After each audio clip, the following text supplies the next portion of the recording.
and welcome to our special All-Ireland preview programme. It's the 6th time, no less, in the past 10 years that Dublin and Kerry finals have featured in programmes like this. So it's an old story perhaps, but it's been a good story nonetheless over those past 10 years. And tonight we're not only looking ahead to tomorrow's final, but we're looking back as well at some of those classic encounters between Dublin and Kerry over the past decade. Well, we have with us as well in studio Enda Colleran, who I'm sure at this stage needs no introduction as our regular Sunday game panellist.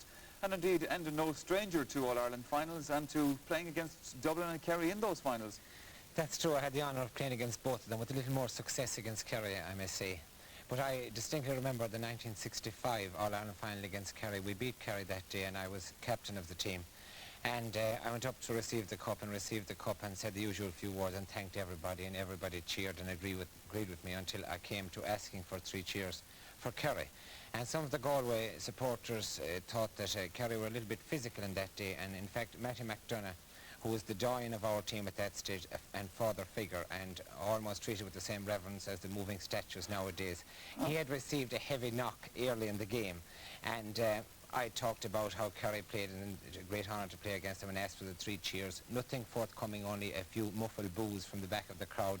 So I had to continue on and again praise Kerry and try and get this, but after the 3rd occasion when I appealed for 3 cheers, then we got the half-hearted 3 cheers, but that was that. I thought we would have to leave without the 3 cheers. Yes, yes. Well, those, of course, ended were days when Galway could actually go to All-Ireland finals and win them.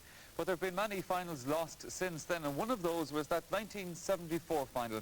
But that, in fact, was the beginning of this very special era that we're talking about now, the Dublin-Kerry era. Because 1974 was really where it all began, because Dublin were then a Division 2 side, but they took the football world by storm that day. Played a little bit too long with it, but it's worked all right for Galway still. Tom Naughton tackled there by Alan Larkin, but Alan gets the ball back, or Tom Naughton gets it back. Tommy Sands, Liam Salmon, David Hickey down there in his own end line, harassing. And it's a goal, Michael Rooney! A goal for Galway, scored by Michael Rooney. There is a penalty now for Galway, and Paddy Cullen, heaven help him, in there in the goal, and Liam Salmon, who has never missed a penalty, going to take it. Well, there's the goalkeeper. The man with number 14 on his back, just going to come up there on the left of your picture any moment. Here it comes. And he saved it! He saved it!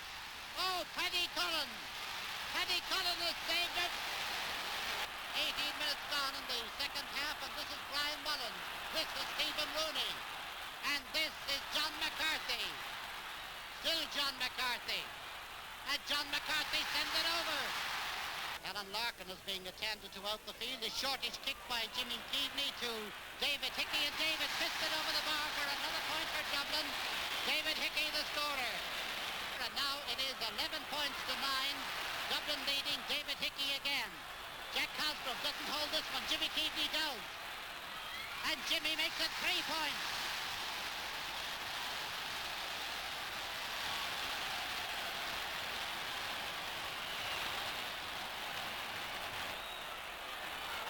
Michael Rooney on the ground, but I don't think the Dublin man was near enough for him to persuade the referee that it was a free. In under the ball there, Jack Cosgrove. This here is blocked by Brian Mullen to Jimmy Keaveney. And it is over the bar. A lovely point by Jimmy Keaveney, the man who came back.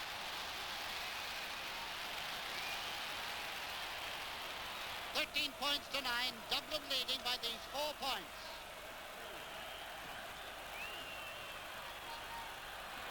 And David Hickey running to that one. This is Tony Hanaho near the end line. John McCarthy, Brian Mullins, and a point for Dublin by Brian Mullins. Well, the Jacks are back all right, and the way they're playing right now, the Galway backs are jacked. The championship was back in Dublin after 11 years. Well, the following year, a young Kerry side was in the final, the first of many. Fair to fair shoulder, no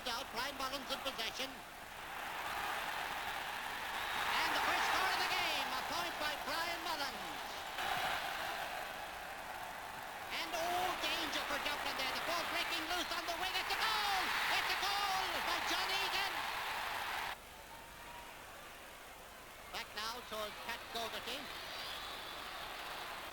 David Hickey. John McCarthy. Back again to Pat Gogarty. And a point there by Pat Gogarty after a passing movement that was almost cut off but wasn't. Here's a dangerous one.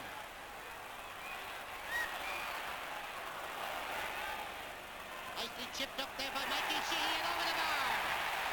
Oh, a Mikey Sheehy chip up, reminiscent of the late Cody. Coming out to grab the ball now is Mikey Sheehy. Out towards Ogie Moran. Ogie cutting through the centre. Alan Larkin is after him. John Egan with the ball now. In front of the goal now. And it's a goal. And the Dublin followers numbed into silence by the brilliance, the absolute brilliance of a Kerry team who outmaneuvered and outsped this Dublin team of champions. Yes, victory for the eager and young Kerry team. In 1976, they were both back again in the final, with Dublin gaining revenge. Switching the Dublin team, we'll tell you about it in a moment. Anton O'Toole, Ger Power after him. That's Tommy Drum who got it up there. David Hickey, Bobby Doyle, David Hickey. Still David Hickey on the 14-yard line across the front of the goal. It's a goal! And it is now Tony Hanaho to Jimmy Keaveney. And Jimmy Keaveney's shot is over the bar. A point for Dublin, scored by Jimmy Keaveney. Three Dublin men standing waiting for that one, and it was Bernard Brogan to David Hickey to Brian Mullins. Out comes Jimmy Geenahan. John McCarthy. And the referee has blown his whistle, and it is a penalty for Dublin. There is a penalty to be taken by Jimmy Keaveney. Here's Jimmy now. It's a goal! John Egan. Kevin Moran can't hold on to him, and I mean hold on. John Egan. Dale Driscoll after him. Beating it inside to Mikey Sheehy, and Mikey passes it over the bar. John O'Keefe. Ger Power fouled in the back there by the incoming Brian Mullins, but the referee has allowed play go on. He didn't blow his whistle. He waved on the play. Gave Kerry the advantage, and taking advantage of the advantage is John Egan. Ogie Moran. A shot and another point, and now there are only 2 points between them. Member of the under-21 team to another member of the under-21 team, Tommy Drum. To Anton O'Toole. Ger Power tries to save him, but Anton goes through him. This is Brian Mullins, and it's another goal! Another goal for Dublin! And another success for Dublin. In 1977, they met again, this time in the semi-final. Well, it turned out to be a memorable game, with the Dubs just getting the edge. Back, it looks as if it's going to be an effort at a point. And Sean Walsh has it. It's a goal! A goal for Kerry! Sean Walsh, the scorer. Tony Hanaho can't quite hold on to it. It comes back to Anton O'Toole. It's high and it narrows the gap still further. Bobby Doyle. Tommy Drum. John McCarthy getting his fist across the front of Tony Hanaho. It must be. It is. It's a goal. John McCarthy, the scorer. Taken by Brian Mullins. Anton O'Toole.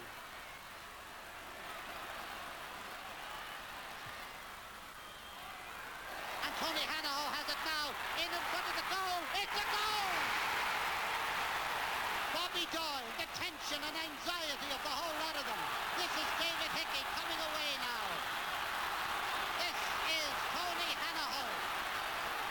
In now to Bernard Brogan. He's in front of the goal. He can't miss. He has it. In the final, Armagh were Dublin's opponents. In a one-sided game, Jimmy Keaveney had a field day, and he wrote his names into the record books. Leaving the right wing there, Jimmy Keaveney gone out for it. Jimmy in possession, about 40 yards out. The breaking ball goes to Bobby Doyle. Bobby penalised for picking it off the ground. Referee right up with the play there. Tom McCreesh to take the free for Armagh. It's about 35 yards out from the Armagh goal. Oh, intended pass there that went very much astray, and Brian Mullins gets it. Tom McCreesh getting back to it. You can see the damage that the rain has done. These players skidding all over the place. Jimmy Keaveney, a goal! Oh, what a goal! What a goal by Jimmy Keaveney! Nice bit of fielding there in the centre of the field by Colin McKinstry. Run up the wing now. Noel Marley, still Noel Marley, into the centre. And the referee has blown his whistle, and it's a penalty. It's a penalty. There's the whistle. And here comes Paddy. A goal! This is Tommy Drum. Bernard Brogan. And that's Bobby Doyle. Still Bobby Doyle. And that's a goal by Bobby Doyle. Jimmy is going to have a go at it. He's already scored a goal and 2 points in the game. And here it comes to Anton O'Toole, John McCarthy, and it's another goal. It's another goal. John McCarthy, the scorer. Bobby Doyle, Jimmy Smith. Bobby Doyle for Dublin. David Hickey for Dublin. Out along the wing. It's a Dubliner everywhere. This time it's Bernard Brogan. And now it's Brian Mullins. And now it's Jimmy Keaveney. And another goal! Another goal for Jimmy Keaveney. This is Larry Kearns. Jimmy Smith. Out to Joe Kernan. Joe on the 14-yard line. A shot, and it's a goal! A goal by Joe Kernan as he worked his way through there. This is Dingle Daly. This is Colin McKinstry. In now to Jimmy Smith. Across to Joe Kernan. And it's another goal! Another goal by Joe Kernan. And the ball gone running through to John McCarthy. David Hickey. Anton O'Toole. Bobby Doyle. And it's another goal! Another goal. Bobby Doyle, the scorer, and that's his second goal of the game. 5 goals and 12 points, the biggest tally ever scored by the winners in a final. In 1978, Kerry were back again in what was to be the start of the 4 in a row.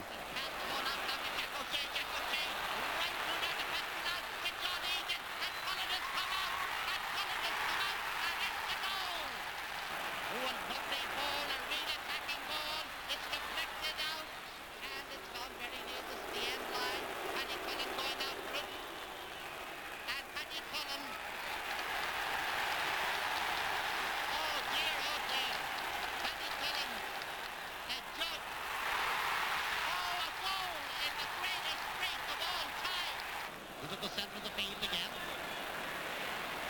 Breaking down, Kerry getting moving now as Jack O'Shea has it.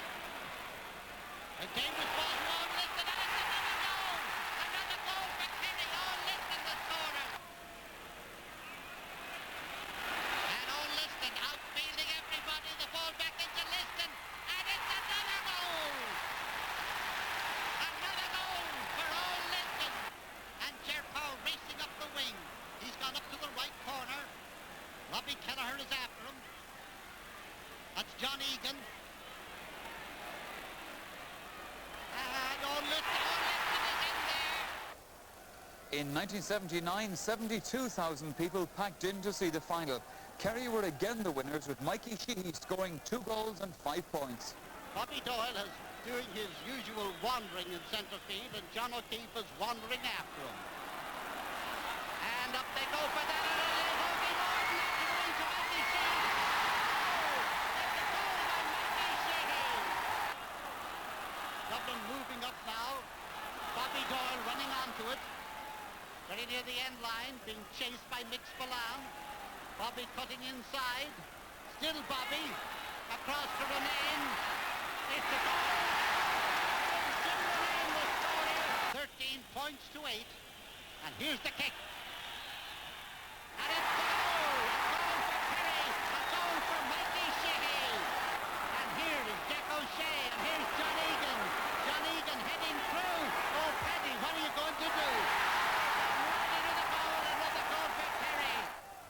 Dublin failed to make it in 1980, so it was the turn of the Connacht champions Roscommon to try and stop the Kerry machine from winning the title 3 years in a row.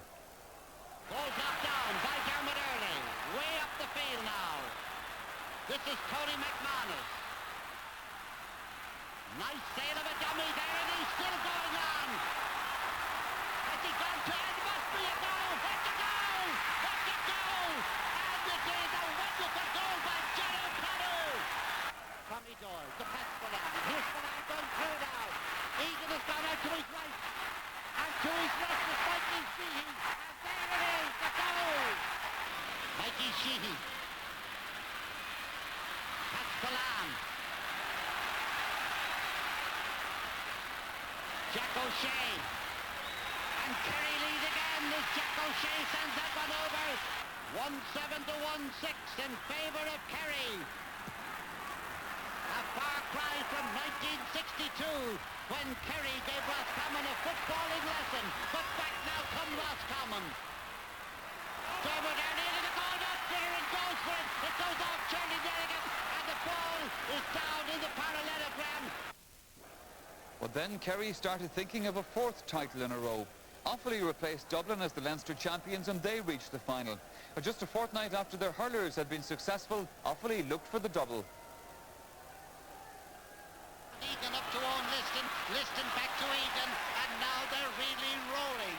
Egan across to the far side of the field. Mikey Sheehy, in it goes now, and a goal! The first score and the first goal of the game! 5 consecutive titles had never been won by any county, and now it was the main ambition of this Kerry team. However, Offaly, back in the final again, spoiled the party. 2 points. And it looks as if they were winning the way the Offaly men are, just diddling and dawdling there. And here they come. This is Liam Connor, the full-back. A high, lobbing, dropping ball in towards the goal line. A shot. And a goal! A goal! A goal for Offaly! In 1983, Kerry lost the Munster final to Cork, who themselves lost to Dublin in the semi-final. But Dublin's opponents were Galway, and while the game will be remembered for all the wrong reasons, the Dubs won back to Sam Maguire. Being attended to as the game goes on. Barney Rock takes it shot. It's a goal! It's a goal for Dublin! Kicks it back into Tom. Oh, Conroy. Conroy with it now into the centre. This is Anton O'Toole. Anton O'Toole in towards Ray Hazley, the full of the back line. He's gone up into attack. And here comes, out on the far side, it's Jim Ronayne. A high shot, a good shot, and it's over the bar. Ball in the centre of the field. Tommy Drum. And this is Joe McNally. And that is a point for Dublin. And Joe McNally is horrified that he didn't send it into the net. And the following year, Kerry were back again, determined to show that their demise was only temporary, and they comprehensively beat a poor Dublin team on the day.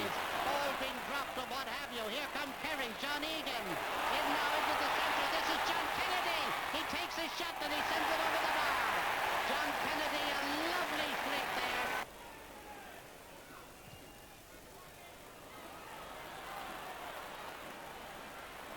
Joe McNally. Tommy Conroy. High over the bar, and a point by Tommy Conroy, taking the opportunity as it came his way. Got over here and away comes Dublin again, but no, they're not, because Pat Spillane comes nipping in. And Pat takes a shot. It's high, and it's over the bar. What a lovely shot by Pat Spillane. Here and out, down to Tommy Conroy.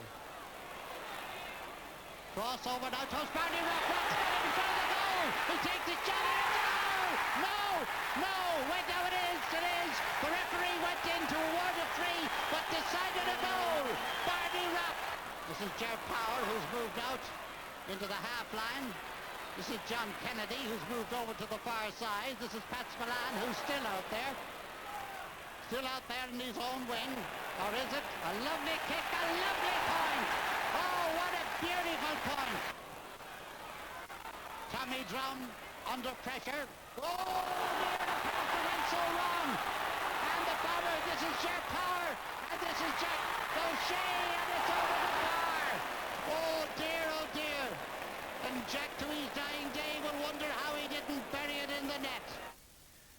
Kerry and Dublin in the All-Ireland final last year. Kerry and Dublin, of course, in the All-Ireland final again tomorrow. And Colin, there were some memorable games there, as we saw in those clips. Marvellous games. Which of them would you think stands out in your mind as the best of the lot? I thought that the 77 All-Ireland semi-final was possibly the best game, and particularly Dublin's second half performance in that game was really great. But they gave us, as you said, many memorable games right through.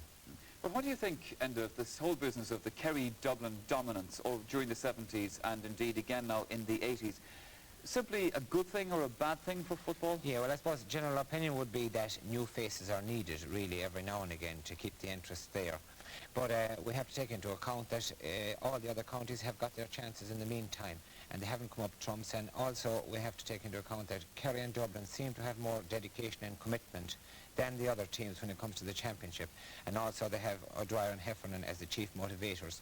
But we have Kerry and Dublin again, and I think there's as much interest as ever in it, really. Well, there's no question of that at all, I think, but at the same time, Dublin and Kerry would have said during the 70s that they were setting standards for the rest of the counties to follow, but really nobody followed in their footsteps. No, a few have attempted, all right, but they haven't followed. And I think that Dublin and Kerry have also introduced the possession football, really. That's here to stay now at this stage, that they've introduced this both teams. Mind you, it was very nearly a very different situation in this year's All-Ireland. It could have been Monaghan and Mayo. Looking back on those games now, how realistic do you think their chances were of actually getting to the All-Ireland final? Well, they certainly had, with the up-and-coming teams, if they don't win on the first day, if it goes to a replay, then it's very difficult for them in the replay to win, you know. So they definitely had their chances, but they didn't take them. Whereas often Kerry and Dublin had been in similar positions, but they would have grabbed the chance. Well, Kerry and Dublin it is then, and that means that Pádraig O'Shea and Brian Mullins will be leading those teams out tomorrow. After the commercial break, we're going to be featuring those two players, the two captains of the sides, so join us again in a moment. Colin, and we're inclined to think of Dublin and Kerry being so used to these All-Ireland finals that it's really no bother at all to them, but presumably the players will be just as nervous as they would have been if it was their first. How do nerves affect players? How do they affect you when you were playing? Yeah, well, they affect different players in different ways, I imagine. You know, some players would even be physically sick before a game, let's say. But let's say if I was nervous now, I noticed that I would feel a little bit tired and have a tendency to yawn, you know. And I'd say to myself, well, I hope I don't go to sleep out there on the field, you know. And I'm sure there are some Galway people watching this programme now who will be saying there were days when he was on the field and he did look to be asleep. We often wondered what was wrong with him if we sang. Well, there'll be two men leading these teams tomorrow out at Croke Park behind the Artane boys band, and I'm sure it'll be a little bit tense. Those are the respective captains, Pádraig O'Shea and Brian Mullins. Indeed, they're two players whose careers over the years have been very similar. Both have undoubtedly been amongst the most outstanding players to represent their counties. Both have something of a reputation, I suppose, for being hard men. Both indeed have the distinction of being sent off in All-Ireland finals. Brian Mullins is a player rarely out of the news for one reason or another. And when I met him at his health studio on Clontarf during the week, we talked about his often stormy relationship with the media and some of the incidents during his career that have made him front-page news. That now infamous 1983 final against Galway and the blow-up with his former college mate Brian Talty, which led to the breaking of that relationship. And also about the car accident a few years ago, which could have not only brought an end to his football career, but indeed cost him his life. And of course there's the football, his memories of some of those great moments at midfield for Dublin. A Dublin team that he leads for the first time tomorrow.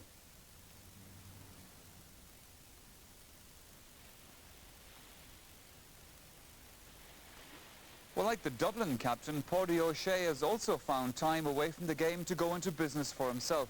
Indeed, just this summer, he opened his own pub in Ventry, where Mick Dunn took the opportunity to talk to him amidst the beautiful scenery of that part of the kingdom. Well, like Brian Mullins, O'Shea has just turned 30, but there's been a lot of football fitted into those years. An immediate success when he came into the Kerry half-back line in the mid-70s, he hasn't missed too many games in the green and gold since then. Tomorrow, in fact, is his 9th All-Ireland and his 6th final against the Dubs.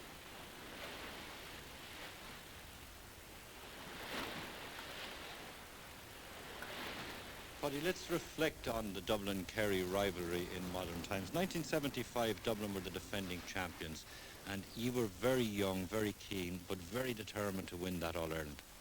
That's right. That was the beginning of it all. I thought that year, you know, right all through. You know, after we, it was the first taste of success we got when we beat Cork in the Munster final, and then we had an easy passage in the semi-final against Sligo. And at that time there, the Dubs, I mean, they were written up to be unbeatables, you know. And I don't think they really expected the kind of performance that we gave that day, you know. I think they were caught on the hop, really, and they proved it the following year when they beat us. Now, you, of course, were part of the great Dublin revival, if we could call it that, of the early 70s. The Dubs were back, and Brian Mullins was just 19 when you won the All-Ireland in 74, beating Galway. What are your memories of that occasion and that final? I suppose I had a lot more hair at the time and a lot less bruises. My memories are that it was just unbelievable. I didn't stop to think about it, but if I had, you know, to come from a situation of not even being on a county team to winning an All-Ireland just in 6 months, it was unreal. It was a dream come true. It was something that I suppose every youngster whose family gets them involved in the GAA with dreams about doing, but never imagines that it's going to come true. And there I was at 19 years of age, winning my first All-Ireland, and I suppose it's best brought around by the fact that I had an older brother, Sean, who was a very good footballer and who played for Dublin for years and never got anywhere. He played in the lean years, and I came along then, and as you say, in the last 10, 11 years now, I've been very, very lucky. So I would consider myself lucky, and looking back on it, I was just lucky to be around at the right time, coming with a good team. There were some great characters in that team. People, of course, like Jimmy Keaveney, people like Paddy Cullen. Do you think there were better characters in the Dublin team then than there are now? No. I think there were good characters, and they were nice people, all right. You know, I suppose they found it hard to put up with me, the same as the present crop do. But it's very hard to make comparisons. Very difficult. The present group are a totally different group. They're motivated by different things. They have different ideas because they're from a different age. They've had different educational experiences and whatnot. But the old group were special, all right. They had great determination, and they had a great feeling of unity amongst themselves, and they still are very, very close friends. And I know that when I meet them now, I regard them as being very, very close friends, you know. I think the fact that Jimmy Keaveney was missing from them, he wasn't playing in the 79 All-Ireland, and they hadn't a good place kicker. Well, they had a couple of place kickers who weren't very successful. I thought they missed Keaveney that year, you know, that was partly the reason that they didn't play that well, you know. I thought, in fact, you would refuse to talk about the 79 final, because for you personally it was a sad day, wasn't it? That's right. I got sent off that day. How much of a blow was that to you personally? Well, the personal foul that time was being introduced, and I think it was the first time that was carried out. And the only thing that I was kind of afraid of at the time, waiting for the game to finish, was that if Dublin were beat Kerry, well, then enough that the blame would be carried out on myself. Yeah. I remember being in the dugout when I was sent off, you know, and there was nobody talking to me. And the next thing, Mikey Sheehy scored a penalty, and they were all about me again, you know, and they knew the game was won. The 1983 final, Brian, would probably have to stand out as well in all that group, probably as well for some of the wrong reasons. And we don't have to go in too detail into the incidents between yourself and Brian Talty, but looking back on it all now, what are your thoughts about it? In some ways, I look back on it and it doesn't really bother me, in the sense that after the match I was bitterly disappointed with the way it went. Like, my basic feeling would have been that I didn't regard it as winning a medal at all. I didn't want the medal. It was just an All-Ireland final that I didn't participate in. But having got to last year's All-Ireland, and now again this year's, that's kind of made up for it. And at the time, it was a bitter pill to swallow, because the year had gone so well, and like, I had come back from the accident and whatnot, and I felt really that it was going to be a great year, and then for it to go like that, and from being on cloud 9 down to the bottom of my boots just in the space of an hour, just it was so traumatic. And I suppose then all the hogwash and whatnot that went on afterwards, that's the part that sticks most in my craw. I mean, I don't think really much about the match, because Dublin won it. I would have been very, very disappointed if they had lost it. But the thing, when I look back on '83, to answer your question, it's more the aftermath I'm angry about, rather than the match itself, you know. I didn't do that much out of the way that day, just for a personal foul, and then he told me, you know, that if I remember he took my name in the first half, a rough play, and then in the, he told me that if I committed another foul, that you know, but I found at the time that a lot of referees would often say that to you, but they would never have the courage to carry it out. But you learned to your cost. Yeah. It didn't change your attitude to football in any way. I mean, you had this reputation of being a hard man, but I mean, you were still the same footballer afterwards, full of determination and vigour. That's right. Well, it didn't change me that way at all. But it certainly changed me in the sense that I you know, it would cut out consistent fouling. It would possibly make you more aware of when you're going out, marking a man that you don't give away frees, or you don't drag jerseys or anything like that, you know. Does Gaelic football allow you to form friendships with opponents, particularly, say, with the Kerry lads? I know that you're very friendly now with Hugo Clerkin from Monaghan, for instance, but say with the Kerry players, how close to them would you be? Well, obviously, because again, because paths have crossed a lot in the last 10 years, you'd be on social terms, at least, you know. Having gone to college with Pat Spillane and Mick Spillane and Jimmy Deanan and people like that, you'd be close enough. I've met Paul Shea in a lot of circumstances, so you'd be close enough, but it wouldn't be firm friendships or anything like that. But it would be, you know, I'd be as close to them as I am to you, I suppose, Michael, so I can best judge by that. I think the Listowel races after the All-Ireland was a great place for meeting the players and all of that. And when back here in Dingle, where Ventry, where I live, you know, it's a holiday resort, and over the summer periods you get an awful lot of Cork players and Galway players and players from all, you know, all over the country. Yet the rivalry over the years has never, you know, developed or deteriorated into bitterness between the players. Oh God, I know. I don't think. I often heard Paddy Barson saying, you know, that in his time even that when he the players that he had the most kind of run-ins with on the field, that afterwards when he had retired, you know, that they were possibly his best friends, you know. Would football be something you'd be less enamoured of if that sort of thing did happen, if bitterness like that? Oh God, I wouldn't. I don't think I would want to be associated with the game if that was the case at all. I think, Brian, it would be fair to say that Brian Mullins has always been good mileage for newspapers and indeed for radio and television. But your relationship with the papers in particular hasn't always been great. Where did that begin? What is the reason for that? What have you ever done to them, or did they do to you, perhaps? I don't know. It's difficult to say, Michael. I think that you might be asking the wrong person, you know, when I ask them. I think somewhere along the line there might be some element of the fact that I'm not too keen to talk to the papers. I'm not too keen to see my name in the papers or to have what I say seen in the papers. I'm just not interested. It doesn't kind of turn me on, or it's not what I'm playing the sport for. And I think that certain press people were slow to respect that fact. And if I didn't want to talk to them, it was that I was being, you know, ignorant, or I was being, you know, bad-mannered or whatever. And they wouldn't just accept that. I didn't want to be making headlines for anybody or making statements that they were going to produce writing for them. I didn't want to be the one that was producing ink for anybody. And I think that's my right. I think that should be respected. I'm an amateur sportsman, and I think a lot of them were slow to accept that. And on the other hand, then there are some press people who see the game as an opportunity just to get the best for their paper and use the sport, whatever happens within the sport. They sometimes make the claim that they are commenting on a match or giving an opinion on a match for the good of the game.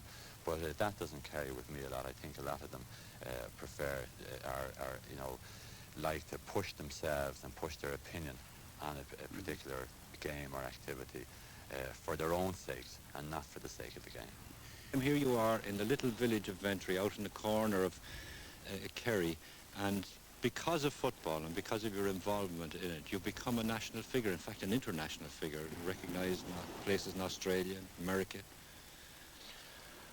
You know, when you could have been a quiet young lad living down here. Might next Sunday maybe the international figure might go away. But I don't know. You're just basically back in Vintry here. You're just an ordinary chap. And I suppose outside your own parish and your own county, you possibly more people know you than that. You know they want to speak to you and all that. But really inside in Vintry or in Kerry, you're just You're just another All-Ireland medal holder. That's about it. Yes, indeed, a modest Paddy O'Shea, but I think in spite of what Paddy said there, Enda Colleran, there's no doubt about it, he's been one of the outstanding figures in the game during the 70s and the 80s. How would you, as a cornerback yourself, with Paddy now playing cornerback, how would you rate him as a fullback? Yeah, as a cornerback, I think he's very good in the sense that he can do a job of marking forward and marking him well. Secondly, he can act as sweeper as well, and very often he can start attacks from his own full-back line. You know, he's just an ordinary lad, he says himself, certainly he is, but he's a great footballer, and he draws the crowd really by his cheeky walk and so on and so forth. They love him really, you know. Let's talk about the two players, himself and Brian Mullins, as captains this year, because we've seen them close up now in their games so far, and they certainly have seemed to have added a new dimension to their own games by virtue of the fact that they're captains of the team. Yeah, both of them seem to be playing better, and also I think that they're doing good jobs as captains. Maybe that as players they're kind of opposites in a way, in the sense that Paddy is attracts the crowd and flamboyant, whereas Brian, I think that Brian Mullins has been often criticised, and in fact people outside of Dublin love to hate him really. But I think that first of all he's a very good player, and secondly they're put off by his approach. Brian's approach is to win, and he hasn't much time really for the other trimmings after that, but he wants to win and he's intent on winning, and I think that a lot of people misunderstand him and criticise him for that really. And also you have to take into account that he has to work harder to be on that football field tomorrow than all the other players put together, because he survived a horrific car crash and came back to play top class football, whereas other people would have difficulty in walking after a thing like that. Well, yes indeed, Brian Mullins and Paddy O'Shea, two great figures in the game. Another outstanding figure in the game undoubtedly has been Pat Spillane, who continues to play brilliant football and astound the critics despite that serious knee injury. Well, Pat, of course, is no stranger to All-Ireland finals between Dublin and Kerry, but how does he rate this present Dublin side?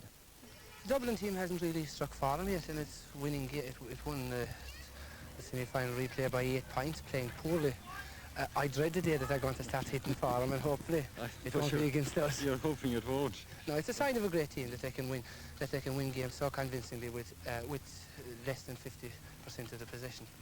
Talk about some of the players who may have impressed you, even though they haven't been playing all that well. I think the newcomers have definitely impressed. They have been satisfactory, It's a big step to come from National League or to come from just ordinary club football into All-Ireland Championship football, and the likes of Noel McCaffrey and Dave Sinnott and them have made the transformation very, very well, and they don't seem to show any weak links so far anyway. I hope we can find some one or two perhaps in the day, but they're playing very well, those newcomers. Are you still as hungry for it yourself as ever? Yes, I think I am, yeah. I was lucky to get a chance to go back playing football again, and I want to stay there as long as possible and relish every moment. We may not be getting into too many more All-Ireland finals, so we're going to enjoy this one anyway. I love when Kerry said that. You probably would have said that way back in 75, that this will be 1 or 2 that you'll be in. 75 we were started, hitting into the unknown, like it was our first time in senior championship football. You certainly never thought you were going for a 7th medal, did you? No, we didn't realise that, I suppose, no. But I don't think medals are sort of accumulation isn't an incentive for me. I think once you win one of anything, I think that's enough, you know. The fact that it's 5, 6, 7, whatever it is, I think is immaterial. The enjoyment of being there, I suppose, in your case particularly. Yes, I think so, and the atmosphere and the build-up to an All-Ireland final and the celebrations are sort of drowning the sorrows afterwards. And that's all part and parcel of what makes, I suppose, Gaelic football one of the best games in the world, I suppose. Pat Spillane there, one of the greatest players in the game today, and forming a half-forward partnership with Timmy O'Dowd and Ogie Moran. But in the opposing Dublin half-back line, there's a player who's very new to these All-Ireland final occasions. That's their centre-back, Noel McCaffrey, who, despite being almost dropped this year, has certainly made his mark since he came into this Dublin team. Noel is a doctor and he plays with the Clontarf team. In fact, they got to the Dublin County final this year. Was it on the basis of his performances with Clontarf that he came to the notice of the Dublin selectors in this year's championship? I'd say that's what got me onto the panel anyway, and after that I played in the defence for UCD in the season this year. That might have helped a bit as well. But I'd say it was mainly the club championship run that got me onto the panel. But you are 25 years of age, and people have been wondering, where have you been in the last few years? Have you been busy studying? Well, I've been studying hard, all right, yeah, but I've been playing away for the last several years, you know, trying my best to get onto the panel, but just you don't get the breaks. You either get them or you don't, and when the time comes, you just take your chance if you can. Were you disappointed now when you were originally left out of the drawn game with Mayo? Yeah, I was very disappointed. But lots of players better than me have been dropped by Dublin in the past and will be again, I suppose. Nothing special about me. Luckily enough, the way things worked out, I got a chance to get back in again, and it worked out very well. What was the reaction when they told you are in? Well, I didn't really have much time. I knew in the dressing room that there was a question of Ray not making it, but it was just before the parade that I knew I was going to play, so there wasn't much time to get nervous about it at that stage. You have no experience in the championship against Kerry. What do you know about them? Well, just that everybody else knows. It's a great thrill to be in with a chance of playing against them. They're a tremendous team and they have a great record. And you know, it's great to be able to say you played against players like Jack O'Shea and players like that. It's great to be in there with a chance now to play against them. But they're just one other team in the final now. They're there to be beaten. Now you are lucky in the sense, all the Dublin lads are lucky in the sense that the atmosphere at the replay with Mayo and the huge crowd was an All-Ireland type atmosphere. So you had that experience before you go into the final. Well, yeah, I don't really know what an All-Ireland final experience is like. I just know that the replay against Mayo was a tremendously tense affair altogether. So I presume it can't get much fuller, I suppose, on Croke Park, so it'll be much the same, I presume. Yeah, this is the point, that if you had played in a semi-final with 15 or 20,000, it would be a big step up going into the final, but it's going to be much the same, crowd-wise and from the noise and the colour. Yeah, well, I'll take your word for that. I really don't know. Yes, Noel McCaffrey there, one of the newcomers to the Dublin team, and certainly a player around the collar that has impressed me in the game so far for Dublin. Yes, he has played very well right through the championship. He's a very strong and forceful player, I thought, and thought it was a bit harsh when he was supposedly dropped for one of the games there for playing badly in a challenge game. But he has played very well this year. Just on that point of McCaffrey being dropped and brought back again, then we had the same situation with Pat Canavan, and it's the kind of unsettlement in the Dublin half-back line has been indicative really of a bit of uncertainty in the team generally this season. Do you think they've finally got themselves sorted out now for the final? Yeah, I think that, you see, Dublin have strength and depth in their panel, and if you have a below standard performance from anyone, he can be replaced and usually is replaced very quickly. And I think that Kevin Heffernan has that advantage in a way when you do have that strength and depth, that no matter who he is, if he's playing badly, he can be taken off and somebody else put on in his place. You were making a point to me a little bit earlier on, we were talking about this, and you were making the point that Dublin and Kerry, the Dublin players are young, the Kerry players are getting on a little bit in years now. Yes, the Kerry players, in fact, the average age would be about 28, whereas for Dublin it's about 24. Now, 28 is average of 28 is regarded as being quite old. But really, Kerry, they never seem to get old the way they have been playing and so on, however it is, as opposed to other counties. Well, still to come on the programme, we'll have the latest news, indeed pictures from, hopefully, from both camps coming up. After Sunday game, Man of the Match award for his performance against Mayo in the replay. No problems for Brian Mullins. There was a rumour that he sustained a rib injury during the week, but he is okay for tomorrow.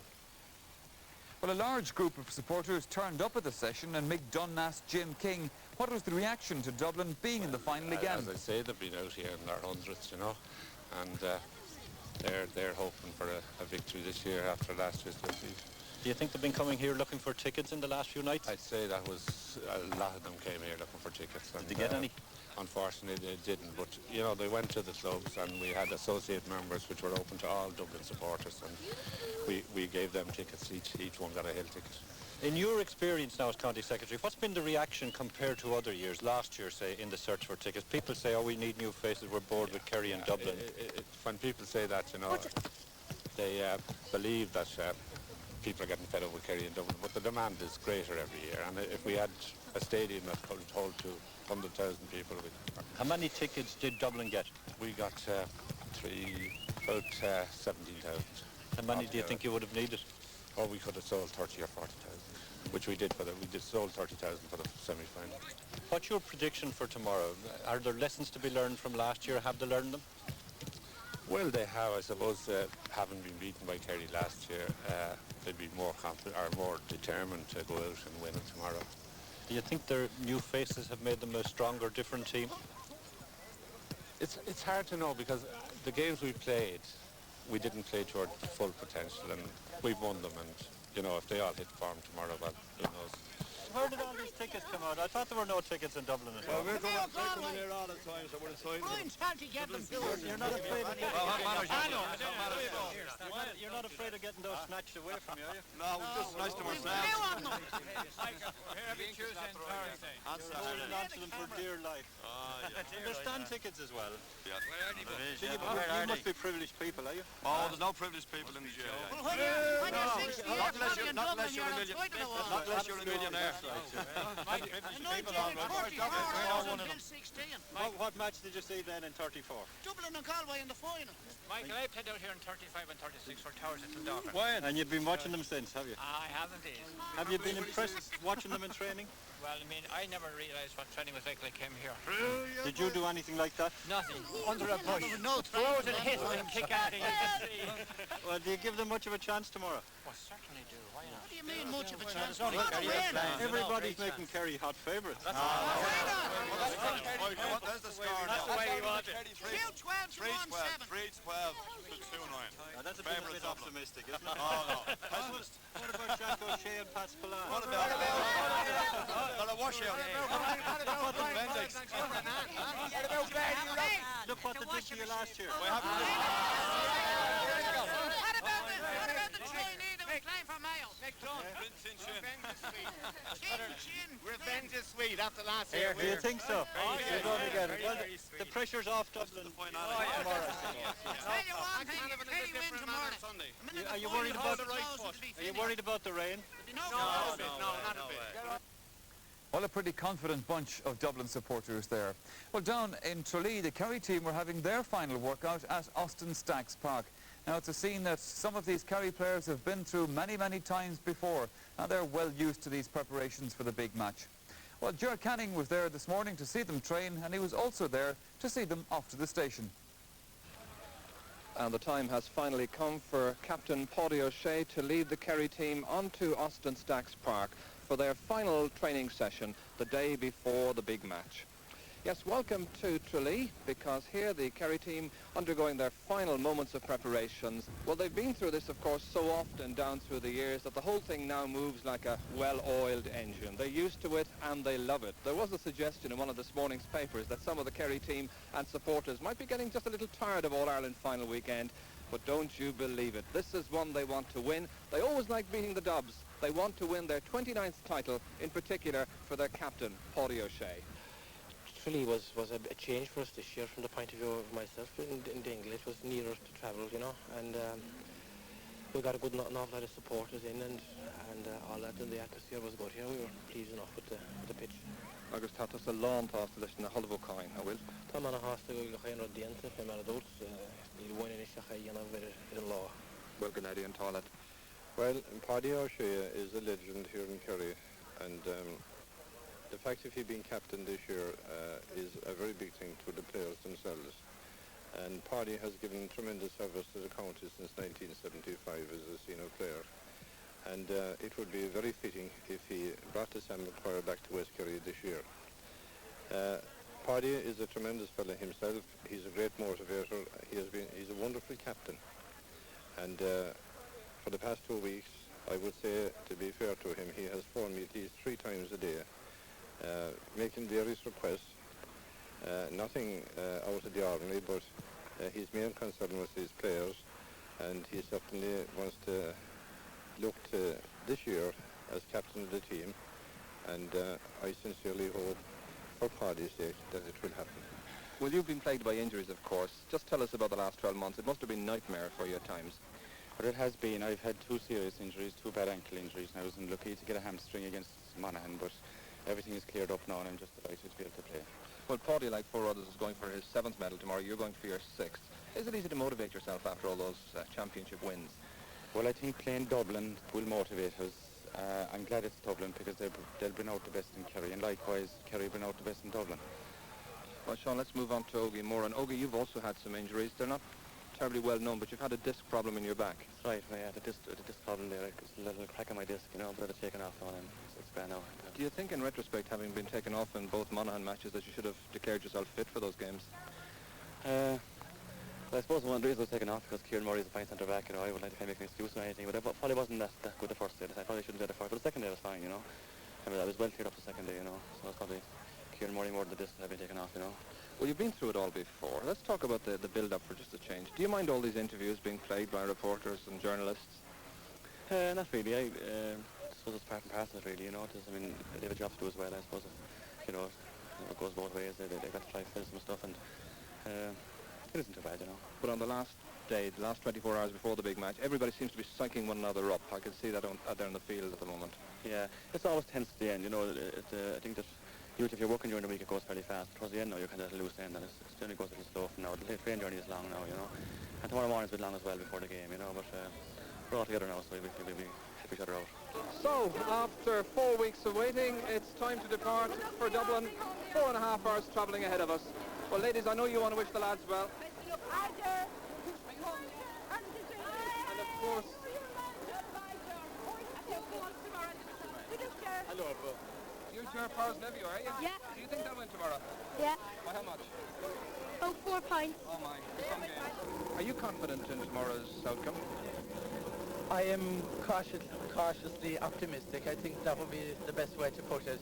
I feel it will be a very close, hard-fought match. I think Dublin have a lot to prove tomorrow, especially after last year's defeat, and I think they'll give Kerry a much harder game than they did last year. But this amazing confidence that you all possess, do you not think that could eventually undermine your chances? I don't think so, no. That team is around for a long while and have great experience. And I think with Bomber back, and I think Ogie Moore, watch out for Ogie tomorrow. He's really, oh yeah, and I think he's really back to par. So after Tralee, the first stop is in Killarney. There to pick on people like Paddy O'Shea and Owen Liston and Ogie Moran and Tom Spillane and the others. And getting a marvellous send-off here in Killarney, carrying the hopes of the kingdom, looking for title number 29. Yes, well then, we've looked behind the scenes at both camps. We've seen the great games of the past between these two teams. We've met the captains. But Enda Collar, let's talk about tomorrow's final. And looking at it at this stage, how do you think it's likely to shape up? A close game, perhaps? Yeah, I think it will be a very close game. People say that it could be a big winning margin for one side or the other, but I think that it all points to a very close game this time. Really, looking back, neither team have played full out over a full 70 minutes, you know, so we wonder, Kerry are quite an old team, we wonder, have they the stamina now to sustain an all-out effort over 70 minutes? Dublin, in their matches up to this as well, they've only played in fits and starts, you know, so much will depend on how the teams adapt tomorrow. Let's break it down in section to section, and let's look at the Kerry backs against the Dublin forwards. Yes, the Kerry backs, particularly with Sean Walsh back at full back, presuming that he is at full fitness. They look a very good back line at the moment, and I would say that they will be able to confine the Dublin forwards to the scoring won't be as high as in previous games, really. And turning it the other way around then, the Kerry forwards? Kerry forwards, very good players. Their half-forward line in particular now with Pat Spillane, very good. Now, I wonder at this stage if Mikey Sheehy and Ger Power, if Dublin are capable of kind of tying them up in the corners, you know. Much will depend on that, really, because Power and Sheehy are always able to get vital scores, you know, so if they were held and if they can be held, it could have a big bearing on the game.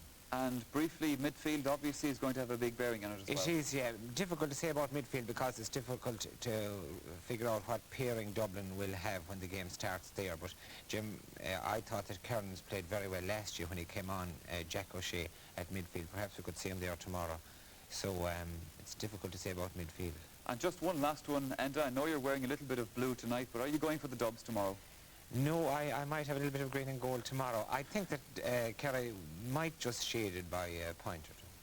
All right, Enda, well, thank you very much indeed. So then, the scene is set for what we hope will be a great game between these two teams tomorrow. I'm certain these days between Dublin and Kerry as two teams that know each other so well, so there's really no nerves between them. But it must be some experience at the same time going out there and playing the Dubs, for instance, here in Croke Park, Hill 16, all the atmosphere, all that sort of thing. It doesn't matter really how many times you play. When you get to an All-Ireland final day, you're going to be nervous. You, on that day, of course, had, even though it didn't go particularly well for Armagh, you had considerable reason to remember the day yourself and those 2 goals. Yeah, the finish up been very lucky for me. I got the 2 goals on a pint on the day, but I think on that day we only needed another 4 or 5 to catch up on Dublin on the day. We were very unfortunate. We met Dublin, who were at their peak at that stage. Would you be, say, Joe, a total neutral in today's game now, or would you have, you know, little feelings one way or the other about the match? But when I'm wearing a blue tie, I've been pleased with that already this morning. I know both teams quite well. It'll be very hard to be neutral. You know, I know somebody Kerry personally very well, so I'll probably be cheering for Kerry. Well, we'll see how it all works out, Joe. On my left here, we have Dinny Allen from Croke. Dinny, unfortunately, like Joe, never had the experience really of playing in a big occasion like this. Not really, no. The nearest really, Joe, is or Mike, is the semi-final in 1983. We played Dublin here, and it was a drawn game. I think you could probably compare it to an All-Ireland final, right, with the atmosphere and especially the frenzy up in Hill 16, you know. So that would be the nearest I came to an All-Ireland final, you know, that year. Players would say that it's an ambition that to play in an All-Ireland final, that it's really the crowning ambition of their careers. I think so, yeah. Even fellas that I play with in my club, you know, they still dream of even getting to an All-Ireland final, which obviously, you know, there's only a certain few can obviously make it, you know. But I think everyone, even the fellas playing junior football and intermediate football and senior football, they still strive to get to this place here for an All-Ireland final, you know. So it's everybody's ambition, really. But now I know you're wearing a little bit of blue as well, like Joe Kernan, but where do your thoughts and feelings lie about today's match? I'd go for Kerry, really, and not feelings-wise, result-wise. I think that Kerry are not as good as they were a couple of years ago, but I also think that Dublin are not as good as they were a couple of years ago. So I still think that Kerry have that little thing over Dublin at the moment, you know. So I'm going for a Kerry win. Well, fair enough then. The Munster man goes for Kerry and an Ulster man goes for Kerry. We'll all wait and see how it works out. It promises nonetheless to be a great day. These All-Ireland final occasions, the highlight of the football career. It's not just a day in September, but it's one great day in September as well. Let's just take a look and put it to music what All-Ireland final day is all about.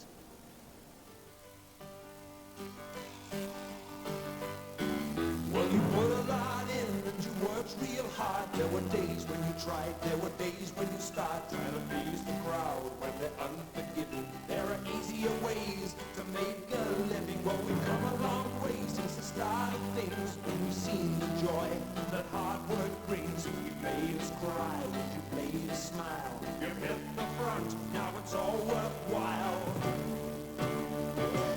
'Cause there's one day in September we want to remember.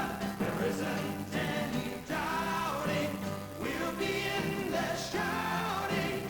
Football's such a part of this whole town, and we know that you won't let us down.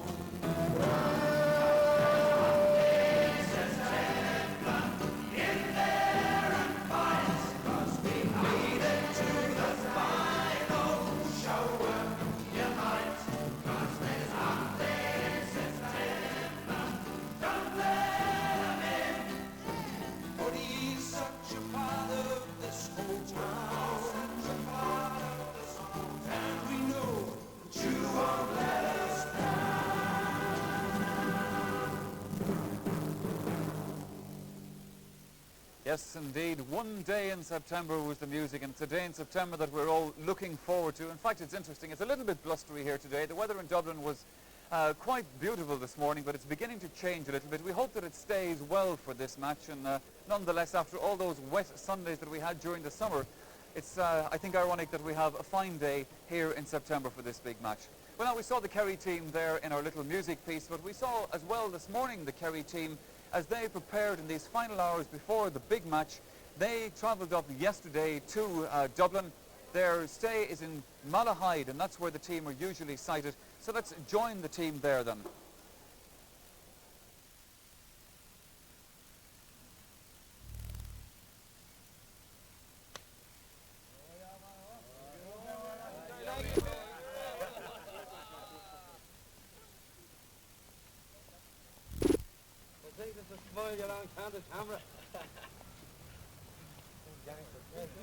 Well, we see some of the Kerry players then getting a little bit of relaxation coming off the tee. There we see Dermot Hannafin, one of the subs, of course, for today's match.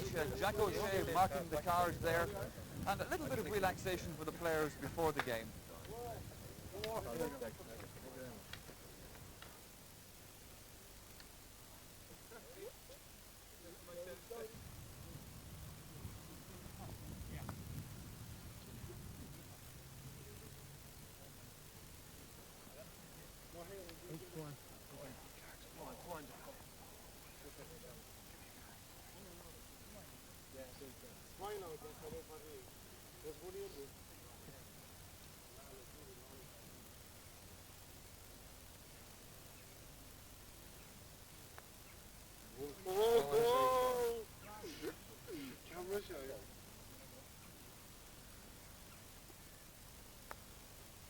Brave putt, Jack. No, I won't give you that hand, Jack. Hold on, Jack. Will you give us that, Jack? Right, here. This is Jack O'Shea.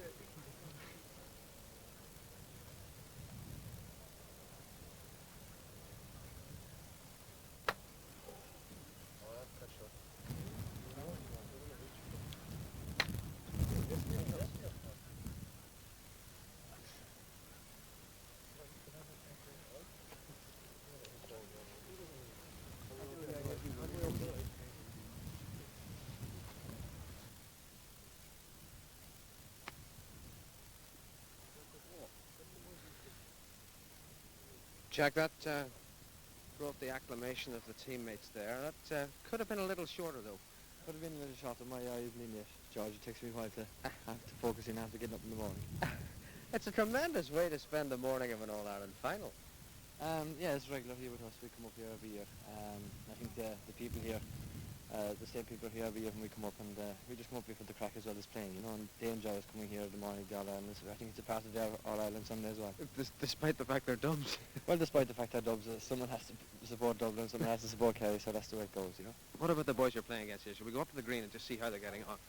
Now, we've got Liam Kearns, we've got Timmy O'Dowd, and we've got Dermot Hannafin as well. All the younger fellas, George. You're obviously as it were, the eminence grise of the Kerry team at this point. I'm the old man.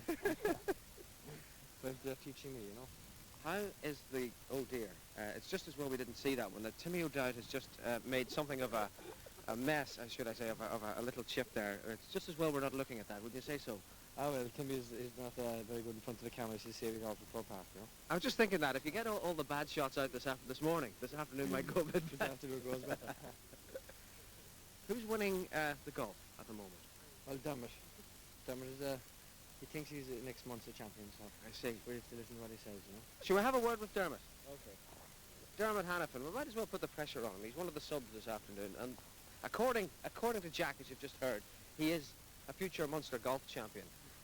How is the golf going this morning? Not too bad. Jack is under pressure at the moment, you know. He's camera shy. He should have a bit more experience than that to be camera shy, shouldn't he? Exactly, that's for sure. I think I have this now to win this whole duel, and I'm looking forward to be two up. One up already? One up already. We're not putting too much pressure on you, are we? I don't think so, George. No, I'll keep on going. Okay, well, look, we'll let you putt because it's important. This is a very key match, and Dermot 1 up is going for 2 up, and the flag has collapsed. Maybe we should take the pin out. Yeah. Splendid. Dermot, well done, 2 up. We'll pick them up, I think, a little later on, just see how Dermot does get on, this future Munster golf champion.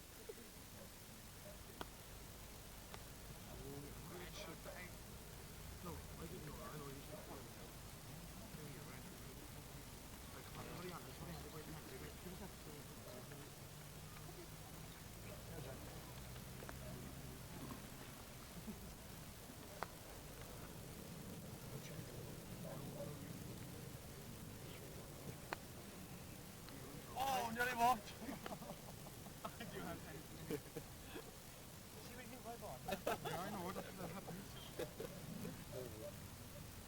My ball was there, look. I know, but I'm not sure.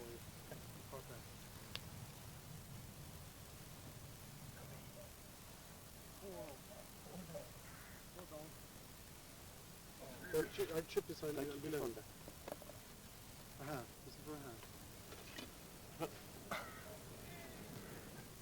The other half of this golfing foursome is Timmy O'Dowd and Liam Kearns. Now, Liam, first senior All-Ireland, how does it feel on the golf course? Doesn't feel great in the golf course anyhow. Croke Park. Golf course, I'm struggling. I hope I won't be struggling today. Well, we were making the point earlier on about perhaps getting all the bad shots out first. And Yeah. then you'll be in fine fettle for the afternoon. Yeah, well, I'll be all right anyway from the dugout. I won't have any shots to play with. They might call you in. I hope not. I hope we won't have to call anybody in. We'll have it won by then. I suppose that's the main thing. But I Yeah. don't believe for a minute you wouldn't love to get out there. this Oh afternoon. yeah. Anybody would love to play in Croke Park. Well, On Ireland final day. Your mate here, Timmy, you had that experience last year when you That's came right, on as yeah. a sub. What was that like as a sporting moment? It was the best moment of my life coming on in front of all those people. Like, it was great experience. And I'm looking forward now to be playing today for the game.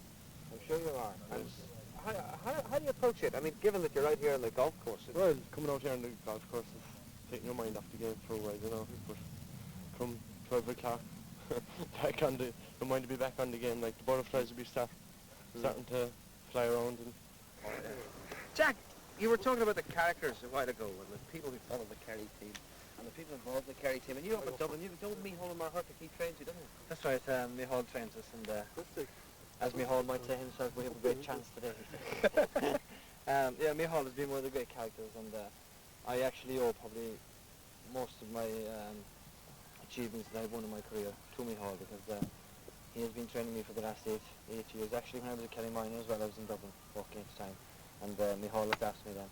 And he has done an awful lot for me over the last couple of years, and I'm delighted to be associated with such a great man as Micheál, you know. It gives you a bit of pleasure in the air as well. Yeah, I get great satisfaction out of Micheál, and most places where we go and all that, you know, people slag him, take him off and all that, and we really enjoy that, you know. Are you any good at that yourself? Well, as Micheál might say, he would say, like last night I was listening to him in the Dogs, and Micheál went on, he went, as you were saying earlier on, he commentated from the centre of the track, and take him off actually, you know, I'm kind of stuck to take him off, but sometimes I can really take him off, yeah, when I have to. You just have to at the moment, that's the problem. I guess look for there. Well, I think that's probably the closest I'm going to get to an All-Ireland medal. All-Ireland final morning with four of the Kerry lads, Dermot and Liam and Jacko and Timmy, spending their morning here at the Airfield Pitch and Putt Club. And we, like them, are very grateful to John Brennan, the captain here, for the hospitality they've given us. The Kerry boys particularly, the hospitality they've had here down the years. It certainly gets them in the right frame of mind for an afternoon out at Croke Park. Well, how does it look to you? Certainly, as far as I'm concerned, if relaxation and a composed attitude and feeling in control win All-Irelands, then these boys are on their way to another triumph this afternoon. Mind you, I have an inkling that Dublin might have something else to say about that. Yes, I've absolutely no doubt at all, George, that they will. Well, now we turn our attention briefly from the Kerry players relaxing this morning in Malahide to another man that's relaxing, I think, down on the pitch, because that's our Sunday game panellist, Enda Colleran, who was having a look around at the conditions down there this morning. Enda, you're a man, of course, who knows very well what it's like to step out onto Croke Park on our Ireland final day yourself. And I'm sure this brings back nostalgic memories for yourself. Certainly does. I think that to all players and past players, Croke Park is a sacred place, really. And even when you do step out on it again after so many years, that you feel the sensational tingling in your blood, really. Andy, you were there as captain in 65 and 66. Can you tell us what it felt like in the last few minutes of those games? Certainly the 65 one, when you realised that you were going to be going up accepting the Sam Maguire. Yes, it's a fantastic feeling, I think, and I was very lucky to enjoy that occasion. Now, usually people don't like to be asked to make speeches, particularly in front of an audience, but I think for all Ireland captains, they have no inhibitions at all once you win. You go up there, you forget about the public, you almost forget about what you have to say, and you don't worry about what you have to say, but really it's a great occasion. And I suppose it's the only occasion in your life when you'll have 100% support from everybody in the vicinity. Well, Andy, you'll be seeing the game today, of course, from a very different angle altogether from the stands, but down there on the pitch at the moment, from the noises we're picking up in your microphone, I think people can gather that it's a little bit blustery. Just what are conditions like for the match? It's extremely blustery down here now, very, very difficult. The breeze seems to be blowing from the canal in towards the railway end, but I suppose to be more precise, it's blowing from that corner flag to the corner flag at Hill 16. Now, looking at the main flags on the stand, they are being blown in that direction. But looking at the flags around the pitch, we have the usual whirlwinds at Croke Park, where in any stadium like this you have those channels and pockets of air. The big question is now, will the Dubs know the air channels and the wind channels around here today? But maybe Kerry have been here so often that they might be able to read them as well. But conditions are going to be difficult, certainly favouring the team that will play from the canal end towards the railway, and they will have a big advantage. I would say that there could be a 4 to 5 points advantage in playing with the breeze, you know. So in the course of the game, we'll have to take that into consideration as well. But certainly it's very blustery. What about the actual condition of the pitch itself? The pitch is it's extremely solid, considering that we've had so much rain, and also in very, very good condition, not cut up at all, except perhaps just in one place, that's in around the corner of the parallelograms there, where goalkeepers have been kicking up mounds to tee up the ball, you know. It's something I don't like to see myself, because I think that every county footballer should be capable of kicking the ball off the ground without having to tee it up. But apart from that, the pitch is in an impeccable form really, and the grass is just beautiful and a nice length and everything for football. So the pitch, whoever loses, they can't blame the pitch anyway, Michael. All right, Andrew, well listen, thank you very much indeed, and we will be talking to you later on, of course, during the course of the match and getting your comments. Andrew will be joining Ger Canning in the commentary position. For the moment, though, we turn back to our guests here, Joe Kernan. Joe, these last few minutes before the game itself, how tense is it for players at this stage of the... Before the All-Ireland minor final now, for instance, would you have any interest in that? Would you go out and watch the game, or would you just be more concerned? I know the teams normally wouldn't arrive, say, until about half-time in the minor match. Some players vary. I myself, I used to like to go out and watch a bit of the minor match. I like to keep on the move. You don't like to be too long in the dressing room before the game. But the last few minutes in the dressing room, the one thing you want to do is get out onto the pitch and get kicking the ball. It's very nerve-wracking. Once you get a kick of the ball on the pitch, you're quite happy then.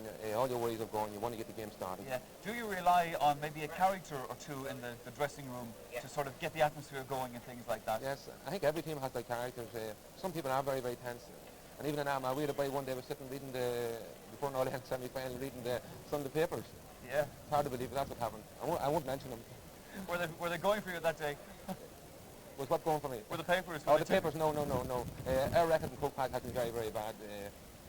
So we were against the odds of the game. Right, well, let's turn again then to Dinny Allen here on my left. Dinny, the breeze, I think, as people can see from the pictures, is beginning to pick up considerably now. In fact, we're beginning to feel little drops of rain blowing in the commentary box. The rain, I think we could cope with. The breeze could spoil the match. Yeah, I think so. Most forwards don't really want the breeze. Most teams don't want the breeze. So I think the likes of, players like Mikey Sheehan and these fellas don't like to have a breeze. You know, they'll have to, obviously, if they're playing against that breeze, they'll have to walk the ball very close, and you're not going to be able to score from outside 40 yards today, you know, so they're going to have to walk the ball in very closely, which is obviously going to cause, a bit of crowding, you know, in the match. So I think all these forwards that have a bit of skill, you know, are dreading this sort of breeze today, you know. We'll be talking, of course, about the senior final, but for the moment I think you'll be more concerned with the minor final coming up shortly. The latest news is there are no changes on the Cork minor team. What kind of a chance do you give them in this one? Well, from what we heard down in Cork is that Mayo are an exceptionally good team, you know. Early on Cork weren't really rated, but like they've got over the Munster final, they got over the semi-final, which they weren't expected to do either. So they're in here, obviously, today. I think secretly and deep down, I think they rate themselves very highly, but a lot of people don't rate them at all, and they're rating Mayo, which will obviously suit Cork, you know. Well, we look forward indeed, Dinny, to that minor final against Mayo, which is coming up shortly, and we'll have full coverage, of course, of that. But for the moment, though, let's turn our attentions back again to the senior final, because this morning Brendan O'Reilly was out and about the streets of Dublin to see what the atmosphere is like amongst the Dublin supporters. Where are you from, sir? From Waterville. And I work in Waterville, down where Mick the Wire is. Ah, so you should have a good insight into things down there. Well, I think they'll win. They're a good team, and they're very fit, and they should win. And Mick will want to go out in glory anyway, won't he? Do you think this is his last year? Very doubtful. Very doubtful. Very doubtful. He's a dedicated man, and I don't think he'll give up. He is. Stay as long as we win. Everybody from Waterville must be up in Dublin today, are they? I'd say every man, woman and child down there. Is that right? They are indeed. So you think you're going to win? Any idea of what the score might be? Well, I think 3 or 4 points. 3 or 4? Yeah. Do you think you're going to win too, son? Where are you from? Waterville as well? My God, you got a lovely cap up there on your head, don't you? What's your name? Michael. Great. Well, we wish you luck today. Say up Kerry. Oh, Kerry. Up Kerry. Hey! And what about Ogie Moore? Is he fit? And Shawnee Walsh? Well, like, when it comes to the big day, they got the stuff and they can't produce it. I suppose they can. Yeah, that's the difference. Where are you from? From Tralee. And your name is? Tom Fitzgerald. So you think are they going to win by a big score, you think? I think it'll be, if we can do business in the first 20 minutes, we'll beat them handy. You think so? But if we go to the last quarter, it'll be tough final. Yeah, like in the replay, you're going to go all out from the beginning, are you? I think so. We'll be different men today. Any doubts about them? No doubt, no. The Dubs will beat them. If they get half the chances they give me, we'll beat them. I'll say one thing. The Dubs are going to beat Kerry by 3 points today. No! You have a great crowd of Dublin. And Kerry as well. We have Timmy Dow's father and mother and here from Kerry. And there's peace reigning. There's no eye rubbish in Dublin. No eye rubbish. It's a great feeling all of it. Well, it's a great day for you as well as for the two teams. Who are you going to be cheering for? Oh, who do you think? Do you think they'll make it? Saying, oh, I hope so. I wish them every luck anyway. I hope they will. They haven't beaten Kerry now since 1977, you know. Well, no. Hopefully this time they'll do it. Look at that Kerry man there laughing at us. Is he a Kerry man? He is indeed. Yes. What are you doing among all these Dublin people up here? Living here. Oh, I see. Are you going to the match? I am. Hopefully we get a ticket. Yeah, we haven't got a ticket yet. No. Ah, dear me, yeah. Well, that's why we're going to Kathy and see if we get a ticket. You don't think they're too old, the Kerry team? They haven't reached their peak yet. Have they not? They're only 30. Sure, Kerry men don't till a little later. I hope not. They marry later and they play better football later, probably. They're only 30. Not sure. Well, the average age is around 28. And they deserve a rest. And Dublin is an up-and-coming team, though. They're young. Except for Brian Mullins, maybe. And well, it's only one. Kerry, what is mine? They're around the old side. And experience means a lot, of course. Hopefully they'll tell today. Hopefully they're not going to be too slow anyway. Yeah, what's your name? Niall Brown. From where, Niall? Castle Island. Thank you. Yes, Brendan O'Reilly earlier on this morning, getting the atmosphere around Dublin. There's always a great atmosphere here, of course, in Dublin on the day and on the eve of an All-Ireland final. Here we see in Croke Park already the Dubs in Hill 16. Now, of course, if you want to get your place on Hill 16, tickets or no tickets or whatever the situation is, you have got to get here early. Hill 16 just in fact down from my right from our commentary position here at the moment. And as you can see, even at this stage, what's 1 and still 2 hours to go before these supporters and their involvement in today's All-Ireland final day, they are beginning to move in already, and you can be sure that it's going to be a lot more packed than that by the time the ball is thrown in before Dublin and Kerry. There they are on the wall. Posties is the sign. There's some big postie there. And a few Kerry supporters as well. These are the pictures, in fact, from the canal end of the ground. And traditionally, if the Dubs are in Hill 16, well, the other team, and usually it's Kerry, isn't it? Let's face it, over the past 10 years, they'll be down around the canal end. That, I hardly need tell you, is a Kerry poster. Let's see what it says. No Sam for the Dubs, it's going to be Paddy's Pub. Well, they tell me that Paddy has a little place polished up down there on the sideboard to put the Sam Maguire down alongside the cup. The West Kerry Cup, the champions, of course, this year, West Kerry. And Paddy, I'm sure, would be only too delighted to have the Sam Maguire resting beside it for the winter. As he said himself, I think, in an interview, someplace along the way after they beat Monaghan in the replay, sure wouldn't have shortened the winter for us. And two girls indeed getting a bird's eye view, could we call it, of proceedings today in Croke Park. All right, that's the scene then at this stage around Croke Park as the Artane boys band behind me continue to entertain the crowds. Now, as I told you, we have two men well used to big occasions with me here, Joe Kernan and Dinny Allen. But let's perhaps talk, Joe, at this stage about you as a spectator at these matches. Can you remember the first time that you came to Croke Park for a big game? I've been coming to Croke Park, I'd say, this last 10 or 12 years, coming and watching finals. I think the atmosphere is great. Even anywhere you go in the town on the day, the bars, the hotels, the street, everybody just talking about the game. You come in and you join in the atmosphere on the pitch. It's amazing to see so many people get fit into a place. Supporters from both sides can sit beside each other and look forward and enjoy the game. It's good atmosphere throughout the whole day. If you weren't involved in a big occasion like this now, would you come up the night before? Would you be one of those people that would travel up and stay in Dublin and have a few drinks and go down around O'Connell Street and see what was happening around the place? Yeah, every year our club come up to Kilmacud and play in the 7-a-side, and it's a great way of meeting all the players and all the teams from all over the rest of Ireland. We come up on the Saturday and stay every year. Well, I can remember myself the first time that I was in Croke Park. It was in 1969. That in actual fact was for a hurling final that year. But Dinny Allen, What about you? Can you remember the first time that you were here for a big match? I'm sure you can. Mostly really hurling All-Ireland. I was going to my first All-Ireland was 1966, Cork and Kilkenny. Cork's first win in 1954, so it was a 12-year gap, you know, so that was my first memory of Croke Park over on the lower Cusick stand, you know, my mother and father and my sister. So that was a memory that really stands out still at this stage. You know? Yeah, yeah. You must have been a very young lad then, did he?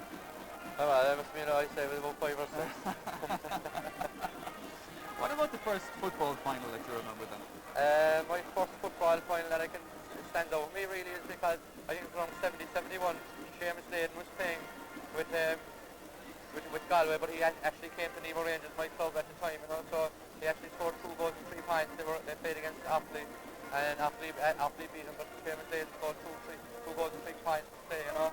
That's one of the memories I have of that game, you know. Yeah. Well, I can tell you, Ginny, I have a few memories of that day myself, and that was the day that it rained at half-time, wasn't it? And we all got absolutely soaked wet. However, let's turn our attentions back then to today's final once more, and it's back, in fact, to Brendan O'Reilly, whom I gather has been talking to Timmy O'Dowd, so let's join Brendan. Mr. Dowd and Mrs. Dowd, Timmy's father and mother, in here among all the Dublin supporters. Obviously with the Jacks. and they're not been aggressive. No. Is Timmy in good shape? She should be. Yeah. You've been feeding him well and looking after him, Mrs. Dowd, have you? They're all looking after him really down there. Is he feeling confident? I'd say so. I'd say he is all right. Yeah. You never know on the day what's going to happen. No, he's got a tough job today, mind you. But he's up to it. Citizens very fast. Citizens very fast. He's a tough, and he's a tough man too. So it'll be a good battle. Oh, I'd say so. Do you think Kerry will go all out from the start and do as they did in the last match? You know, I think they will. They'll have to. They'll have to run them. And you're going back to Kerry when? Tomorrow. We can't wait to get back. That's if you win. I don't win or lose, we'll never go in there. You will. All right, well, good luck to you. We'll keep them happy. I'd like to bring you.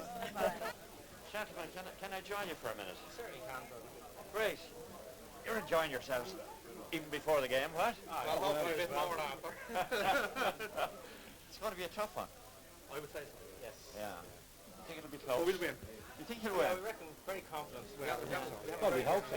Well, you have to think that anyway, don't you? Yeah. Wouldn't be worthwhile going up. No. For a younger team. Well, yeah. Separate Brian Mullins, of course. Separate Brian Mullins, yeah. I was saying to somebody there outside the door that he might slow the team up a bit, huh?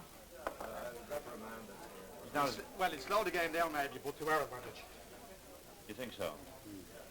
That's the only house. If he gets the ball, he'll use it. I've heard that complaint about Liam Brady and the soccer team, you know, that they play to Brady rather than taking their own initiative. Yeah, that he slows the team down. No, it doesn't. But Brian Mullins doesn't go and play full back when he should be at centre field, like Liam Brady. Yeah, that's right. Unless he's needed. Yeah. And Kieran Duff, do you think he'll be as lethal today as he was against Mayo on the replay? Oh, hopefully. I don't think he was as lethal as what he had been prior to 83. Yeah. I don't think we've seen the best of it. Standing off in 83 done a lot of harm to I think it sort of set him back a lot, you know? Yeah, probably did. I think it's only this year now he's going back to form. Yeah. And what about Hargan and Liston? Tricky one. It is, isn't it? You know, I remember Mick Holden saying last year that Hargan had faced Amid full forward and the Offaly full forward, and he had the bomber to face. He's playing well this year. And I read in the paper this morning he's now a fireman, and it's improving his game because he has to go through these various tests. That's right. It's making him more fit. Yeah. But whether the field is good on the football pitch now is another thing. Yeah, but if Kerry get off to a start like they did in the last game, and if Pat Spillane is on target. Pat is the danger man. Pat's the danger man, isn't he? From the very, very beginning. Yeah. Nullify him. He's deadly active. Well, if Canavan plays, depends if Canavan plays well. Yeah, that's true. There's good things on the Kerry side, there's good things on the Dublin side, so one balances out the other. So you can just hope for the best. Yeah, do you think it'll be a niggling game? I hope not. Particularly. I hope not. I hope it's an open game. If it's an open game and we get beaten, we'll still enjoy it. Yeah. You know, if we play well. Yeah, well, what do you think about the pressure now that the Kerry team are under? I mean, these fellas have been reading headlines saying they're going to win, they've been hearing on the radio and television they're going to win. Puts them under desperate pressure, doesn't it? You'd wonder on that because... They're there a long time. Yeah, Kerry've been there a long time at this stage. I don't think pressure would tell on them. You don't think so? No, they're a bit too professional for that now. They can take everything. They went under Daffley when they were looking for their 5 in a row. True, yeah, but they start to have the spirit again. They have the spirit. Very, very good spirit. Battery of cameramen getting the official photographs. Brian looking just a little tense. Noel McCaffrey there beside him. Mick Kennedy. There's Mick Holden at the back. Some of the subs. With John O'Leary, the goalkeeper, of course. Dave Sinnott there, top of the right. Charlie Redmond is the number 12. Barney Rock, number 10. And the team now coming back for their official photograph, minus the subs.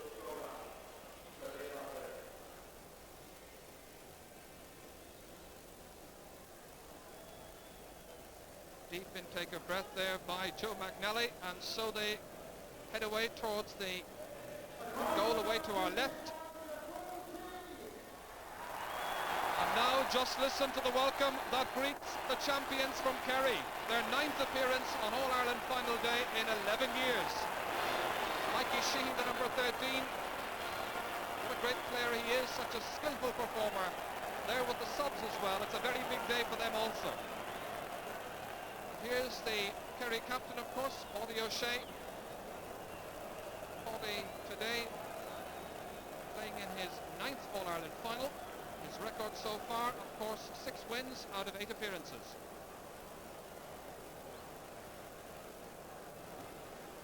Ger Parr, the number 15. This is the vital couple of minutes now where they rid themselves of all the nerves that may have developed. So, champions Kerry, unchanged from that which started against Monaghan in the semi-final replay 4 weeks ago. Sean Welch and Tommy Doyle have recovered from hamstring injuries, while Owen Liston's 4-week suspension for being sent off in that game ended at midnight. So he lines out in a forward line with 30 All-Ireland medals between them, and with only Timmy Dowd, who came on as a sub last year, being a relative newcomer. And meanwhile, this is the Dublin team with Pat Canavan selected at wing half back, with Mick Kennedy dropping back to the right corner of defence, all of which means there's no room in the lineup for Mick Holden, who must settle for a place on the subs bench. Barney Rock continues at right half forward, with Joe McNally on the fringe of the square in an unchanged Dublin forward line.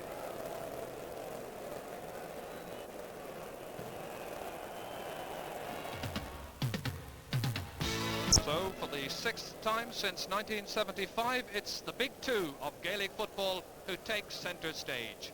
Kerry bidding for a 29th title, Dublin seeking a 22nd success. Yes, there's the prospect of high drama and gripping excitement here in Croke Park. Right now, we await the arrival of the President of Ireland and the team officials, also the match officials indeed, making their way out onto the field. As you can see, packed terraces, a lovely atmosphere here. And when I was in the dressing rooms about a half an hour ago just to check the latest news of the teams, they all looked quite relaxed. So let's hope it will be a game to remember.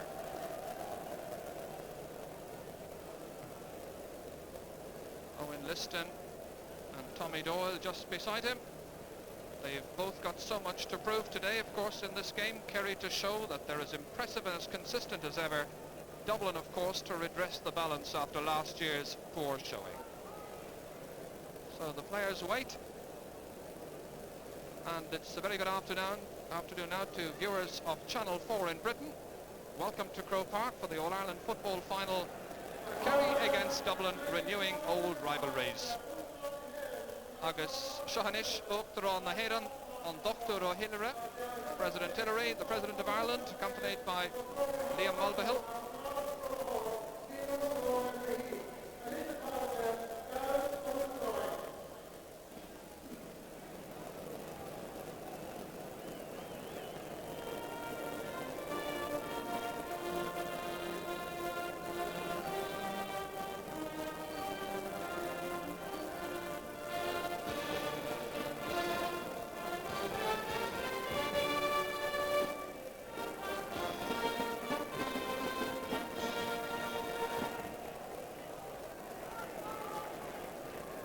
And so the President, accompanied by Dr. Michael Loftus, President of the GAA, there on his right, going down first of all to meet the Dublin team, captained by Brian Mullins. Brian, who's been part and parcel of the Dublin scene for all the last 11 years, first played here in an All-Ireland final in 1974. And meeting there Kieran Duff and Joe McNally, Charlie Redmond there, Tommy Conroy and Barney Rock. There's Jim Ronayne, who'll be Brian's partner in midfield. Dave Sinnott, the left half back. Noel McCaffrey, centre half back. Pat Canavan back in the Dublin colours. Ray Hazley, Jerry Horgan, their fine full back. Mick Kennedy and goalkeeper John O'Leary. So the President, who seems in very good form, meets Paddy O'Shea. Paddy, the Kerry captain, introducing his colleagues there. Sean Welsh, and down along the line to Tommy Doyle and Tom Spillane and Ger Lynch there from Valentia Island. Jack O'Shea, the great midfield player. Ambrose O'Donovan. There's Timmy Dowd, only 22 years of age. Ogie Moran, Pat Spillane, Mike Sheehy, the big bomber himself, 6 foot 4 inch tall Owen Liston, and finally Ger Power, the man who plays top of the left this afternoon. So it's a lovely colourful setting here in Croke Park. Splendid occasion. Thankfully there is a little sunshine, a gentle breeze blowing down the field, favouring the team playing from right to left in the first half. So the big question, will it be Paddy's or Brian's big day? Brian Mullins, with Kerry blood in his veins. His uncle Bill Casey from Lisspole played centre half back for Kerry in the late 1930s, early 1940s. So Brian playing in his 9th All-Ireland final today, winning 4, losing 4 of the previous 8, leads the Dublin team. And by a remarkable coincidence, Paddy O'Shea also in his 9th All-Ireland final, and as we said earlier, he's won 7 All-Ireland medals so far. So the Artane boys band, led by Tomas Duffy.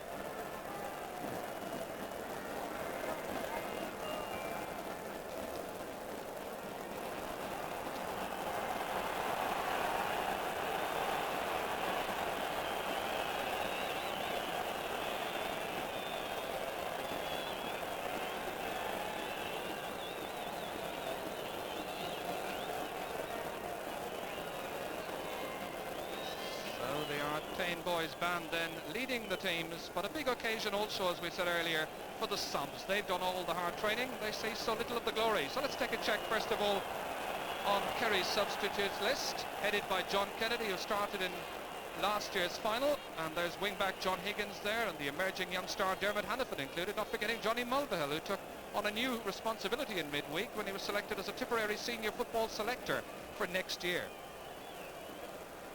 So those the Kerry substitutes, and just down to their left you've got the Dublin subs led by Mick Holden, who, and just look at this list of quality footballers, really any one of them would grace a good inter-county team, I'm sure. Dr. Pat O'Neill there in the background as well, not a sub but he is the medic. And just look at the list, as we say, it includes all stars like PJ Buckley and the bustling Anto McCall and the elegant John Caffrey. Meanwhile, back at the parade, the two teams making their way down that final stretch of the parade, led by the Artane Boys band. And indeed, the band members are anxious to send greetings to brother Joseph O'Connor, band manager since 1953, who's in hospital. And we hope he'll enjoy the game.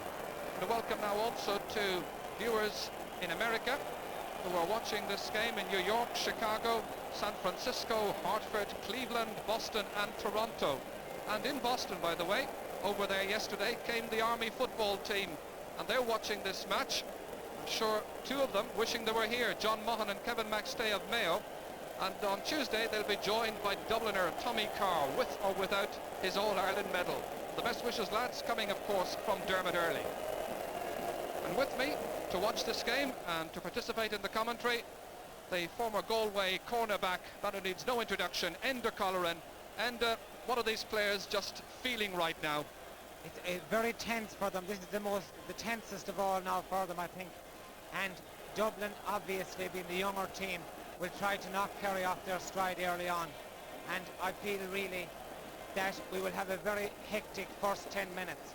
And I think in the semi-finals and in the replays we saw the team that grabbed the initiative early on coming out on top. So both of these teams will have this in mind in the first 10 minutes. So I think we're in for a hectic first 10 at least. Well, of course, you know what it's all about to have played against Kerry. You've met Kerry, I think, on 2 occasions in All-Ireland finals. I suppose from a Dublin point of view, the big thing is a psychological barrier, because apart from Brian Mullins in 1976, none of these lads has beaten Kerry in the championship. Yes, I think that the main thing for Dublin will be to convince themselves that they have the beating of Kerry today. They have been beaten by Kerry last year and in the past, but as you say, a lot of it is psychological. If they can convince themselves, then they have the footballers to do it. But it's very important on the day and under pressure like this to be able to do that. So then the 10th final meeting of Dublin and Kerry, the first being in Clontarf back in 1892. Dublin won that by 1-4 to 3 points. Dublin were represented on that occasion by Young Irelands, and Lawn Rangers represented Kerry. And the record so far, Kerry with 7 wins, Dublin with 3. And so they break away back into their positions. The parade virtually at an end. Two counties have dominated Gaelic football over the last 98 years. This is the 98th All-Ireland football final. And the man who is refereeing it is Paddy Kavanagh. Paddy Kavanagh, who becomes just the 3rd Meath man to have refereed an All-Ireland football final. He's 42 years of age. He refereed the Leinster football final and also the All-Ireland football semi-final, Kerry against Monaghan. And the bomber won't need reminding that he was the man who put the bomber off.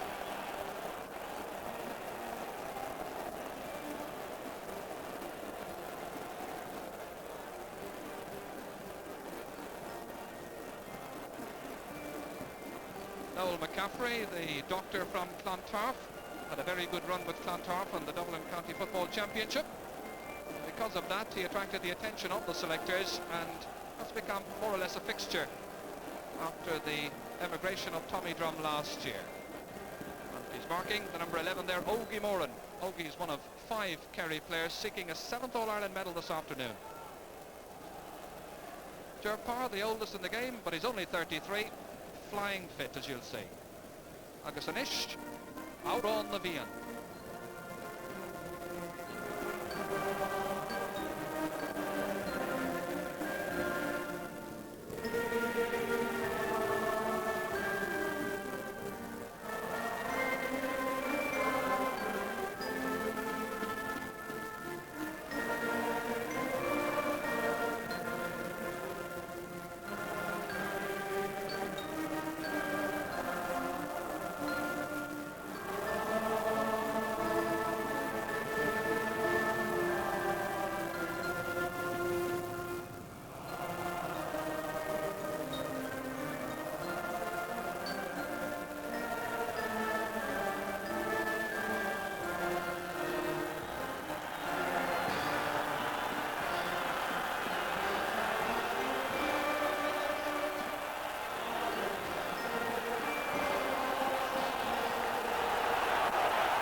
So a terrific ovation for both teams.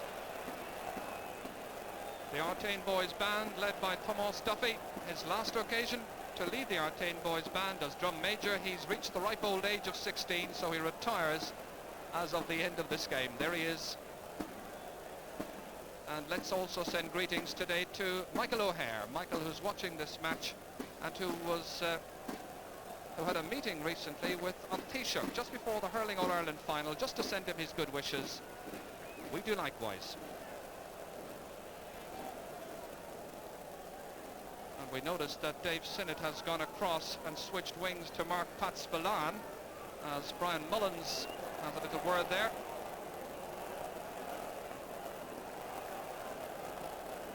Two linesmen, by the way, coming from Cavan and from Cork, Micheál Greenan and Jim Denigan. And we're just waiting for the clock to tick around to quarter past 3. There's Jim Denigan, there's the referee, of course, Paddy Kavanagh from Meath. And already there's a good deal of movement. There hasn't been a ball thrown in yet, but the teams just came out a little bit too early, perhaps, or was it that they walked a little bit too quickly in the parade? I'm not quite sure, but they've got another couple of minutes to tick on before the referee is going to throw the ball in. So the players have been moving around positions to try and keep themselves warm, much to the amusement of the crowd. There's the throw in. The All-Ireland final is underway, and it's Kerry who play from right to left with the aid of a breeze in this first half. Tom Spillane trying to open up the play down towards Owen Liston, who's won the first ball with Jerry Horgan. This is Jack O'Shea, angling for the opening score, and Jack O'Shea puts Kerry ahead. 15 seconds gone. Well, that's the start they wanted. That's the lead they've got. That's a marvellous start for Kerry, Chair. And just before that, I think we had so much musical chairs that some of the players were confused, and Kerry crept in for a point, a very valuable point. Yes, as we were saying this before the throw-in, Dave Sinnott is marking Pat Spillane, having switched wings with Pat Canavan. So Canavan now marks Timmy Dowd. So the tactics developing already. Let's see who can win midfield. Dublin have started promisingly. Jim Ronayne. Here's Brian Mullins. Tommy Conroy, robbed. Barney Rock, however, was alert. Trying to spread eagle the defence as Paddy O'Shea clears it, but only as far as Dave Sinnott, the number 7, who's playing right half back. Bidding to put Dublin on level terms, and the referee blows his whistle. And the two Spillanes are annoyed with one another, having given away that free to Dublin. And the referee has penalised Kerry a further 10 metres for a show of dissent, so it's on the 20-metre line for Barney Rock.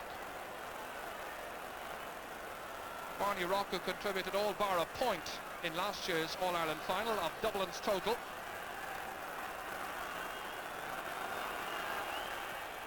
And the sides are level. Barney Rock is the scorer. That makes it 3 goals and 26 points he scored in this year's championship.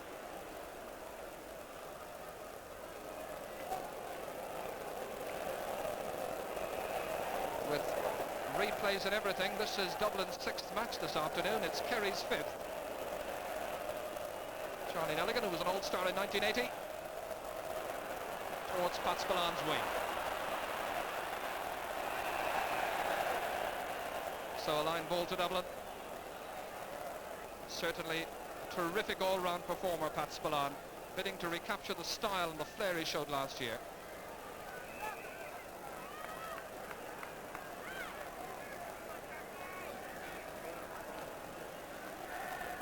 So 21-year-old Dave Sinnott in his first All-Ireland final, taking the line ball up towards John Kearns, who started on the half-forward line, and we expect him to move into the centre of the field fairly soon. Cut out brilliantly by Paddy O'Shea. Down towards Ogie Moran, who lets it run on towards Ger Power. Was held by McKennedy. And a little altercation there. Just off the ball.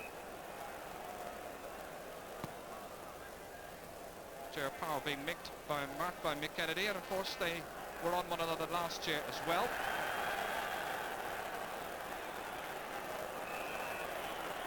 Jack O'Shea towards Owen Liston again, and Horgan is in there with the strong challenge, but it still breaks loose to Owen Liston. Well, the referee isn't allowing an advantage. He'd blown the whistle as Liston came up with the ball. Free into Kerry.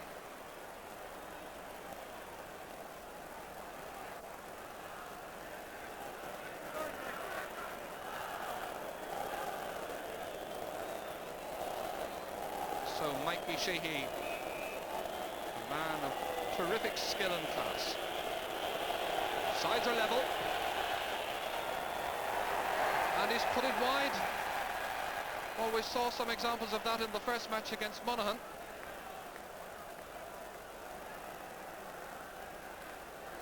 Well, in other years you'd have expected Mikey Sheehy to have tapped that one over. I wonder if that bandage left knee affects him, affects his confidence when he comes up to take frees like that.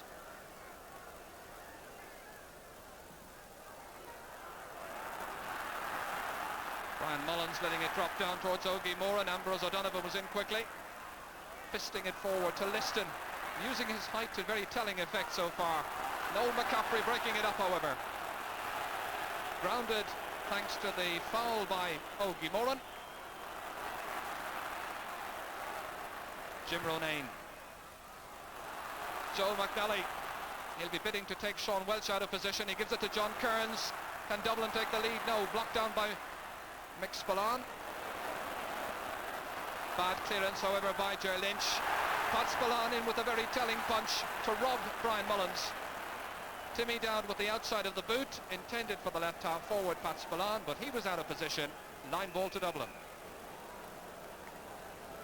So an interesting start so far, Enda. It seems as though Kerry in particular trying to use their big two up front, Pat Spillane and Owen Liston. Yes, and they are using the ploy of bringing Owen Liston out the field and playing the ball to him, and so far in his duel with Jerry Hargan he has come out on top. But the other Kerry forwards aren't moving as fast as they have been previously, and there's a lot of ball being lost, good possession being lost. Of course, the point has been made time and again. This is a young Dublin team. Kerry giving way a number of years, their average age about 28. So that foul on Jack O'Shea. Ger Lynch is free from his own 65-metre line. Hargan seems to be under it with Ray Hazley, but it went down off the Bombers' fingers to Ogie Moran, transferring it in towards Ger Parr. Difficulty getting it up, touched it on the ground, the referee decides. And a relieved Brian Mullins as Dublin get the free out.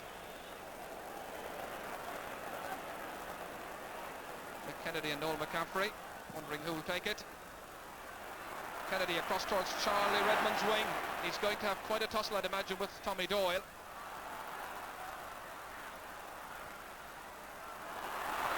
Barney Rock took his eye off it. That was enough to leave Ger Lynch in. Jack O'Shea. Ger Lynch stayed up with the attack. Off the ball, Pat Spillane is lying down injured and having a fair old duel with Dave Sinnott, but play continues and it's wide. Well, just out of the corner of my eye that time I saw Pat Spillane and Dave Sinnott involved in a little tussle in the right half forward position. Pat tried to bring the linesman's attention to it, but to no avail so far. Now the referee has consulted with one of the umpires, and he's coming out and he's going to have a chat with Dave Sinnott, I think, and Pat Spillane. Well, in a season when we have had so many off-the-ball incidents, let's hope this one won't be marred by another.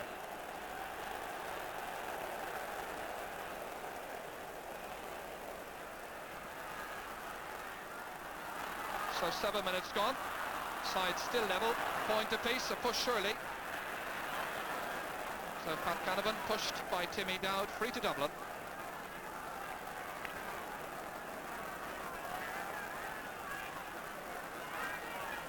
The spectators fairly subdued so far. Chivron took that mightily from the clouds. Looking for an opening, but there's nobody running off the ball. Here's Jack O'Shea. Tommy Doyle. The man they call Private. Ambrose O'Donovan just lost his footing for a minute, but it runs kindly for Mikey Sheehy, trying to get by Ray Hazley, but cut out by a vigilant Noel McCaffrey. He was reading the danger signs. Good interpassing by the Dublin midfielders. Here's Tommy Conroy. Such an elegant performer on the 40-metre line. He's still going through, and he's put it wide, inexplicably, after a good build-up. Kevin Heffernan says this is a player to watch for in the future. That time he seemed to lack a bit of confidence in his striking. And up until now, Ger, it's obvious that Dublin are the fitter and the faster team, and the Kerry forwards in particular are making mistakes, and we haven't seen them run like they have in previous games at all. And that after only 8.5 minutes. So it's looking ominous for Kerry, it seems, but the sides still level. Point apiece.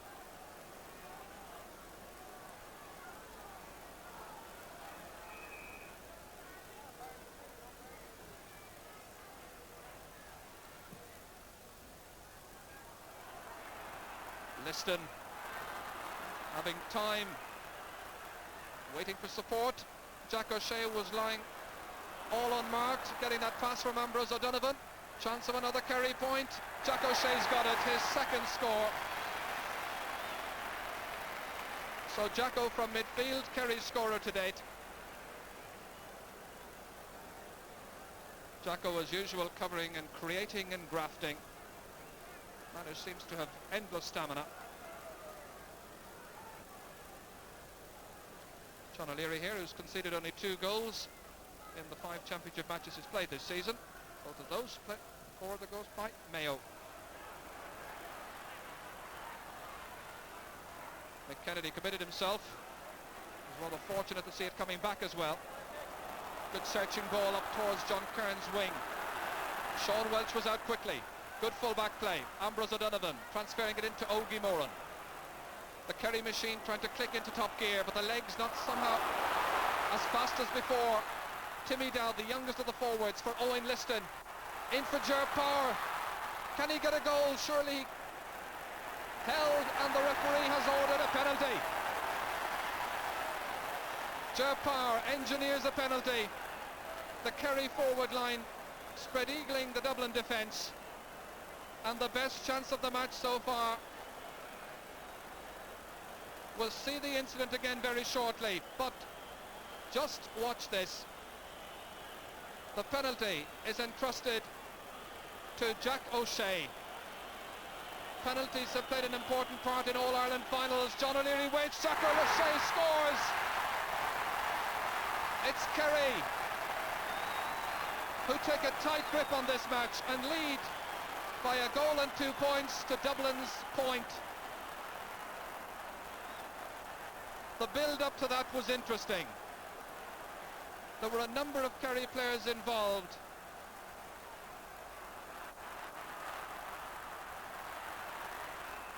Timmy Dowd busy in midfield.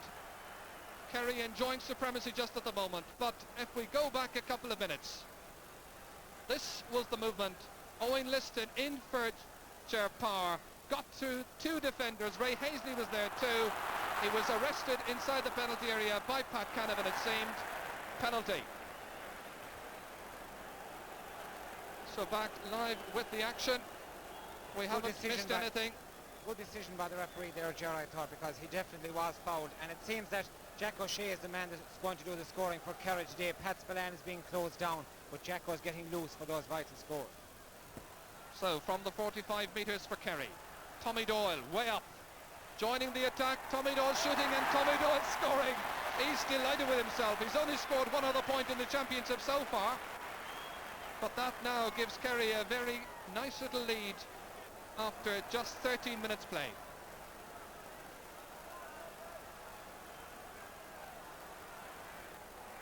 Well, the Kerry players were telling me yesterday in Tralee that it was all a question of attitude, how they could perform on the day.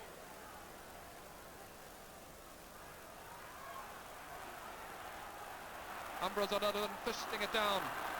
Owen Liston there first time. Well, he's breaking down a lot of ball. Ambrose O'Donovan is following up. Jerry Hargan came out with the challenge. Brian Mullins ran into a strong, tough but fair shoulder from Owen Liston. Brian, who is good at opening up the play. Charlie Redmond. Jack O'Shea doesn't want to foul him.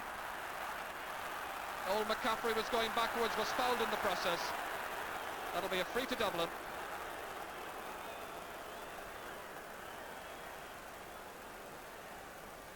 Charlie Redmond, the player, lying down injured. Charlie, who watched last year's All-Ireland final in Boston. Well, in fact, he watched it afterwards because when the match was being played, he couldn't get to a monitor to see it, so he went out and played football instead.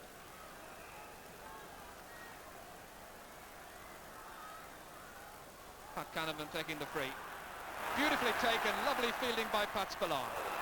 Tommy Doyle in quick. Kieran Duff was in quicker. Two men lying down on the ground. It's getting a little physical. Tommy Spillane was one of them, and the other was Tommy Doyle. Two members of the Kerry half-back line.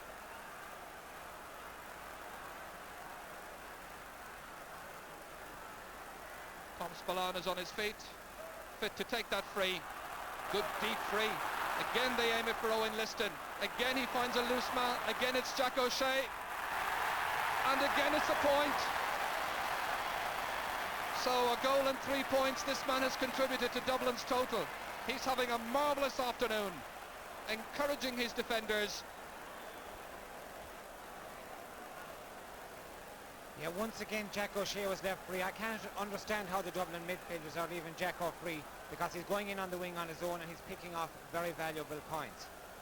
And just now Dublin have brought John Kearns to midfield. Three men so in the middle of the field. Mick Spillane has followed him there. This ball is coming towards John Kearns and Jim Ronayne. That's Mick Spillane getting it back to his younger brother Tom.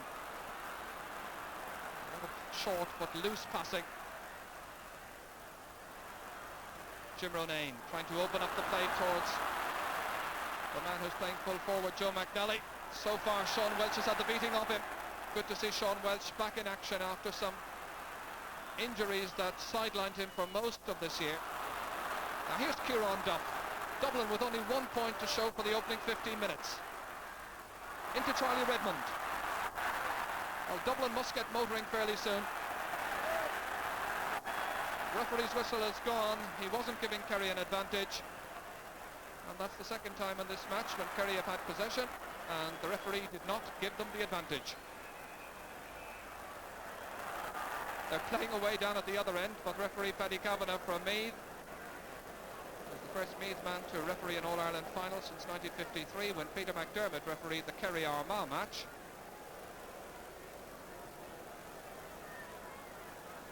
That's about 30 metres out from the Kerry goal.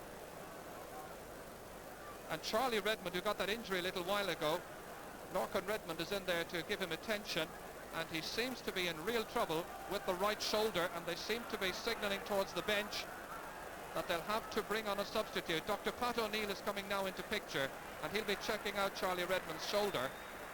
Well, he's an unfortunate loss if he has to go off, because his bustling style was something that Dublin were depending upon.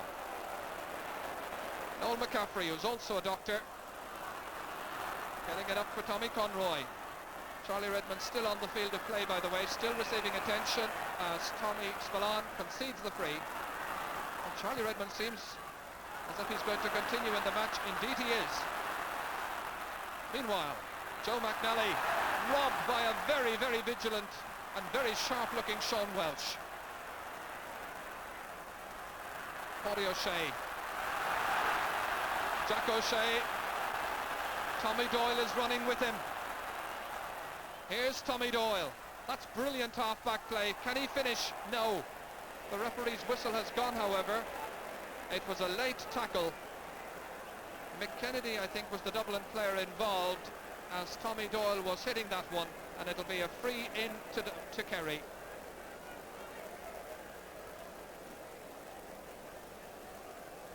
I'm delighted to see the late tackle being penalised, Joe, because a few of them were let go before that, and if this wasn't stopped at this stage, this game could develop into a kind of a nasty. That's Tommy Carr, who's come on as a sub, and one assumes that it's Charlie Redmond who's gone. Yes, I don't see Charlie Redmond on, so Tommy Carr, who made his championship debut this year against Wexford, comes into the half-forward line. Meanwhile, Claire Edwards and Mick O'Dwyer, Claire the Kerry physio, giving Tommy Doyle much needed attention, back on his feet. Free into Kerry, Mikey Sheehy tapping it over. And so far it's been a litany of Kerry scores. That's the lead. 18.5 minutes gone. I wonder, can Barney Rock get this Dublin attack moving? So far the question really has been question of trying to get the ball in midfield and then supply it properly to the forwards. And Brian Mullins won this one. Jack O'Shea again in there quickly, and Dave Sinnott a little unnerved, fly kicking that one away, out over the sideline.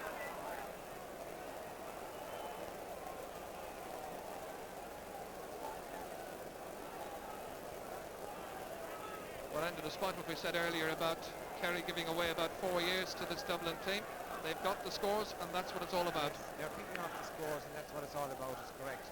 Dublin, I feel they're trying to mark them man-to-man, and a lot of the Dublin players aren't really concentrating on their own game because of this. That was Jerry Horgan who got it out towards Tommy Carr, towards John Kearns, crossing the Dublin 65-metre line, spreading open the play to Tommy Conroy's wing. Oh, it's just not going their way at the moment. Tommy Conroy was fouled. Free into Dublin, but definite indications that they're looking a little rattled.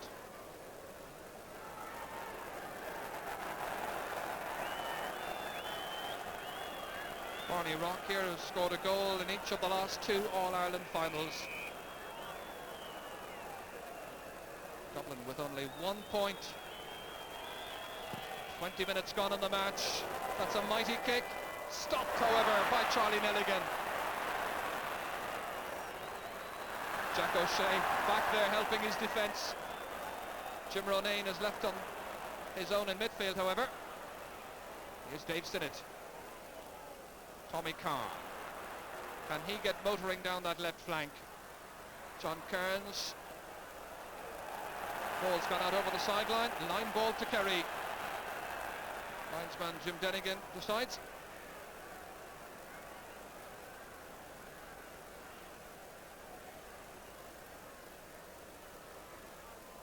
So a very happy position to be in for the defending champions from Kerry. That's a mighty fetch. Ambrose O'Donovan laying it off quickly towards Pat Spillane. Dave Sinnott is there marking him. 3 Dublin players. Jim Ronayne was the last one. And it's out over the sideline. Well, the spectators on the hill waiting for the fireworks to happen. And so far, they've seen very little from their team.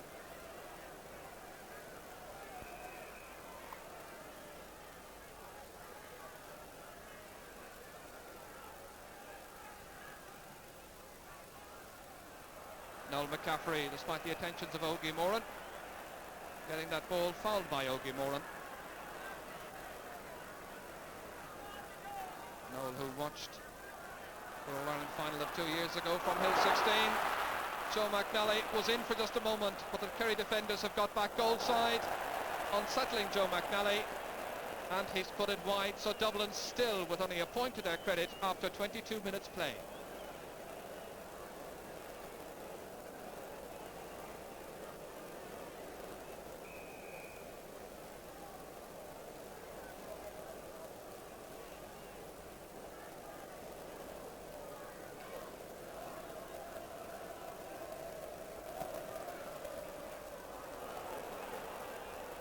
Three Dublin players in midfield, and it's Brian Mullins who comes away with it. Jack O'Shea out towards Mick Spillane. Tom Spillane is under it. He kept moving forward, engineered the foul, and wins the free. But the way he was moving that time, there was nothing the 2 Dubliners could do other than foul him.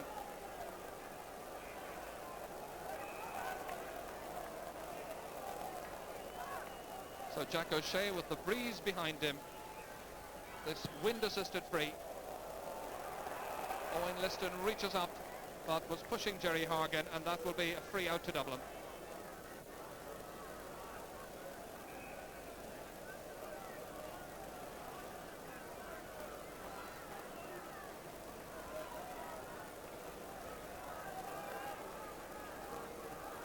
Ger Lynch has now been moved to mark John Kearns. John Kearns is making a third midfielder, and Lynch is accustomed to playing midfield for his club. So this is a good move by Kerry. Meanwhile, Pat Spillane fouled by Jim Ronayne. Owen Liston and Jerry Hargan. Liston inside towards Ger Lynch, the aforementioned Ger, grounded by Noel McCaffrey. McKennedy there too, and he gets the free in. The Dubliners protesting that they were trying just to make it hard for the Kerry man and force him into the foul.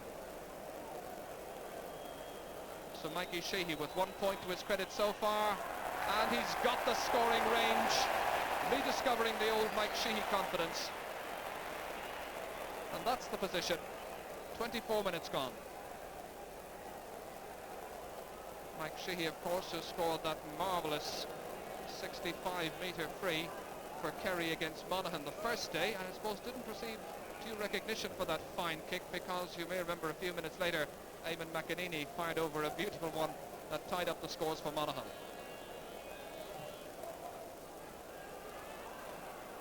John Kearns is up there, but it's Jim Ronayne who breaks it down to the waiting Barney Rock. Tommy Conroy, but nothing is happening up front for the forwards. A little indiscretion penalised by the referee.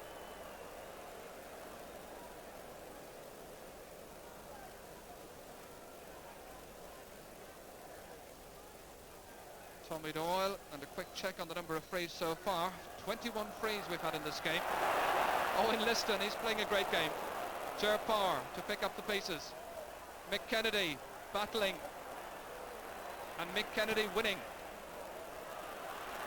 Sean Welch was out first time. He's won every ball so far from Joe McNally. Tom Spillane just touching it forward just enough for Ger Lynch. The Kerry half back line is doing very well. Dublin getting very little. Barney Rock, however, from that mistake, looking for Dublin's second score, running into Tom Spillane, fouled by Tom Spillane. Tom with a little smile on the face. He can well afford to smile, of course, with his team 8 points ahead. Barney Rock with a thigh injury.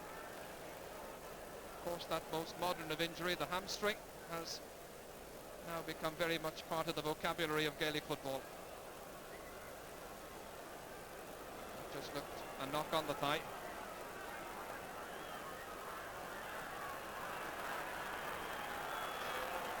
So straight in front of the post. The last kick was saved by Charlie Nelligan. Breeze against him, and he's put it wide. Barney limping away from that knock on the right thigh. Dublin could ill afford to be without Barney Rock. They've already lost Charlie Redmond, remember.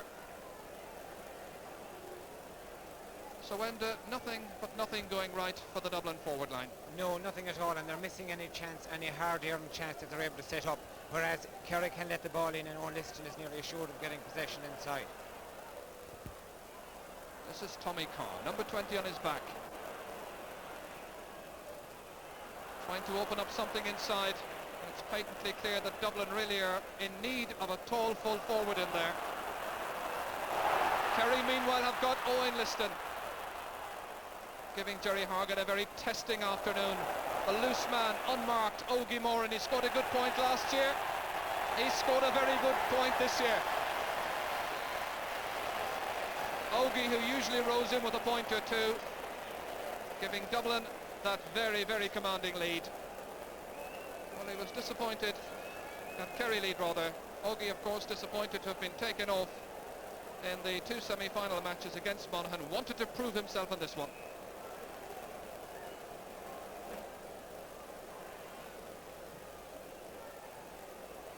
So 7 minutes to go to half-time. There'll be some strong words, I'm sure, in the Dublin dressing room. John Kearns is robbed. Ger Lynch is playing a good game. Out to Tommy Doyle. There's Kearns again, foraging in midfield. There's only 2 men forward, however. One of them was Kieran Duff, trying to get around Paddy O'Shea, half blocked down by the Kerry captain, and Pat Spillane is back to help out.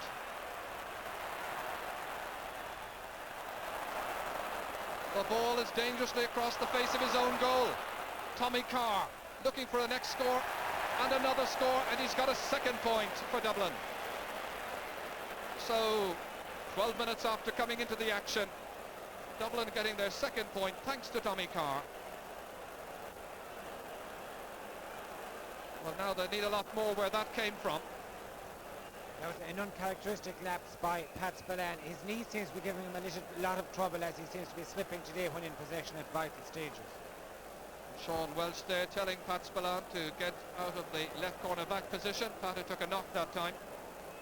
The brave player who came back from injury, just like Brian Mullins did.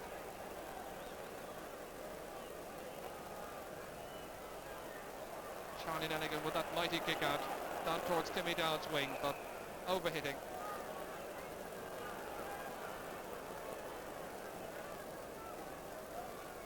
Spillane hoping today to win a 7th All-Ireland medal. Pat Canavan, who was an All-Star in '83 when he won his All-Ireland medal for Dublin. Jack O'Shea was racing forward to that. Very little clean fetching in the middle of the field, but they're breaking it down for a colleague. This is Ger Lynch. A real tenacious player. Flying forward, Tom Spillane, the Kerry half back line. Absolutely overwhelming Dublin so far. Owen Liston on the 45-metre line. He's put it wide. And that's the 4th wide Kerry has had so far. Dublin has had 3.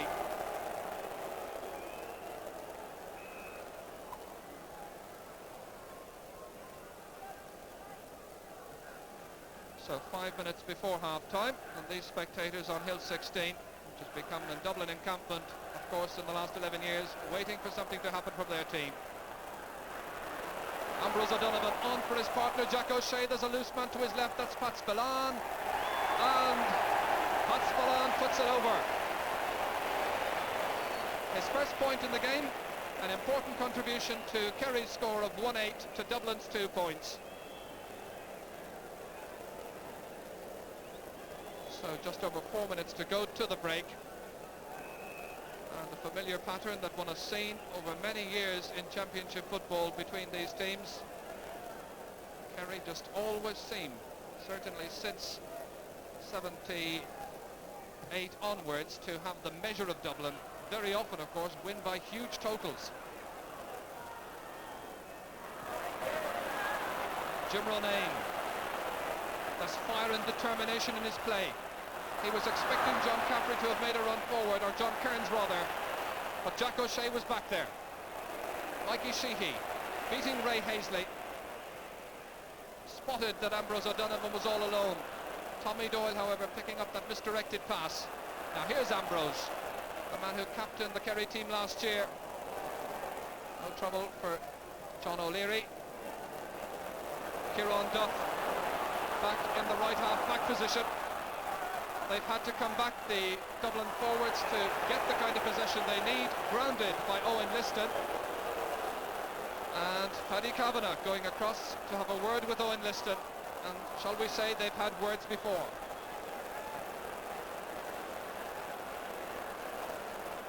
This time it's just a caution. Kieran Duff looks in some distress. Considerable distress indeed.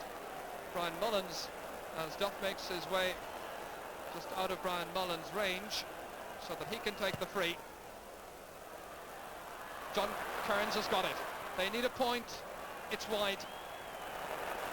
Well, that would have been a point that would have given them something to cushion them into the second half. But still, Dublin with only 2 points. Kieran Duff making his way back into the action. Just a little bit over 2 minutes to go to the half-time whistle.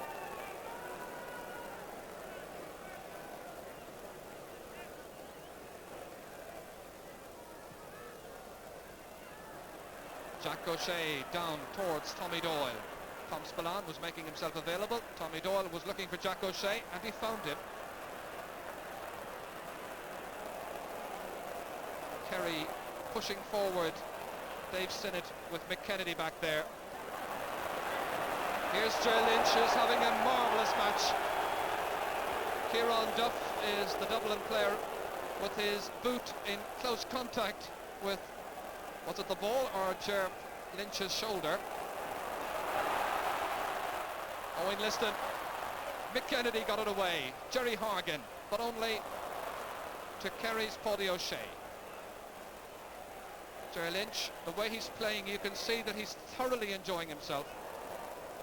Noel McCaffrey playing full-back for just a minute. Switching the play towards Barney Rock.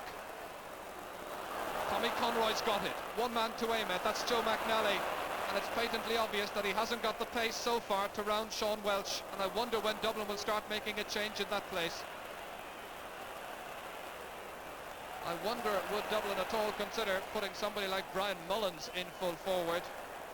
They've very little to lose at this stage. The second half tactics are going to be interesting. Inside the last minute of play in this first half, a first half dominated by Kerry. And here's Joe McNally. And it's wide. 5 wide so far Dublin have had.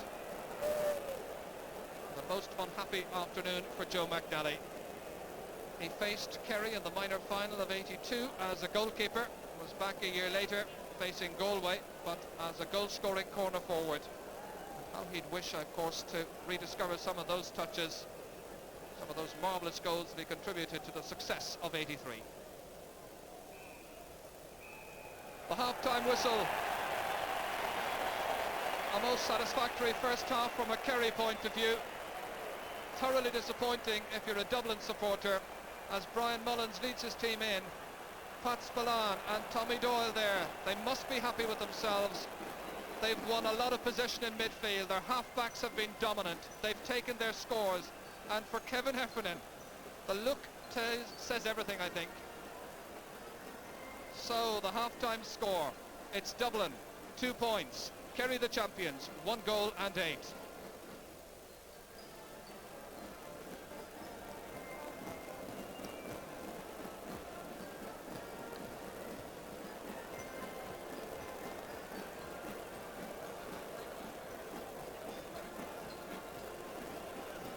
Back to Croke Park, and as you join us, there is the shot of Hill 16, and I'm afraid at the moment some usual Dublin supporters waiting for the second half of this All-Ireland final and wondering what, if anything, Dublin can do to save this match now. Down at half-time by 1-8 to 2 points.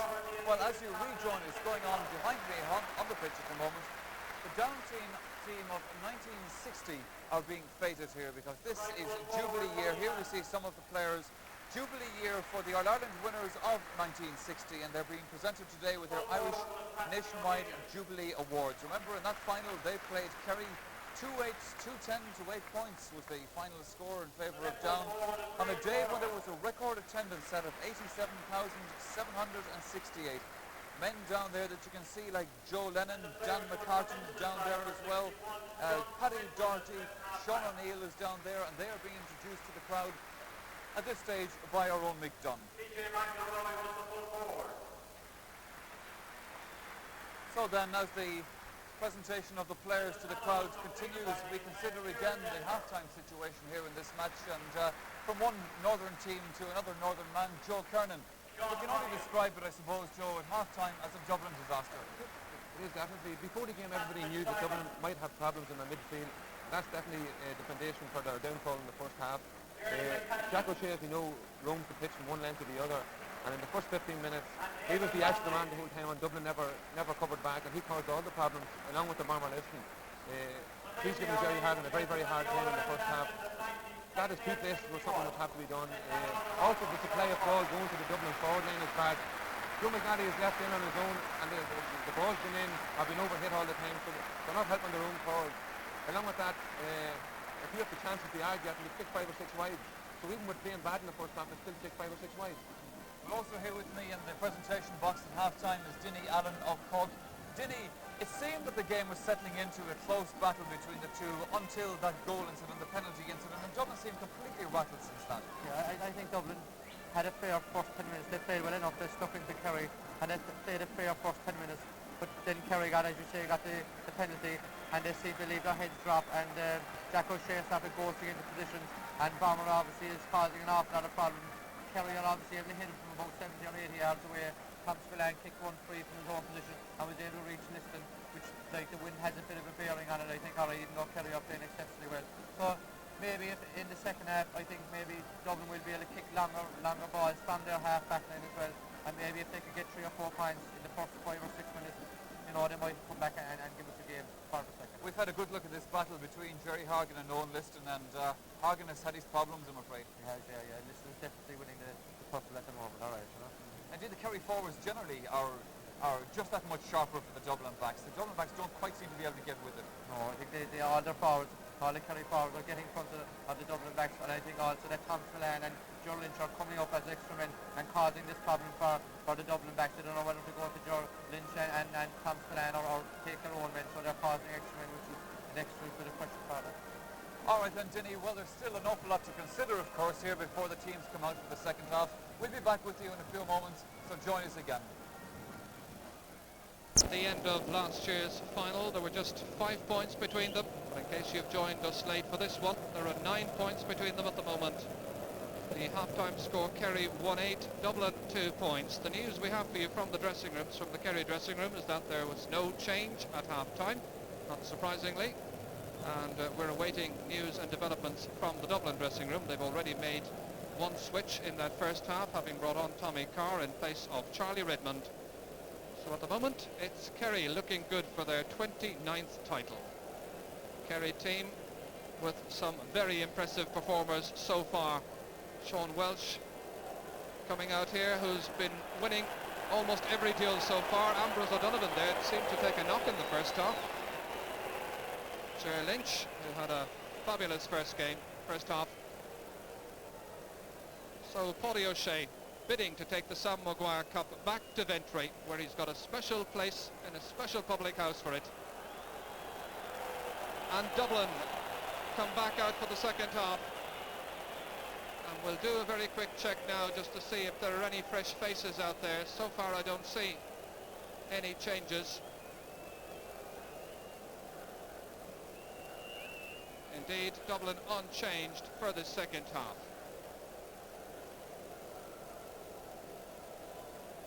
And in case you have been wondering about the minor match which went on before this, a game won by Mayo. Mayo beating Cork in the minor All-Ireland final with some fabulous goals and a very fine display indeed. So Brian Mullins, as we watch Mick O'Dwyer going across with Claire Edwards, the physio, to the dugout. Brian Mullins has gone into the forward line. He's gone in to play right corner forward. It'll be interesting to see just where he does eventually finish up, as it were.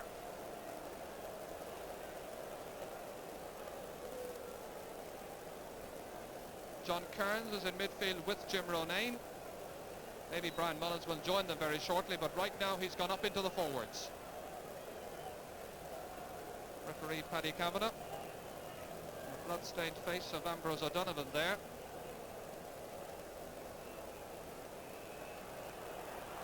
So the throw in for the second half. Dublin with a huge mountain to climb, having the aid of a breeze. There's Noel McCaffrey. Here's John Kearns. They need points early on. Well stopped by Charlie Nelligan, who read it all the way. Sean Welch, fast delivery to Jack O'Shea, who's always back there. Covers every square foot of this pitch, I think.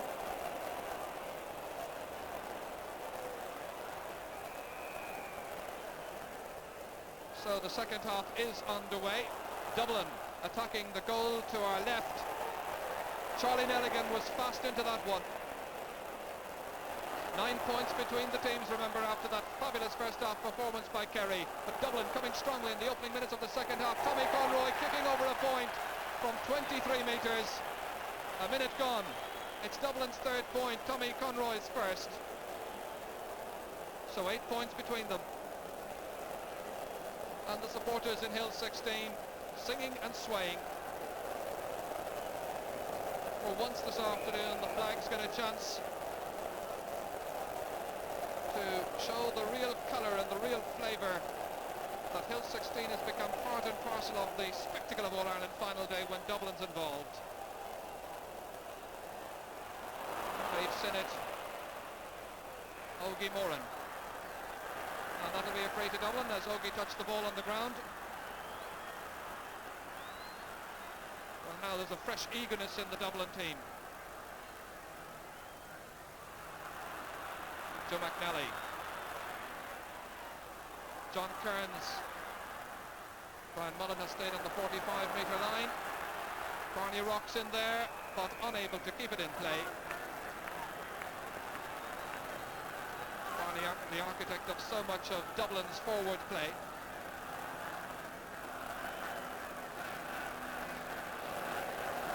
Charlie Nelligan, who's bidding for his 6th All-Ireland medal this afternoon. First came into the action as a substitute for Paddy O'Mahony in 1976. Jim Ronayne fisting it down, but Tommy Doyle.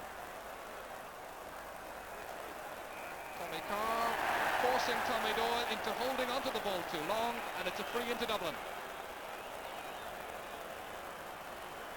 Well, it was a very milk and water first half from a Dublin point of view, indeed from a neutral point of view. So the hope must be that Dublin can keep up this type of sustained effort right throughout the next 33 minutes.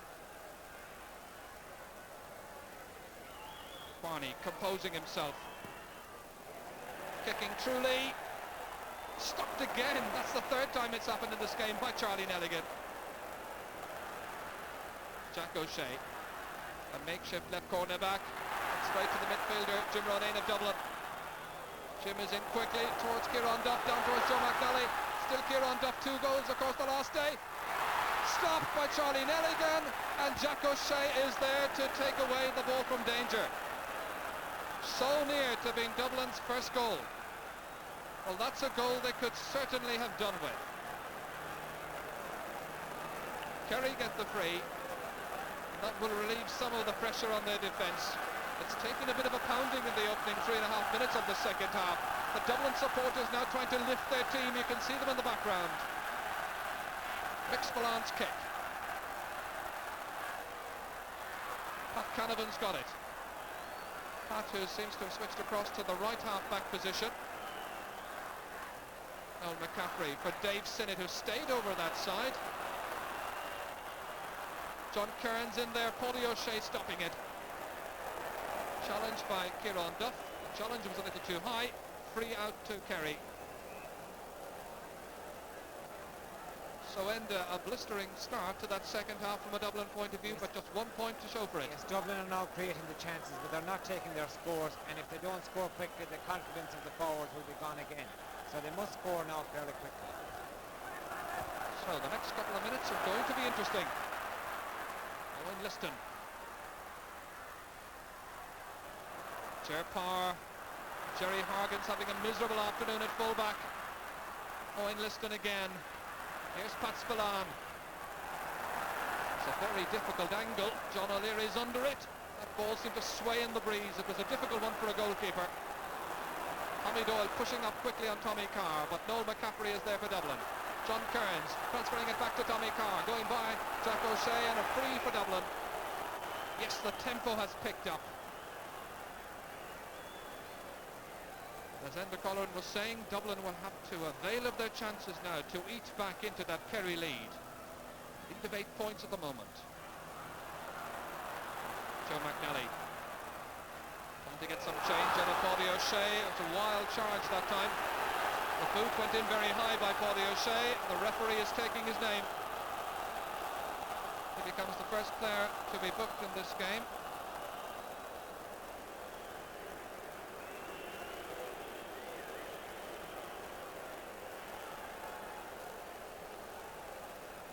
Free into Dublin. Barney Rock right on the sideline.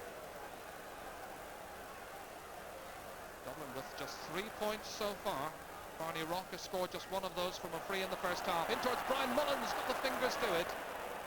Sean Welsh is thinking about letting it go out over the end line. Kerry taking no chances. It's a rear guard action on their part in the first 6 minutes of the second half. They'll be hoping now to cope with the pressure and counter-attack themselves. The last thing they'll want to do is just rest on their laurels from the first half. Kieran Duff towards Barney Rock, but out there smartly Sean Welsh, the fullback, who is playing a fabulous game of football. Owen Liston, look where he was, 40 metres from the Kerry goal that time. Pat Canavan. To his wing-back partner Dave Sinnott, to the other man on the half-back line, Noel McCaffrey, coming forward to join the attack with Tommy Conroy here just outside the 20-metre line. Conroy striking and Conroy scoring. The second point that Tommy Conroy has contributed to Dublin's cause. That's 4 points they've scored. So now 2 points for Dublin in the second half. Well, there was a lovely build-up to that Dublin score. The entire half-back line was involved in it. So they're trying to do what Kerry did in the first half. So just take a look at it again. This was Noel McCaffrey getting the pass from Dave Sinnott, going by the Owen Liston. There was Tommy Conroy, turned into one Kerry man, went round the other, went down 2 defenders and kicked a lovely point. Back line with the action, Charlie Nellig with the free.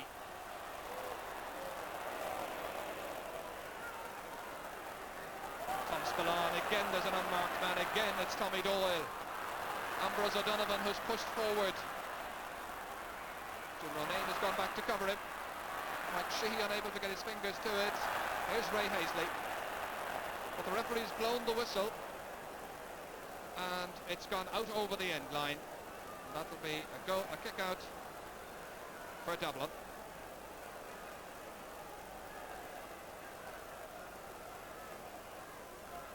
So Wenda, in your view, are Dublin doing enough? 8.5 minutes gone, they've 2 points in the second half, but they still look quite prone to the counterburst from Kerry. They do, yeah, but Kerry aren't scoring of late, and we must remember also that Dublin are playing with the breeze in this half, which should be quite a help. But at the same time, Dublin need a goal now to get back into this game. So will that goal come? Not if Tom Spillane has his way. He's covering right and covering left.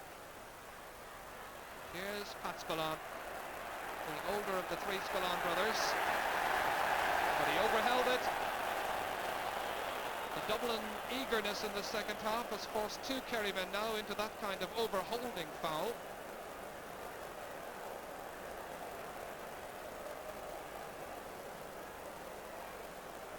Well, Kerry must be wary, of course, of giving away too many frees with the likes of Barney Rock around. This is outside the 45-metre line.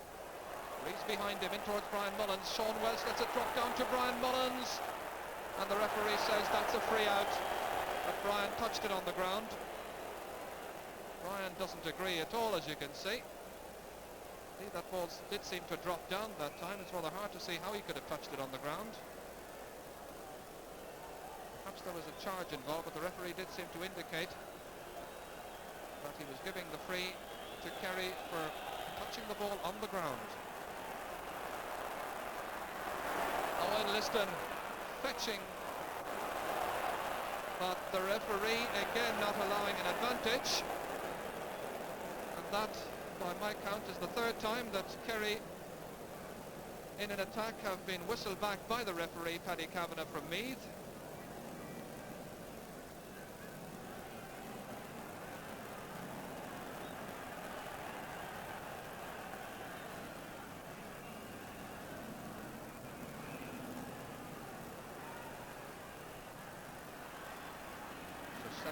The difference. Tom Spillane gritting his teeth as he took that one. Terry Horgan picking up the loose ball. Here's Dave Sinnott. John Kearns towards Kieran Duff's wing. Claudio O'Shea is out there quickly. It's Tommy Conroy, scorer of 2 points, dodging round in towards Joe McNally, but clearly giving away a few inches, pushing Jack O'Shea, and that's going to be a free out to Kerry. On the bustling Joe McNally that time, unable to get that one up in the air. Jack O'Shea having a couple of inches on him.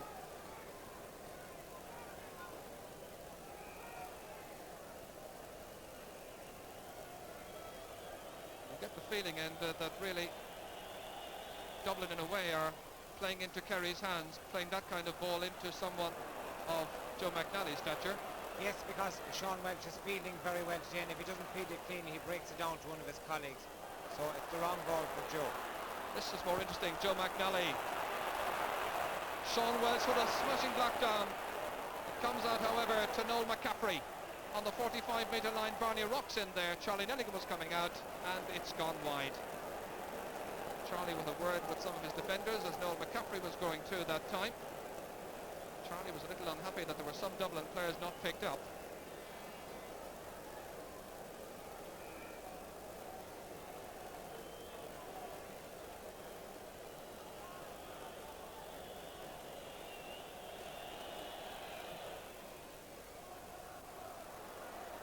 John Kearns, nice fetch, 45 metres out.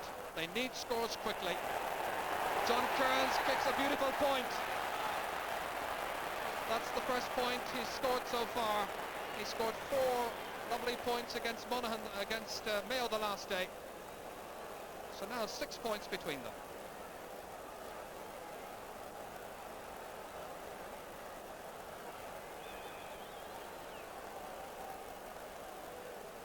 So gradually Dublin getting more and more into it, but clearly handicapped by the 9 points of an arrears that they faced at the start of the second half. Ambrose O'Donovan, Ger Lynch. Ger Lynch on towards Timmy Dowd. Can he get a goal? Yes! It's the icing on the cake for Timmy Dowd, the 22-year-old. His first score of the game. After all the Dublin pressure, that's the perfect response for Kerry. And how fitting it was that Ger Lynch, the wing-back, should have set it up for him. Beautiful vision, spotting that Timmy Dowd was on a run, and the finishing was clinical. Meanwhile, at the other end, it goes off a Kerry defender for a Dublin 45. Well, what a body blow that was, Enda, just as Dublin were coming back. Yes, Dublin were fighting back, and it looked as if they were coming right back into the game, but then we saw a vintage Kerry movement nearly the whole length of the field, and a well-taken goal by Timmy Dowd. So what can Dublin's Kieran Duff do about it? He's taken over the free taking from Barney Rock, you'll have noticed. Fisted down by Joe McNally. Tommy Conroy's in there as well. Here's Barney Rock, chance of a goal, still scrambling loose in there. And Sean Welsh is the one, a tower of strength, who got it out, but only as far as Tommy Carr. It's still dangerous from a Kerry point of view. Bodies dangerously flying around in there, and the referee is giving a free out. Well, it'll be interesting to see that all over again. There was a body flying in the air that time. The referee saw that Tom Spillane was being fouled. Tommy Conroy is the last one who gets off the ground, and a free out to Kerry in the end. So a bit of a let-off that time for Charlie Nelligan. But once again, they had cause to be grateful for Sean Welsh.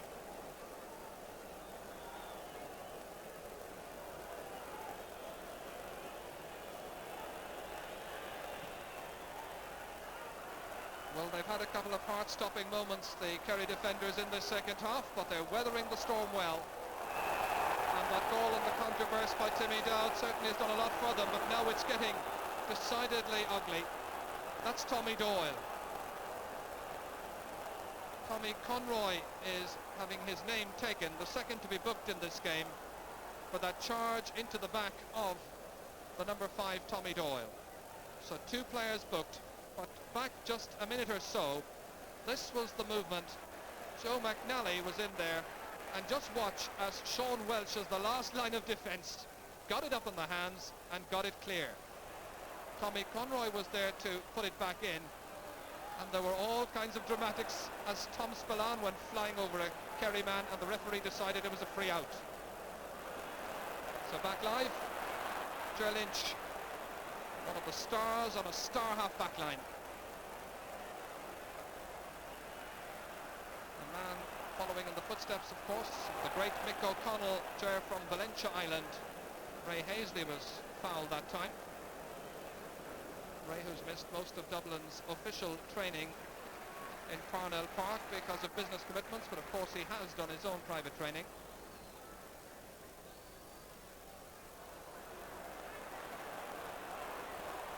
Jack O'Shea, somebody fell. Noel McCaffrey, the last line of defence with Timmy Dowd, and now they're all pushing forward. Dave Sinnott back to his goalkeeper, John O'Leary. Mick Kennedy as Dublin press forward. They've nothing to lose at this stage. If the game is going to be retrieved, they're going to have to throw caution to the wind and try to get more and more into it. Pat Canavan. Mick Spillane. Mick, who's got excellent positional sense. Here's Mick Kennedy.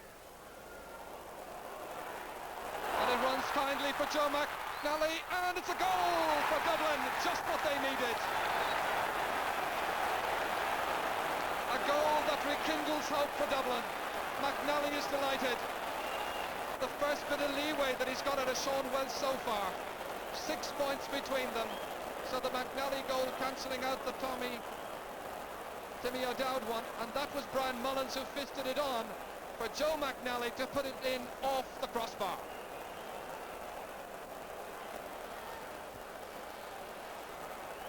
And Dublin are making a change. Their captain Brian Mullins is going off, and PJ Buckley, the all-star from last year, comes in. So Kevin Heffernan making the change, taking off the very disappointed Brian Mullins. So PJ Buckley, his first championship match of the season. Tommy Doyle, brilliant interception. Timmy Dowd's outside him. Mike Sheehy, Jack O'Shea is loose up in the left corner forward position. Here's Jack O'Shea. Again Kerry with determination, turning forward, but that was a bit ambitious from Jack O'Shea, neither a shot at goal nor a pass. Lovely fielding when it was needed most by Kerry from Pat Spillane. Tom Spillane pressing forward. Ogie Moran's unmarked. Can he get round John O'Leary? He's missed it. Well, it's reminiscent of one that Anto McCall missed against Mayo in the draw match a couple of weeks back. Really an open goal.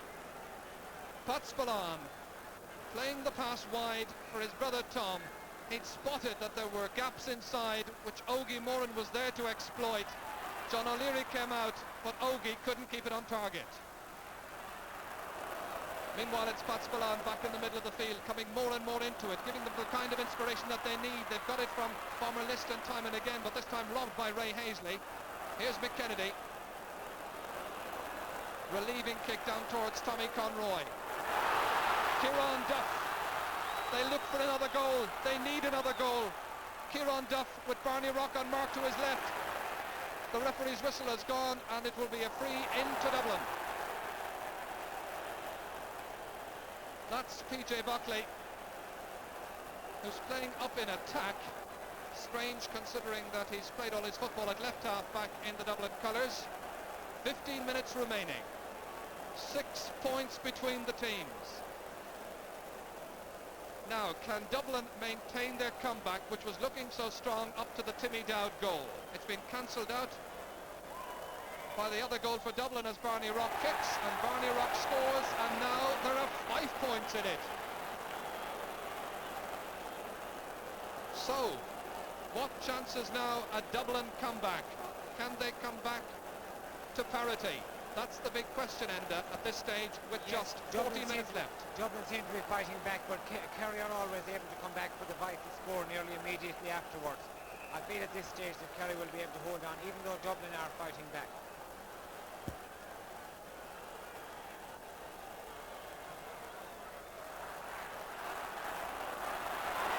Jim Ronayne, there was no way he was going to be beaten for that one. Fouled in possession. Dublin must now make every attack count. Kerry can't afford to give away frees. Noel McCaffrey. Barney Rock, can he turn? Pat Spillane is back there with Tom Spillane. John Kearns is the loose player. Has he got the accuracy?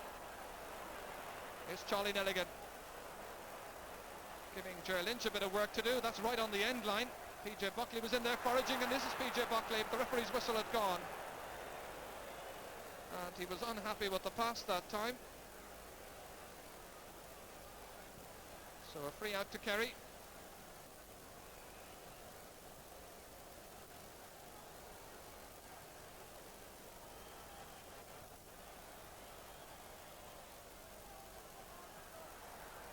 Liston now in midfield, and that's Owen Liston under that one. Jerry Hargan is there beside him. When Jerry made his debut in the league in 1982, the man he marked in his very first match was Owen Liston. Mick Kennedy, as Ger Parr slipped. The covering by Ray Hazley. Bad ball, however. It's Timmy Dowd on towards Mikey Sheehy, running into Mick Kennedy. Looking for support, comes from Owen Liston, but there was a tenacious Mick Kennedy in there too, just delaying the Kerry attack, and a free for a push in the back of Owen Liston. Free to Kerry.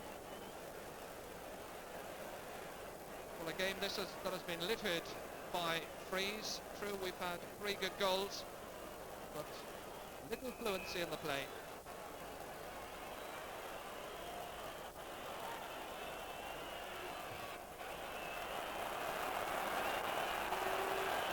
Jack O'Shea waiting for somebody to make a move up front. He wanted somebody in the left corner forward position.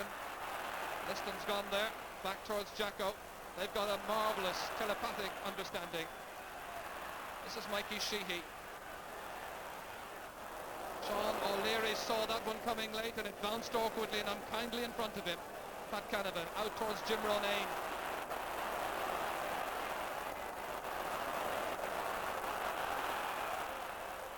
Tom Spillane.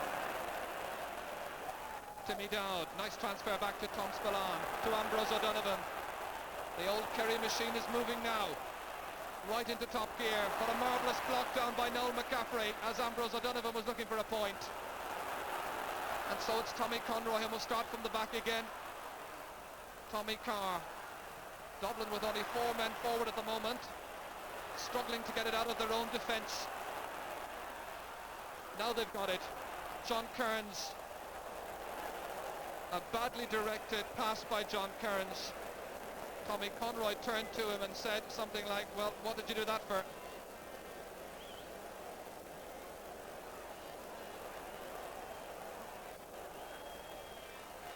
So Kerry now just over 10 minutes away from retaining the Sam Maguire.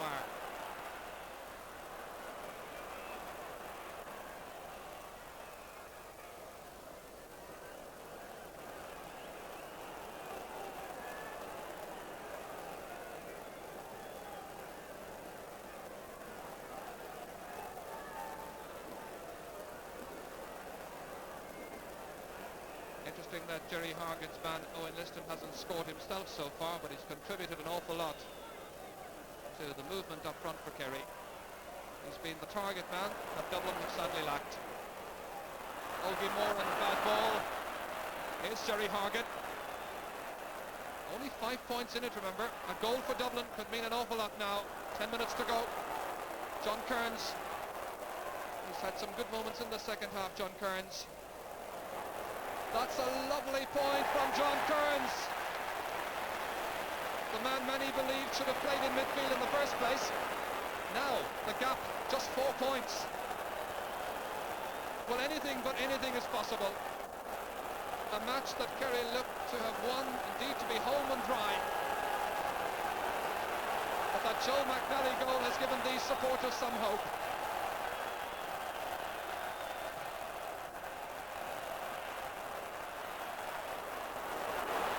Jim Ronayne, 4 of them camping in midfield, but they've got to send players forward. Kieran Duff. Well, he was angling for the shot. The truth of the matter is there was nobody really forward that time for Kieran Duff to aim at.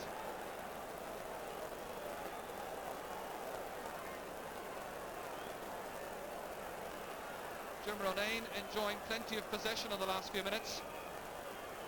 But really, it's target men that they need in that most vital area just in front of the Kerry goal. Here's Tommy Doyle.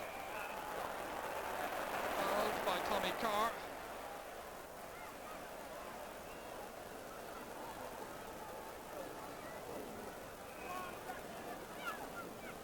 Eight minutes remaining in what has been a very disappointing All-Ireland final.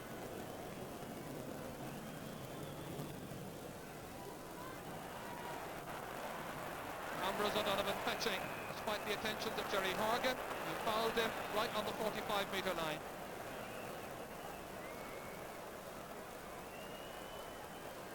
So Jack O'Shea with the instructions to Owen Liston. He's calling it Owen Liston, and John Kennedy is coming on for Kerry.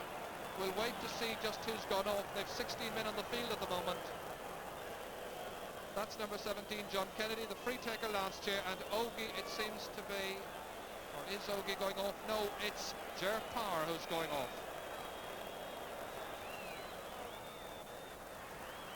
Pat Spillane, meanwhile, holding possession, angling for a better position in front of goal. Jack O'Shea says, leave it to me, when he might have held possession just a second or two longer. 7 minutes to go. 7 minutes between Kerry and their 29th All-Ireland success. Tom Spillane, he's a terrific half-back. Played much of this season, of course, in Sean Welch's absence at full-back. But he gets more space to express himself in the centre. Here's John Kennedy, first touch for John. Well, there was nobody there, John. Canavan. Tommy Carr. Here's Dave Stinnett. His grandfather and his father before him have played for Dublin. He so badly wants to win an All-Ireland medal. This is his first All-Ireland final. John Kearns. This time it's down towards Joe McNally. It's another goal! Joe McNally's second goal. But Charlie Nelligan saying to the umpire that McNally was in the square. The goal stands, I think. So, this could be the greatest comeback of all time. Watch it once more as Dave Sinnott, the man we were saying wants to win an All-Ireland medal, fed it to John Kearns. It came down tantalising for Joe McNally and in. So Joe McNally's second goal. There's just a point in it. Timmy Dowd with possession, 6 minutes to go. And forget what we were saying about this being disappointing. Right now it's thrilling. Ogie Moran is pulled down by Jim Ronayne, who protested the referee, Paddy Kavanagh. But it's going to be a free in to Kerry. He's penalising Dublin another 10 metres. So anything but anything is possible now. Amazingly, Kerry having led by 9 points. Mikey Sheehy kicking over a very valuable score. It gives them a tiny bit of breathing space. 2 points they lead. 5 minutes to go. And possession now is vital. Dublin, the team that have it. An important fetch, but it breaks down for Kieran Duff. A free in for Dublin on the 45-metre line. Suddenly and explosively the game has come to life.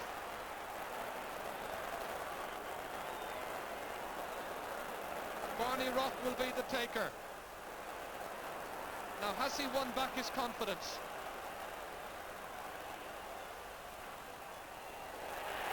He certainly has, and there's only a point in it. The supporters on Hill 16 are jubilant. This is what they came to see. And the Dublin team are now providing the goods for them. That's the position. 4 minutes remaining. Enda Colleran, very briefly, who would you be putting your money on?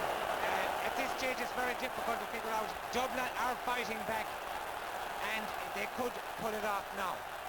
But this is not a young Kerry team, and one thing they do not want is a close finish. But a close game is what they're getting.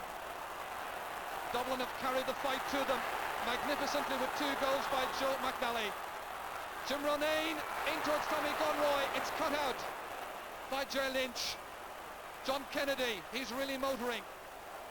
Paddy O'Shea. Possession is vital. There can be no slipshod passing at this stage. Every pass is essential. Nice cohesion. Kennedy, his team ahead by just a point. Pat Canavan for Dave Sinnott. Towards Tommy Conroy over the head of Jack O'Shea. Tom Spillane. Bad ball, however. PJ Buckley. Blocked down by Jack O'Shea, who made the initial error. You can see Mick O'Dwyer there on the sideline, urging his men forward. The closest call they've had in the final for a long time.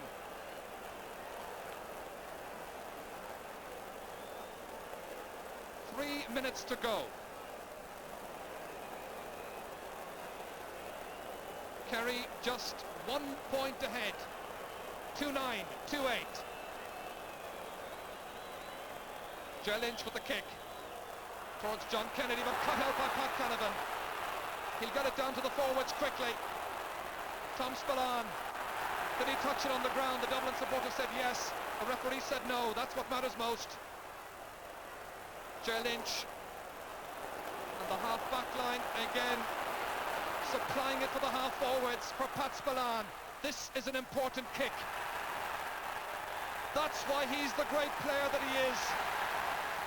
Pat Spillane, when Kerry needed it most. Deadly accurate. Kerry 2-10. Dublin 2-8.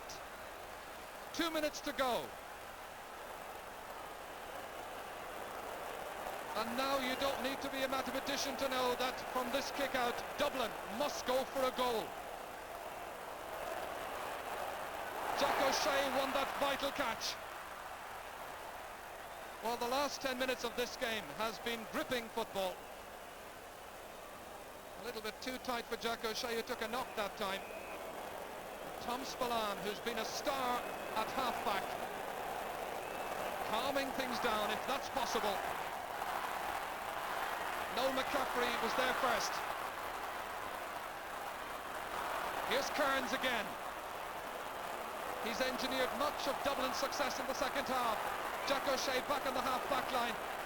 And there too, Pat Spillane with Paddy O'Shea, the captain, tigerishly taking it out to Owen Liston.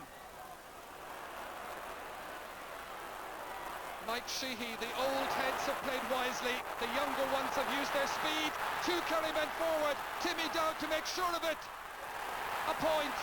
The goal was on, but he'll be satisfied with the point, because that now means that Dublin must score a goal to stay in this final. Time is against them. 30 seconds remaining. That's a goal and a point that Timmy Dowd has contributed. John O'Leary. Dublin must get possession from this. But the bomber was there. Here's Dave Sinnott. Robbed, however, but he gets it back.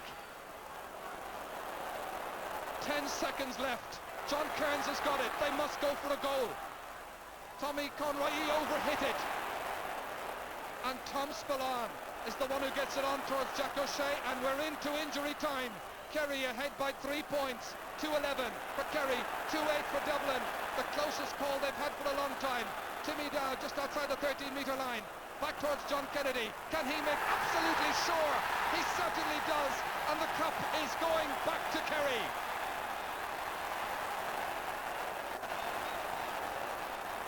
John Kennedy's kick, but over on the far sideline. Jack O'Shea ran into a very strong challenge from Kieran Duff. He is lying down on the sideline. Kieran Duff is having his name taken. The third player to be booked in this game. It's been physical, but it hasn't been dirty, thankfully. The referee calls for the ball, and Kerry have won the All-Ireland final. Champions for the 29th time. Celebration time for Timmy Dowd. Mick O'Dwyer and Frank King, I think they're quite furious over that last incident involving Jack O'Shea and Kieran Duff, but now they can turn their annoyance to celebration. Frank King, the county chairman, is in there. Brian Mullins walking off, and it's Paddy O'Shea playing in his 9th All-Ireland final. He's won his 7th medal. Tony O'Keefe, the county secretary, there just behind him. Ambrose O'Donovan, tall man from Castle Island Desmond, one of the subs, congratulating Paddy O'Shea. At the end of the day, they had a close call, but they kept their head when it mattered most. And the cup is going back to Kerry, to a little corner of County Kerry, Ventry, for the captain Paddy O'Shea, at the end of a match which Kerry won by 2 goals and 12 points to Dublin's 2 goals and 8. So Enda, what about that finish? You won't get any better. Fantastic finish, and Kerry had to really rely on all the experience they have gained through the last 10 years to pull them through there. They just managed to put their game together the last few minutes, but it was a great finish and it made it very enjoyable in the end. We won't pin you down about man of the match or anything like that, because I think over the next hour or two you'll have plenty of people to consider. There were many stars out there. Sean Welsh, the Kerry half-back line, indeed every solitary one of them. He played his part, really. They did, really. If you take Sean Welsh, Tom Spillane, Jack O'Shea, Owen Liston and Ger Lynch, and Charlie Nelligan as well, really, you had a lot of stars out there. Maybe we should go back to a point we raised earlier. Right at the start of the game, we were saying that they didn't look the fitter team. But in the end, the experience mattered, I think. The experience really told, and I thought that Dublin made the mistake of trying to mark too closely in the beginning. Dave Sinnott, for example, on Pat Spillane, Dave tried to stay at Pat's elbow all day and didn't really try to play football himself till late in the game. I thought this was a wrong tactic. Dublin obviously went out to kind of blunt Kerry's big guns, but it didn't pay off. And early on then we saw Jack O'Shea not getting possession of midfield, but making himself available for the ball on the half-forward line and getting vital scores for Kerry. And his penalty effort was a marvellous effort as well. So there it is, the story of the All-Ireland final 1985. Not over yet, because the celebration's yet to come. Down there, these Kerry supporters who've travelled in their thousands here, cheering off one of the game's big heroes, 24-year-old Tom Spillane, an emerging young star for Kerry, a man who really has come of age in this championship.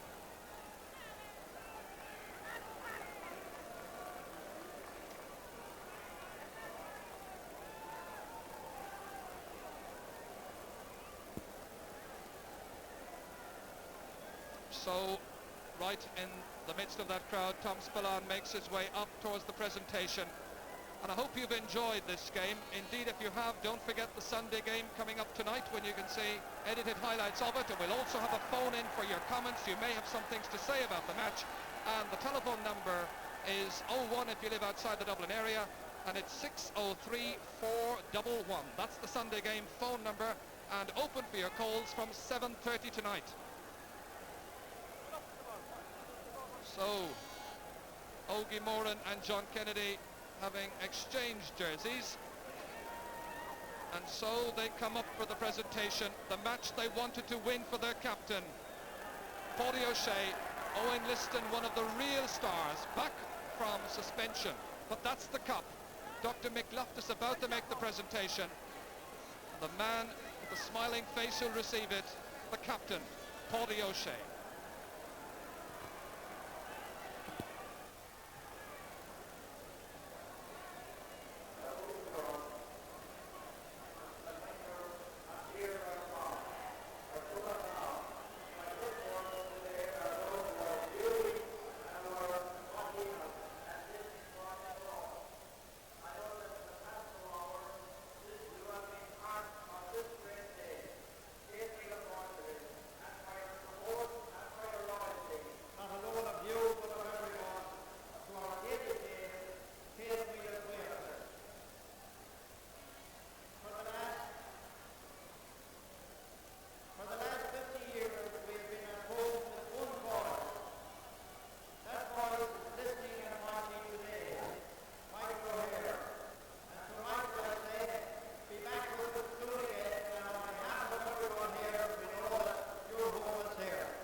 To narrate your congratulations to Pat Kavanagh on his excellent handling of the game, and to his officials, to each and every one of them, and to all the referees throughout the year for their great contribution to the championship.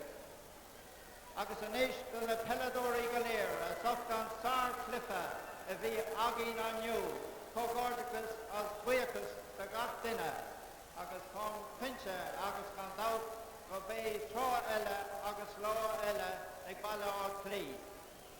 They made us part of this great day, their sportsmanship and their endeavour. Agus anis done sar cliffa Kerry, it's more an honour Thumpsa, and Curtin, our Bruno, our Paddy O'Shea.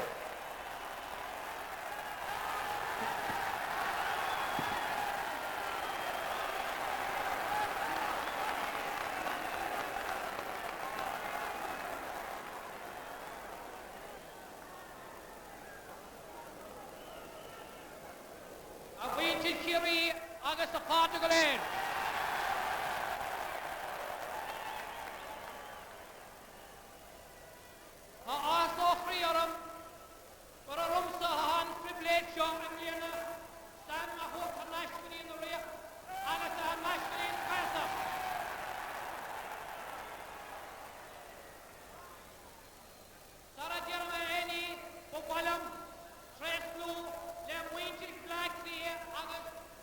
Brian Mullins, August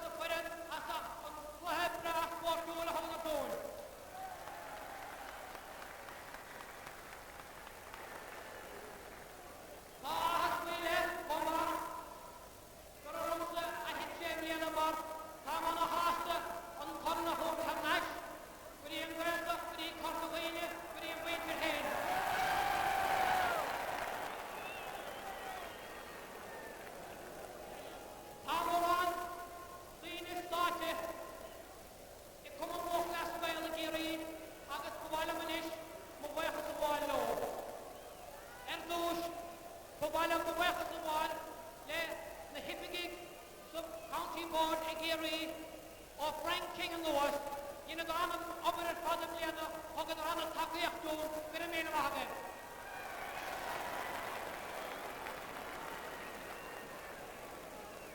But while I'm over, my wife is the wall, there's a panic as well. I get a last off long time out. Shashin, on the run August the pyramid, Clara done, I couldn't watch the Cotta done, August, Palmer lesson, Leo Giffey, now hold the ganses of on either.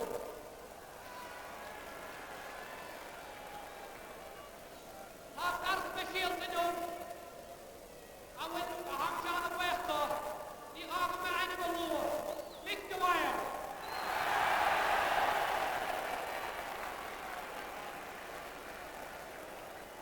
Niet all om te doen winnen. In hand sport, en moet van die stichte, a half van mannen met de wire.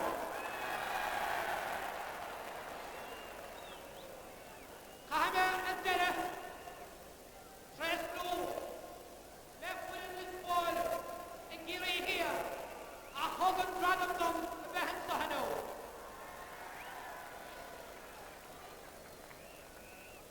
Mark Buckle Smith. But Bylon. Homer. But West Wall. Let Tommy Doyle. I be a gimmer and let Kerry here. Agus last door of them. But I get on dance on. Just a major phone of a Tommy Doyle. But I made him a hug for them.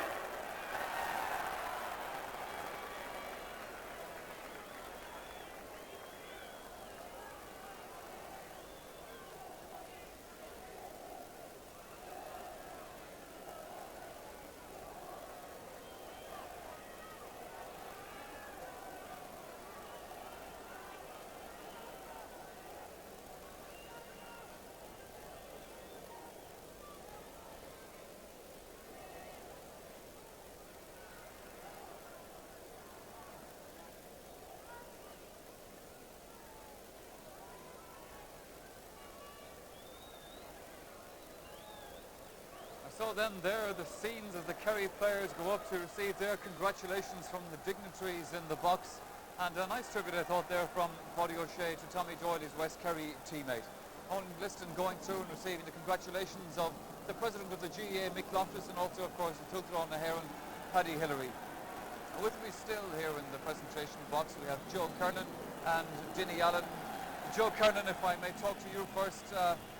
Dublin put in a great second half performance, but I'm afraid that lead that Kerry had built up during the first half just proved to be too much in the end. In the second half, Deborah Wayne, it looked as if maybe Kerry were a bit complacent. But I think at half-time, Kevin Heffernan probably thought that we have to throw caution to the wind. And actually did in the second half. They did the simple game. They got the ball into the danger area, which is in and around the Kerry goals, and it paid off. Well, it almost paid off, so to say. Dinny Allen, the cup may not exactly be going to Cork, but at least it's going south. For a while in the second half, I thought that Kerry had gone asleep a little bit, or maybe that big lead they built up during the first half had made them a little bit complacent, do you think, at half-time?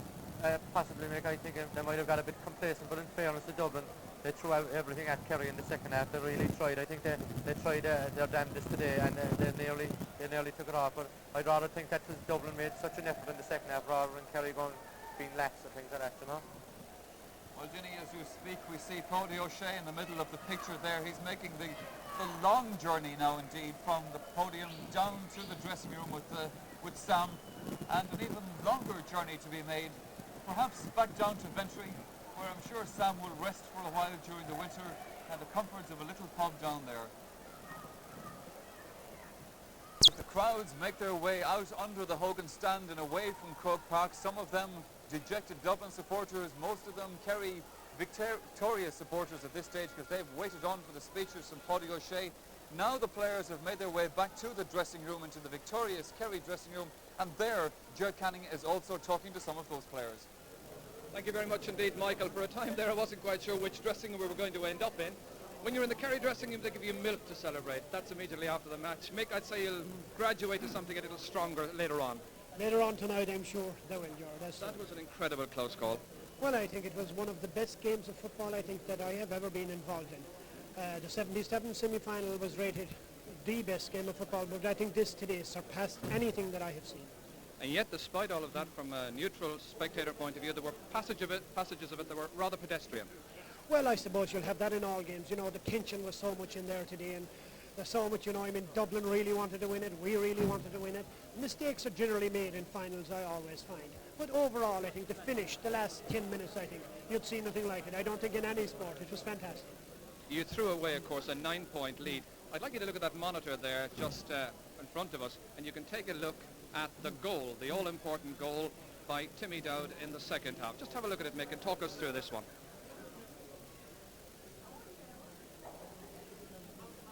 Mick, build up over on that left wing.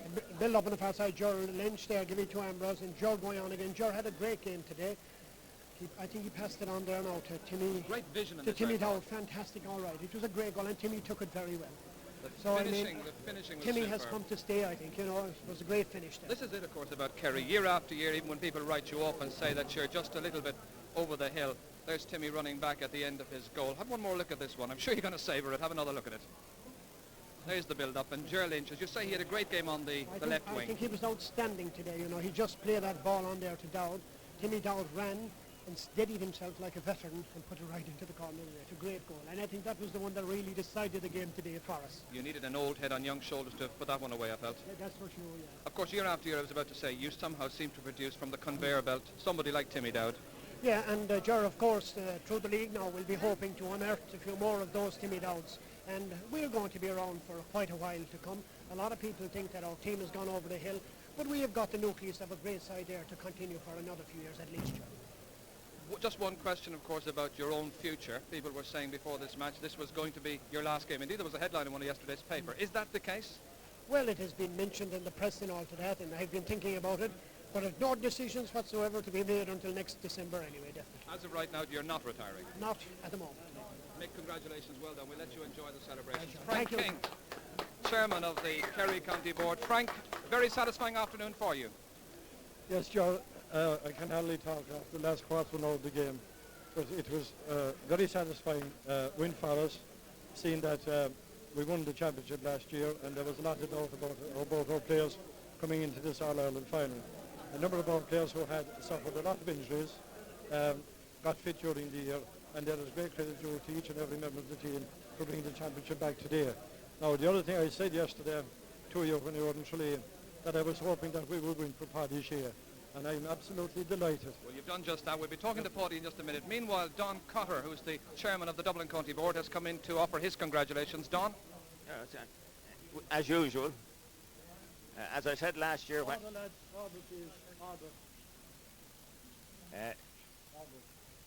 I'd like to congratulate Kerry. They've beaten us again.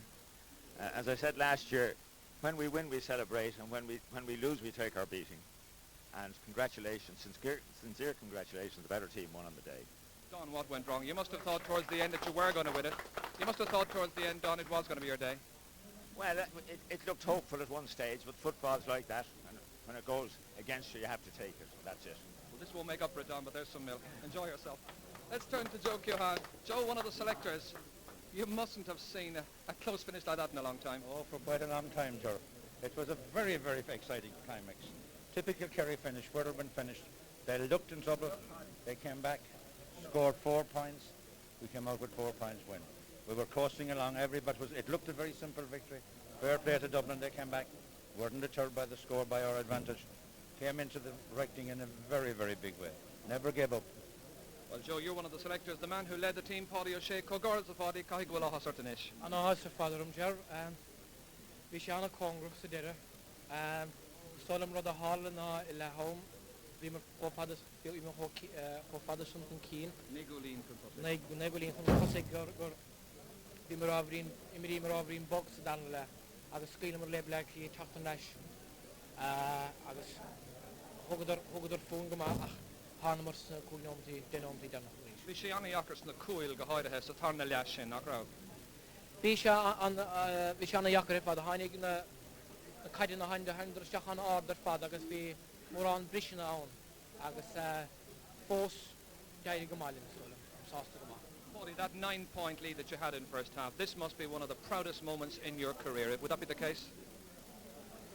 Without doubt, I'd say it is. I never really thought it would be possible. thought we had reached our climax last year in the centenary final, you know. But just have a look at this in the monitor, what the people at home are seeing right now. Look at that. Talk us through that moment. Well, it was a great moment, all right. It was a great moment. I didn't prepare anything or anything. I figured out, you know, that my Irish was good enough, and I let it roll. But it was great. It was great. I enjoyed it. Is that a moment you've dreamed of since you were made Kerry captain? Funny enough, today was a great moment. I still would regard though the winning of my first All Ireland here in '75 as the greatest moment. I mean, I got fantastic help today from selectors, from the trainer, from Joe here. It helped us all the way, you know, and the senior members of the team, as well as the young lads.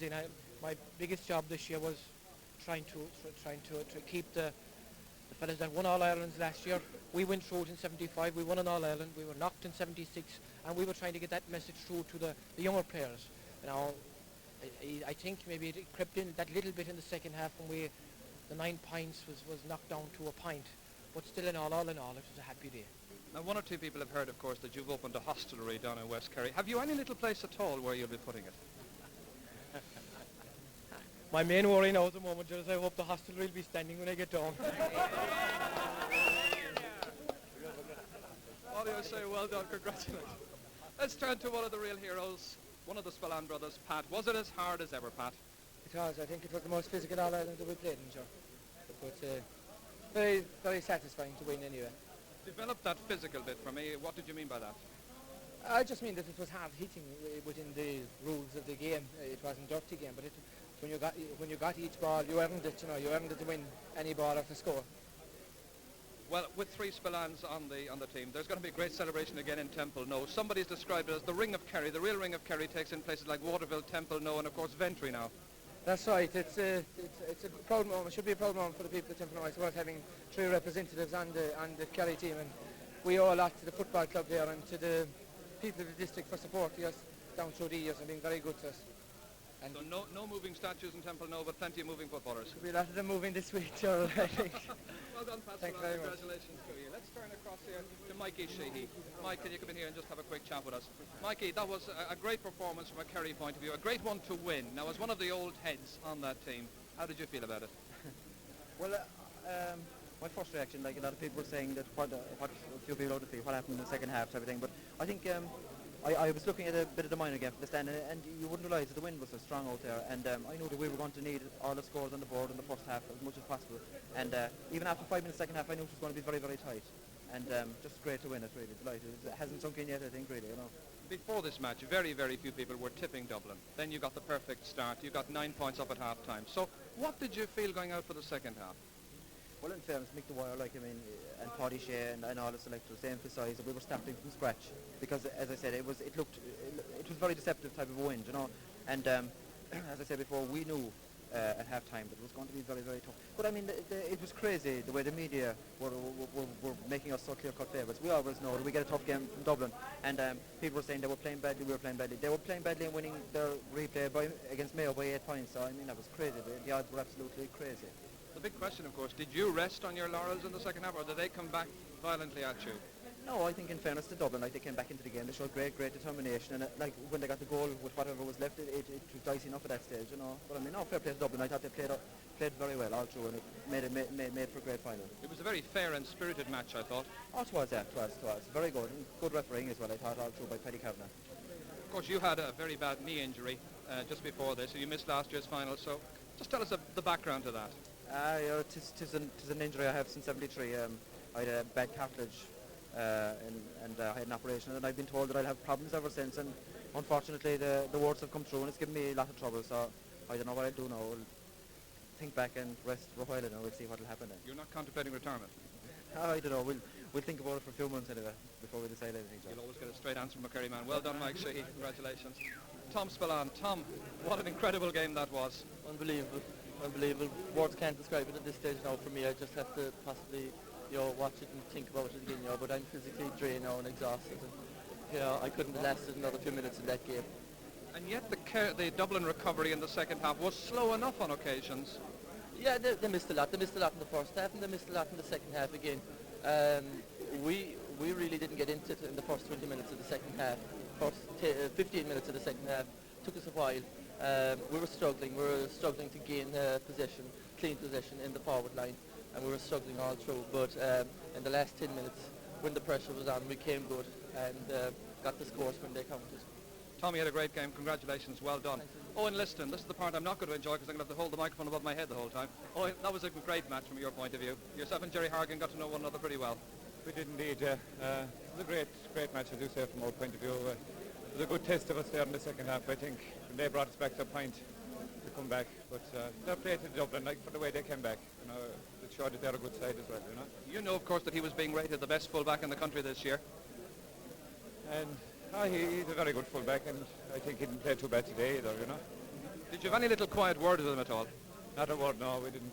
Just strictly football between us, you know. But we're the best of friends after it.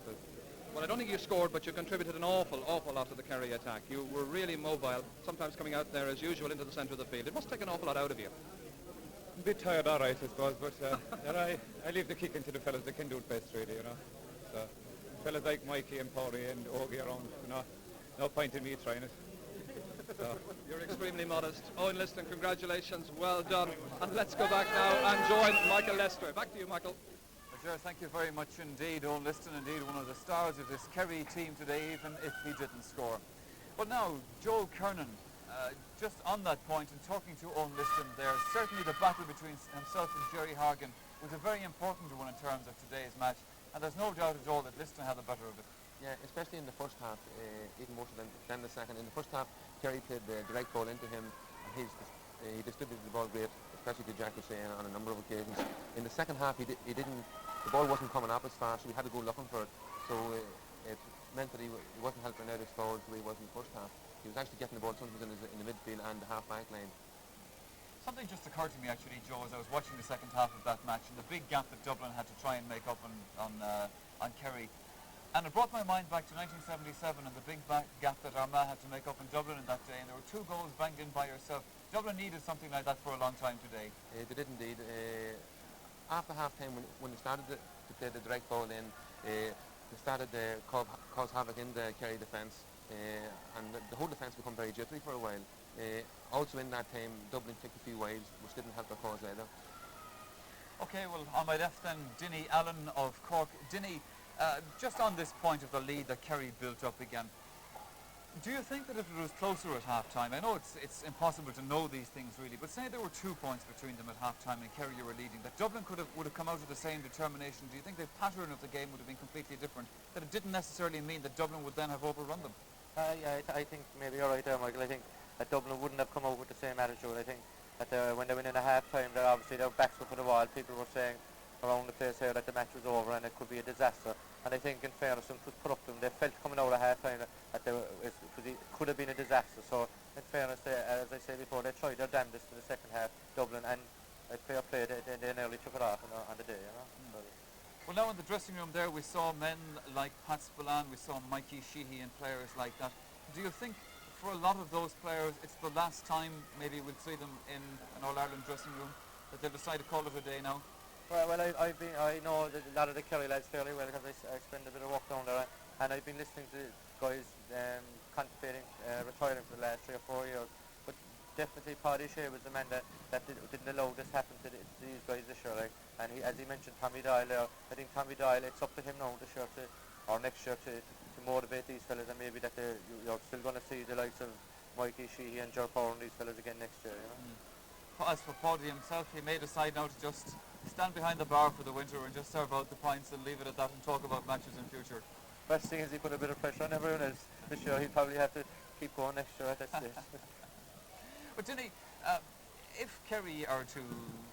a lot of us said that this would be the last year of Kerry's dominance, that there might be another All-Ireland in them, and that could be the end of the good years and the end of this era for the Kerry team. Well, it's basically up to if the likes of Owen Liston, who we mentioned, Mikey Sheehy, Ger Power, Paddy Shea, if these guys obviously decide to call it a day, I think we'll all do it definitely a bit, you know, like, I mean, they're players of great class, and it will definitely even it up a bit, I think, if these fellas drop out of the game at the moment. So I suppose the natural question that leads on from that is that would that then leave the opening for Cork to take over in Munster for a while? Well, this would be it. I think that if these fellas dropped out and that Cork motivated themselves and maybe believed in themselves, that you know, as you said, it's all in one match anyhow, and maybe that Cork will get out next year, you know. Well, Denny, it's all for the future to see and exactly what happens next year. For the moment, let's go back though to some of the supporters from both Dublin and Kerry who are leaving Croke Park. I wonder what did they think of today's final. Let's find out. Here's a dub. Here's a dub. Well, what do you say about that? The better team won. We threw away our chances. We didn't take them. Great second half, though. Great game of football. We came back. Two teams are present in the game. No consolation, really, when you lose it. We'll come back next year. We'll always try to keep on coming back. Good to see you. Right, a verdict. What about that? Well, it was a great match, but we'll get it again next year. They give us value for money in the last 15 minutes. Dublin came into it very well, I thought. You're not a Dublin Jack man. O'Shea was the man of the match. You could look at I'm it not as a a Dublin man, neutral. but I know a bit about it. Yeah. Right, I'm back to McGrath. Up, Kerry. All right.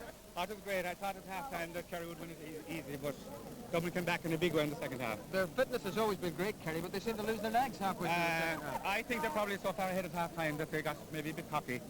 But they proved in the end they came back when it counted. Credit to Dublin, though. Oh, yeah, great display. Great display in the second half. Great stuff. Great display. What about Timmy O'Dowd, the golden appointment that mattered most? Yes, he played well. My man of the match, I think, probably be Joe Lynch. Really? I thought he had a great game. Jack O'Shea in the first Here's half. another man over here, got a word for Jack O'Shea, who for me the man of the match. I would give man of the match to Jack O'Shea. Only for that Dublin had a beat him. I think Dublin lost it on the bench. They lost it on the sideline. And they were too much, Kerry overplayed the ball too much. And they got the wrong man. I dare say you enjoyed the game, though. Great game. No, it wasn't as good a football as last year.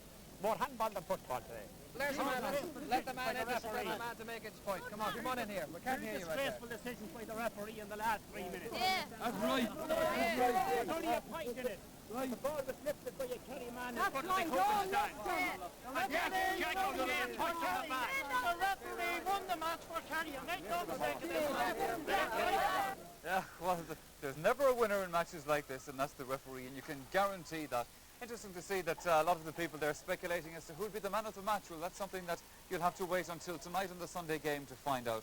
Well, we thought at half-time perhaps that it was going to be a Kerry whitewash for Dublin. They certainly had the Dubs in a bit of a spin, but it all came out of the wash right for Kerry in the end. Let's go back to some of those Kerry players and to Ger Canning again. Well, Michael, in fact, in the Kerry dressing room, okay, but this time we've got some of the Dublin players with us. If there must be winners, there must also be losers. Brian, you must feel bitterly disappointed, to put it mildly. Yeah, very disappointed, Jerry, you know. I felt that we were good enough to win it, you know. Maybe if I had done even a little bit better than I did, that they might have pulled it off. There was chance in the second half and times in the second half when I think that certain decisions by the referee and certain things that happened that with a little bit of luck, we might have pulled it off, you know. But it was, I think it was the lead that we let Kerry get in the first half that was our final downfall. It was too much of a score to come back from. Can you account, Brian, for that a very poor first half performance by Dublin? The worst possible starts, really. Well, the thing that sticks in my mind is not that we conceded so much, is that we failed to score so little, you know, and we had chances, but we just didn't take them, you know. And then in the second half, you went in at half-time 9 points down, but you gradually whittled back the lead. At that stage, were you building your confidence? I always thought we were going to win it, you know. I thought that as long as we were getting the ball, as long as we were in the game, that we were going to win it. I fully expected that we were still going to win it, especially after Joe scored the second goal. And I feel at that stage, the next 5 minutes was vital. I think there was a few things happened in the next 5 minutes that turned the game at that stage, you know. Well, Brian, it's good to see you, even in defeat. You're still very courageous, very brave. Well done. Thanks for talking to us. We've also got Charlie Redmond here with us. Charlie, you went off in that first half. What is the damage to the shoulder? Well, I don't know exactly what the problem is. There's a lot of medical talk going on at the moment, but the gist of it is that I'll have an operation during the week and have some pins inserted. Well, you can still smile, but that was a terribly disappointing defeat for you. It was, when we considered that we could have won it the second half, when we played really brilliantly. We got the 2 goals, but once we got our second goal, we failed to score it till the end, and Kerry Culpin got 4 points, and 3 points, and that happened to be the winning score. I mean, on the basis of the second half, you had Kerry beaten hands down almost. we had Kerry beating us hand down in the second half, but Kerry had us beating hands down in the first half. The difference was that they scored when we had them on the rack, and we didn't score when they had us on the rack. You'll be back, Charlie. Hopefully, hopefully. Charlie Redmond and Brian Mullins, thanks very much. And Michael, at the end of an afternoon of high drama, it's back to our plush air-conditioned studio under the Nally stand and your good song.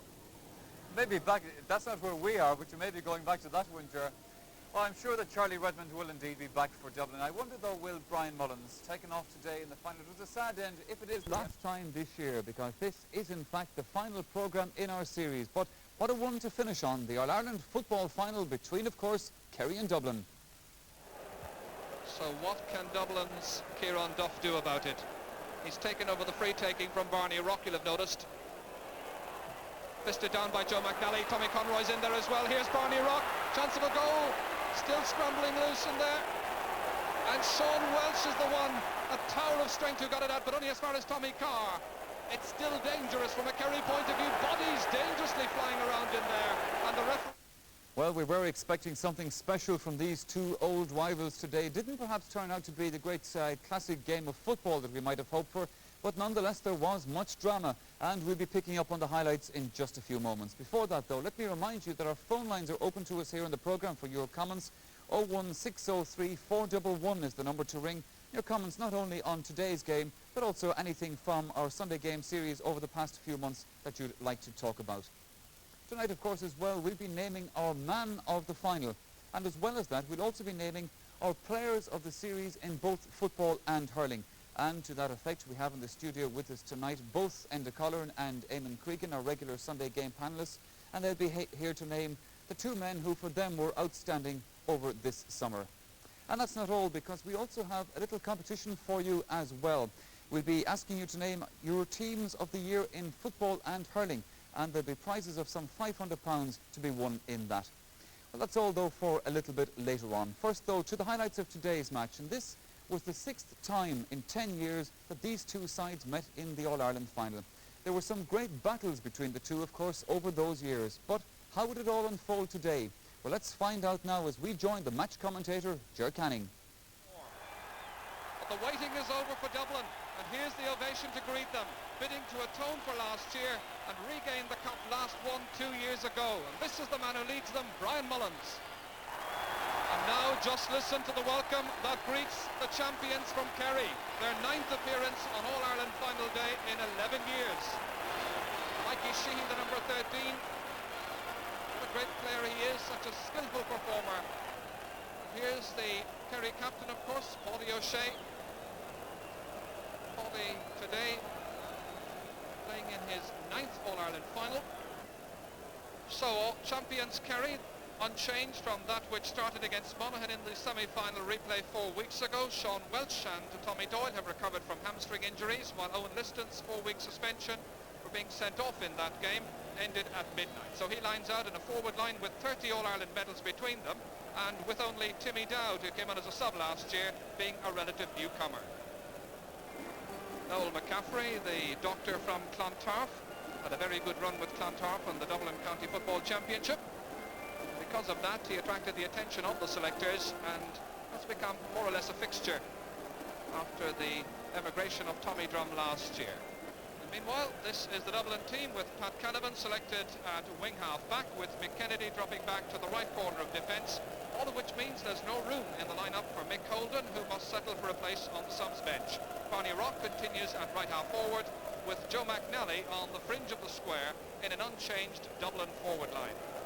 The referee, of course, Paddy Kavanagh from Meath.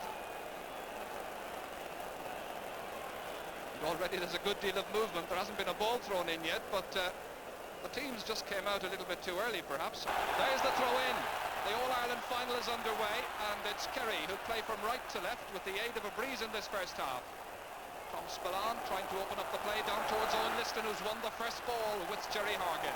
This is Jack O'Shea, angling for the opening score, and Jack O'Shea puts Kerry ahead. 15 seconds gone. Well, that's the start they wanted. That's the lead they've got. Dave Sinnott is marking Pat Spillane, having switched wings with Pat Canavan. So Canavan now marks Timmy Dowd. So the tactics developing already. Let's see who can win midfield. Dublin have started promisingly. Jim Ronayne. Here's Brian Mullins. Tommy Conroy. Rocked. Barney Rock, however, was alert. Trying to spread eagle the defence as Foddy O'Shea clears it, but only as far as Dave Sinnott, the number 7, who's playing right half back. Bidding to put Dublin on level terms, and the referee blows his whistle. And the two Spillans are annoyed with one another, having given away that free to Dublin. And the referee has penalised Kerry a further 10 metres for a show of dissent, so it's on the 20-metre line for Barney Rock. Barney Rock, who contributed all bar a point in last year's All-Ireland final of Dublin's total.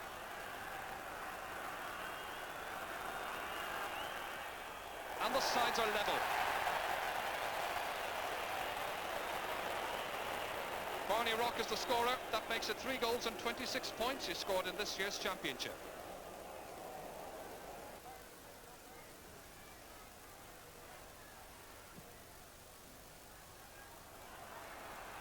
Liston having time, waiting for support. Jack O'Shea was lying all unmarked, getting that pass from Ambrose O'Donovan. Chance of another Kerry point. Jack O'Shea's got it, his second score. So Jacko from midfield, Kerry's scorer to date. John O'Leary here, who's conceded only 2 goals in the 5 championship matches he's played this season. Both of those scored the goals by Mayo. McKennedy committed himself. He was rather fortunate to see it coming back as well. Good searching ball up towards John Kearns' wing. Sean Welch was out quickly. Good full-back play. Ambrose O'Donovan transferring it into Ogie Moran. The Kerry machine trying to click into top gear, but the legs not somehow as fast as before. Timmy Dowd, the youngest of the forwards, for Owen Liston. In for Ger Power. Can he get a goal? Surely held, and the referee has ordered a penalty. Ger Power engineers a penalty. This was the movement. Owen Liston in for Ger Power. Got through 2 defenders. Ray Hazley was there too. He was arrested inside the penalty area by Pat Canavan, it seemed. The penalty is entrusted to Jack O'Shea. Penalties have played an important part in All-Ireland finals. John O'Leary waits, Jack O'Shea scores! It's Kerry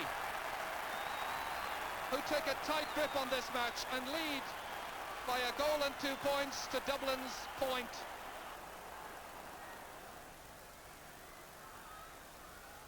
Pat Canavan taking the free. Beautifully taken, lovely fielding by Pat Spillane. Tommy Doyle in quick. Kieran Duff was in quicker. 2 men lying down on the ground. It's getting a little physical. Tommy Spillane was one of them, and the other was Tommy Doyle. 2 members of the Kerry half-back line. Tom Spillane is on his feet, fit to take that free. Good deep free. Again they aim it for Owen Liston. Again he finds a loose man. Again it's Jack O'Shea. And again it's a point. So a goal and 3 points. This man has contributed to Dublin's total. He's having a marvellous afternoon, encouraging his defenders. That's Tommy Carr, who's come on as a sub, and one assumes that it's Charlie Redmond who's gone. Yes, I don't see Charlie Redmond on, so Tommy Carr, who made his championship debut this year against Wexford. John Kearns is up there, but it's Jim Ronayne who breaks it down to the waiting Barney Rock. Tommy Conroy, but nothing is happening up front for the forwards. And a little indiscretion penalised by the referee. Tommy Doyle, and a quick check on the number of frees so far. 21 frees we've had in this game. Owen Liston, he's playing a great game. Ger Power to pick up the pieces. Mick Kennedy battling, and Mick Kennedy winning. Sean Welch was out first time. He's won every ball so far from Joe McNally. Tom Spillane just touching it forward, just enough for Ger Lynch. The Kerry half-back line is doing very well. Dublin getting very little. Barney Rock, however, from that mistake, looking for Dublin's second score, running into Tom Spillane, fouled by Tom Spillane. Tom with a little smile on the face. He can well afford to smile, of course, with his team 8 points ahead. So straight in front of the post. The last kick was saved by Charlie Nelligan. Breeze against him. And he's put it wide. Barney limping away from that knock on the right thigh. So Enda, nothing but nothing going right for the Dublin forward line. No, nothing at all, and they're missing any hard-earned chance that they're able to set up, whereas Kerry can let the ball in and Owen Liston is nearly assured of getting possession inside. This is Tommy Carr, number 20 on his back. Trying to open up something inside. It's patently clear that Dublin really are in need of a tall full forward in there. Kerry meanwhile have got Owen Liston, giving Jerry Horgan a very testing afternoon. A loose man, unmarked, Ogie Moran. He scored a good point last year. He scored a very good point this year. Ogie, who usually rows in with a point or two, was disappointed to have been taken off in the 2 semi-final matches against Monaghan. Wanted to prove himself in this one. So 5 minutes before half-time, and these spectators on Hill 16, which has become a Dublin encampment, of course, in the last 11 years, waiting for something to happen from their team. Ambrose O'Donovan on for his partner Jack O'Shea. There's a loose man to his left, that's Pat Spillane, and Pat Spillane puts it over. His first point in the game, an important contribution to Kerry's score of 1-8 to Dublin's 2 points.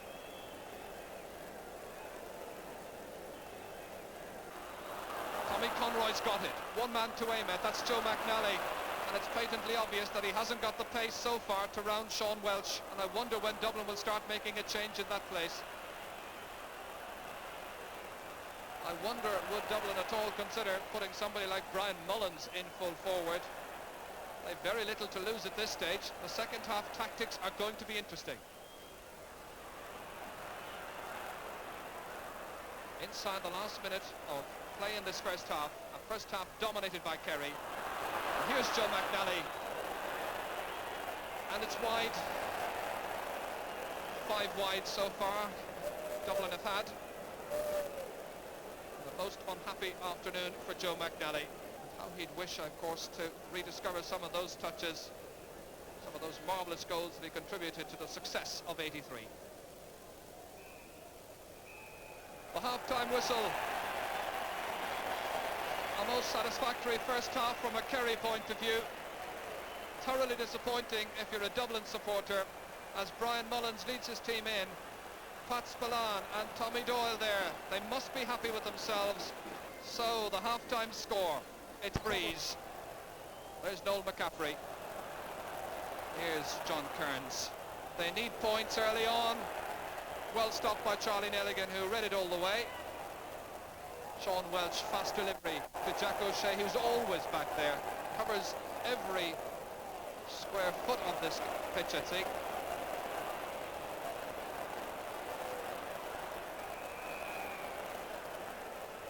So the second half is underway. Dublin attacking the goal to our left. Charlie Nelligan was fast into that one. 9 points between the teams, remember, after that fabulous first half performance by Kerry. But Dublin coming strongly in the opening minutes of the second half. Tommy Conroy kicking over a point from 23 metres. A minute gone. It's Dublin's 3rd point, Tommy Conroy's first. So 8 points between them. And the supporters in Hill 16 singing and swaying. So the next couple of minutes are going to be interesting. Owen Liston. Ger Power. Jerry Horgan's having a miserable afternoon at fullback. Owen Liston again. Here's Pat Spillane. It's a very difficult angle. John O'Leary's under it. That ball seemed to sway in the breeze. It was a difficult one for a goalkeeper. Tommy Doyle pushing up quickly on Tommy Carr, but Noel McCaffrey is there for Dublin. John Kearns transferring it back to Tommy Carr, going by Jack O'Shea, and a free for Dublin. Yes, the tempo has picked up. Dublin will have to avail of their chances now to eat back into that Kerry lead. Lead of 8 points at the moment. Joe McNally. to get some change out of Paddy O'Shea. It was a wild charge that time. The boot went in very high by Paddy O'Shea. The referee is taking his name. He becomes the first player to be booked in this game.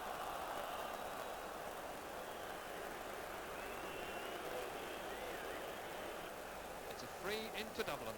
Barney Rock, right on the sideline. Dublin with just 3 points so far. Barney Rock has scored just one of those from a free in the first half. In towards Brian Mullins, got the fingers to it. Sean Welsh is thinking about letting it go out over the end line. Kerry taking no chances. It's a rearguard action on their part in the first 6 minutes of the second half. They'll be hoping now to cope with the pressure and counter-attack themselves.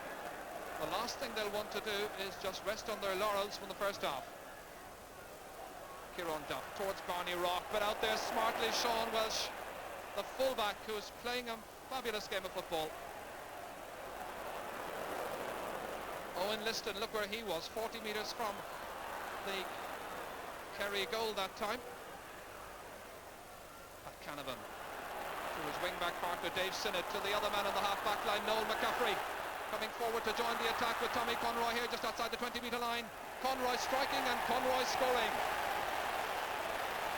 The second point that Tommy Conroy has contributed to Dublin's cause. That's 4 points they've scored. So now 2 points for Dublin in the second half.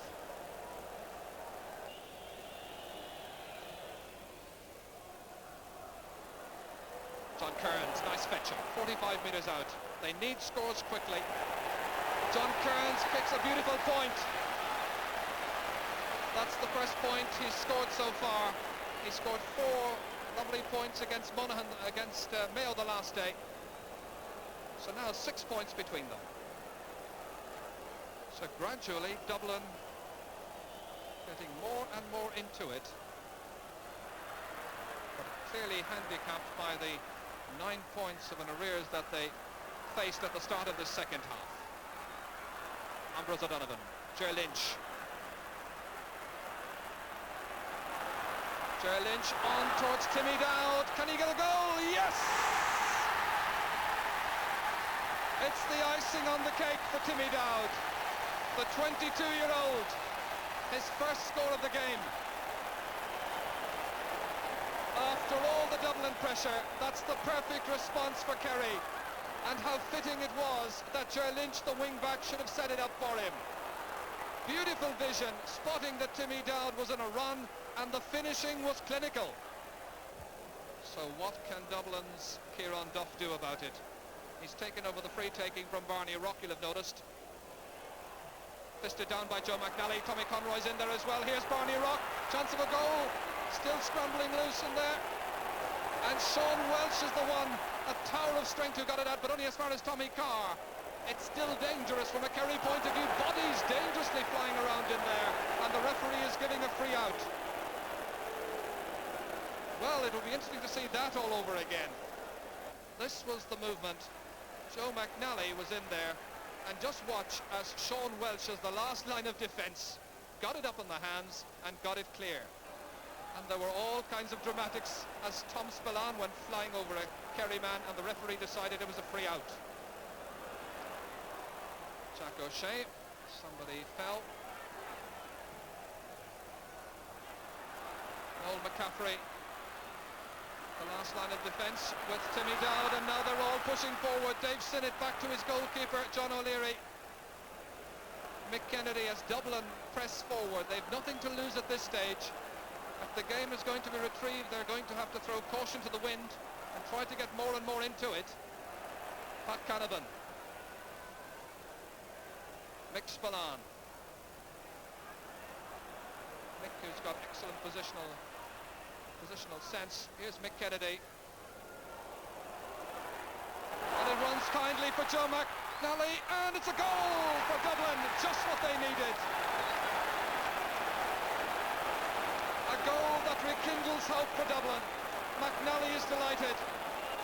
The first bit of leeway that he's got out of Sean Welsh so far. 6 points between them. So the McNally goal cancelling out the Tommy Timmy O'Dowd one, and that was Brian Mullins who fisted it on for Joe McNally to put it in off the crossbar. So Kevin Heffernan making the change, taking off the very disappointed Brian Mullins. So PJ Buckley, his first championship match of the season. Tommy Doyle, brilliant interception. Timmy Dowd's outside in. Mike Sheehy, Jack O'Shea is loose up in the left corner forward position. Here's Jack O'Shea. Again Kerry with determination, turning forward, but that was a bit ambitious from Jack O'Shea, neither a shot at goal nor a pass. Lovely fielding when it was needed most by Kerry from Pat Spillane. Tom Spillane pressing forward. Ogie Moran's unmarked. Can he get round John O'Leary? He's missed it. Well, it's reminiscent of one that Anton McCall missed against Mayo in the draw match a couple of weeks back. Really an open goal. Pat Spillane playing the pass wide for his brother Tom. He'd spotted that there were gaps inside which Ogie Moran was there to exploit. John O'Leary came out, but Ogie couldn't keep it on target. So Kerry now just over 10 minutes away from retaining the Sam Maguire. Ogie Moran, bad ball. Here's Jerry Hargett. Only 5 points in it, remember. A goal for Dublin could mean an awful lot now. 10 minutes to go. John Kearns. He's had some good moments in the second half, John Kearns. That's a lovely point from John Kearns. The man many believed should have played in midfield in the first place. Now, the gap, just 4 points. Well, anything but anything is possible. A match that Kerry looked to have won, indeed to be home and dry. But that Joe McNally goal has given these supporters some hope.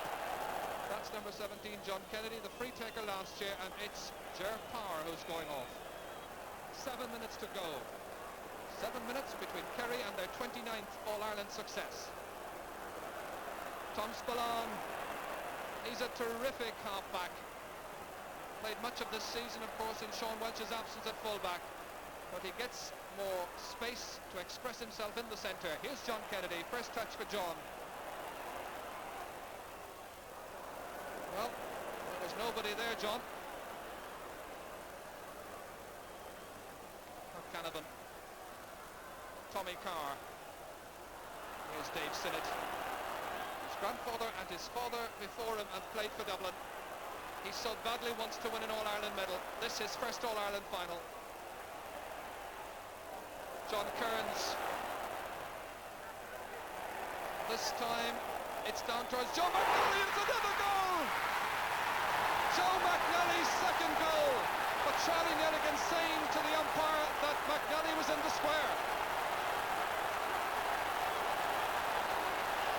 The goal stands, I think. So, this could be the greatest comeback of all time. Watch it once more as Dave Sinnott, the man we were saying wants to win an All-Ireland medal, fed it to John Kearns. It came down tantalising for Joe McNally and in. So Joe McNally's second goal. There's just a point in it. Timmy Dowd with possession. 6 minutes to go. And forget what we were saying about this being disappointing. Right now it's thrilling. Ogie Moran is pulled down by Jim Ronayne, who protests to the referee, Paddy Kavanagh. But it's going to be a free in to Kerry. He's penalising Dublin another 10 metres. So anything but anything is possible now. Amazingly, Kerry having led by 9 points. Mikey Sheehy kicking over a very valuable score. It gives them a tiny bit of breathing space. 2 points they lead. 5 minutes to go. And possession now is vital. Dublin the team that have it. An important fetch, but it breaks down for Kieran Duff. A free in for Dublin on the 45-metre line. Suddenly and explosively the game has come to life. Barney Rock will be the taker. Now has he won back his confidence?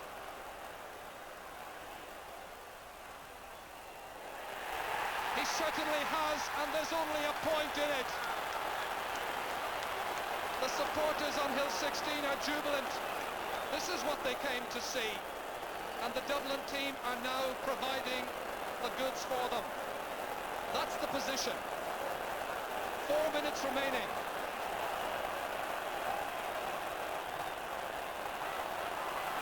Dublin have carried the fight to them magnificently with 2 goals by Joe McNally. Jim Ronayne in towards Tommy Conroy. It's cut out by Ger Lynch. John Kennedy, he's really motoring. Paudie O'Shea, possession is vital. There can be no slipshod passing at this stage. Every pass is essential. Nice cohesion. Kennedy, his team ahead by just a point. Pat Canavan for Dave Sinnott. Towards Tommy Conroy over the head of Jack O'Shea. Tom Spillane. Bad ball, however. PJ Buckley. Blocked down by Jack O'Shea, who made the initial error. You can see Mick O'Dwyer there on the sideline, urging his men forward. The closest call they've had in the final for a long time.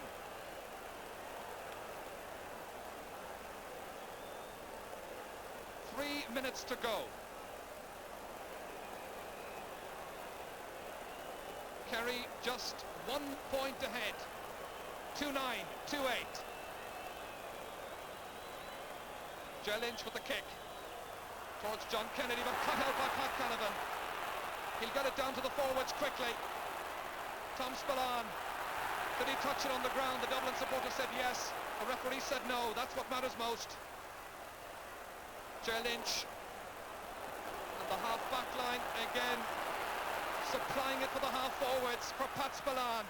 This is an important kick. That's why he's the great player that he is. Pat Spillane, when Kerry needed it most. Deadly accurate. Kerry 2-10, Dublin 2-8. 2 minutes to go. And now you don't need to be a mathematician to know that from this kick out, Dublin must go for a goal. Jack O'Shea won that vital catch. Well, the last 10 minutes of this game has been gripping football. A little bit too tight for Jack O'Shea, who took a knock that time. Tom Spillane, who's been a star at halfback, calming things down if that's possible. Noel McCaffrey was there first. Here's Kearns again. He's engineered much of Dublin's success in the second half. Jack O'Shea back on the half-back line. And there too, Pat Spillane with Paudie O'Shea, the captain, tigerishly taking it out to Owen Liston. Mike Sheehy, the old heads have played wisely. The younger ones have used their speed. 2 Kerry men forward. Timmy down to make sure of it. A point. The goal was on, but he'll be satisfied with the point, because that now means that Dublin must score a goal to stay in this final. Time is against them. 30 seconds remaining. That's a goal and a point that Timmy Dowd has contributed. John O'Leary. Dublin must get possession from this. But the bomber was there. Here's Dave Sinnott. Robbed, however, but he gets it back. 10 seconds left. John Kearns has got it. They must go for a goal. Tommy Conroy, he overhit it.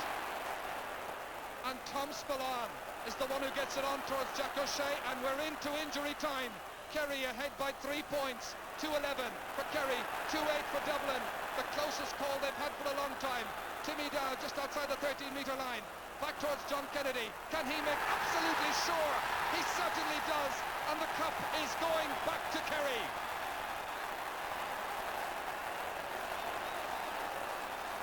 John Kennedy's kick, but over on the far sideline, Jack O'Shea ran into a very strong challenge from Kieran Duff, He is lying down on the sideline. Kieran Duff is having his name taken.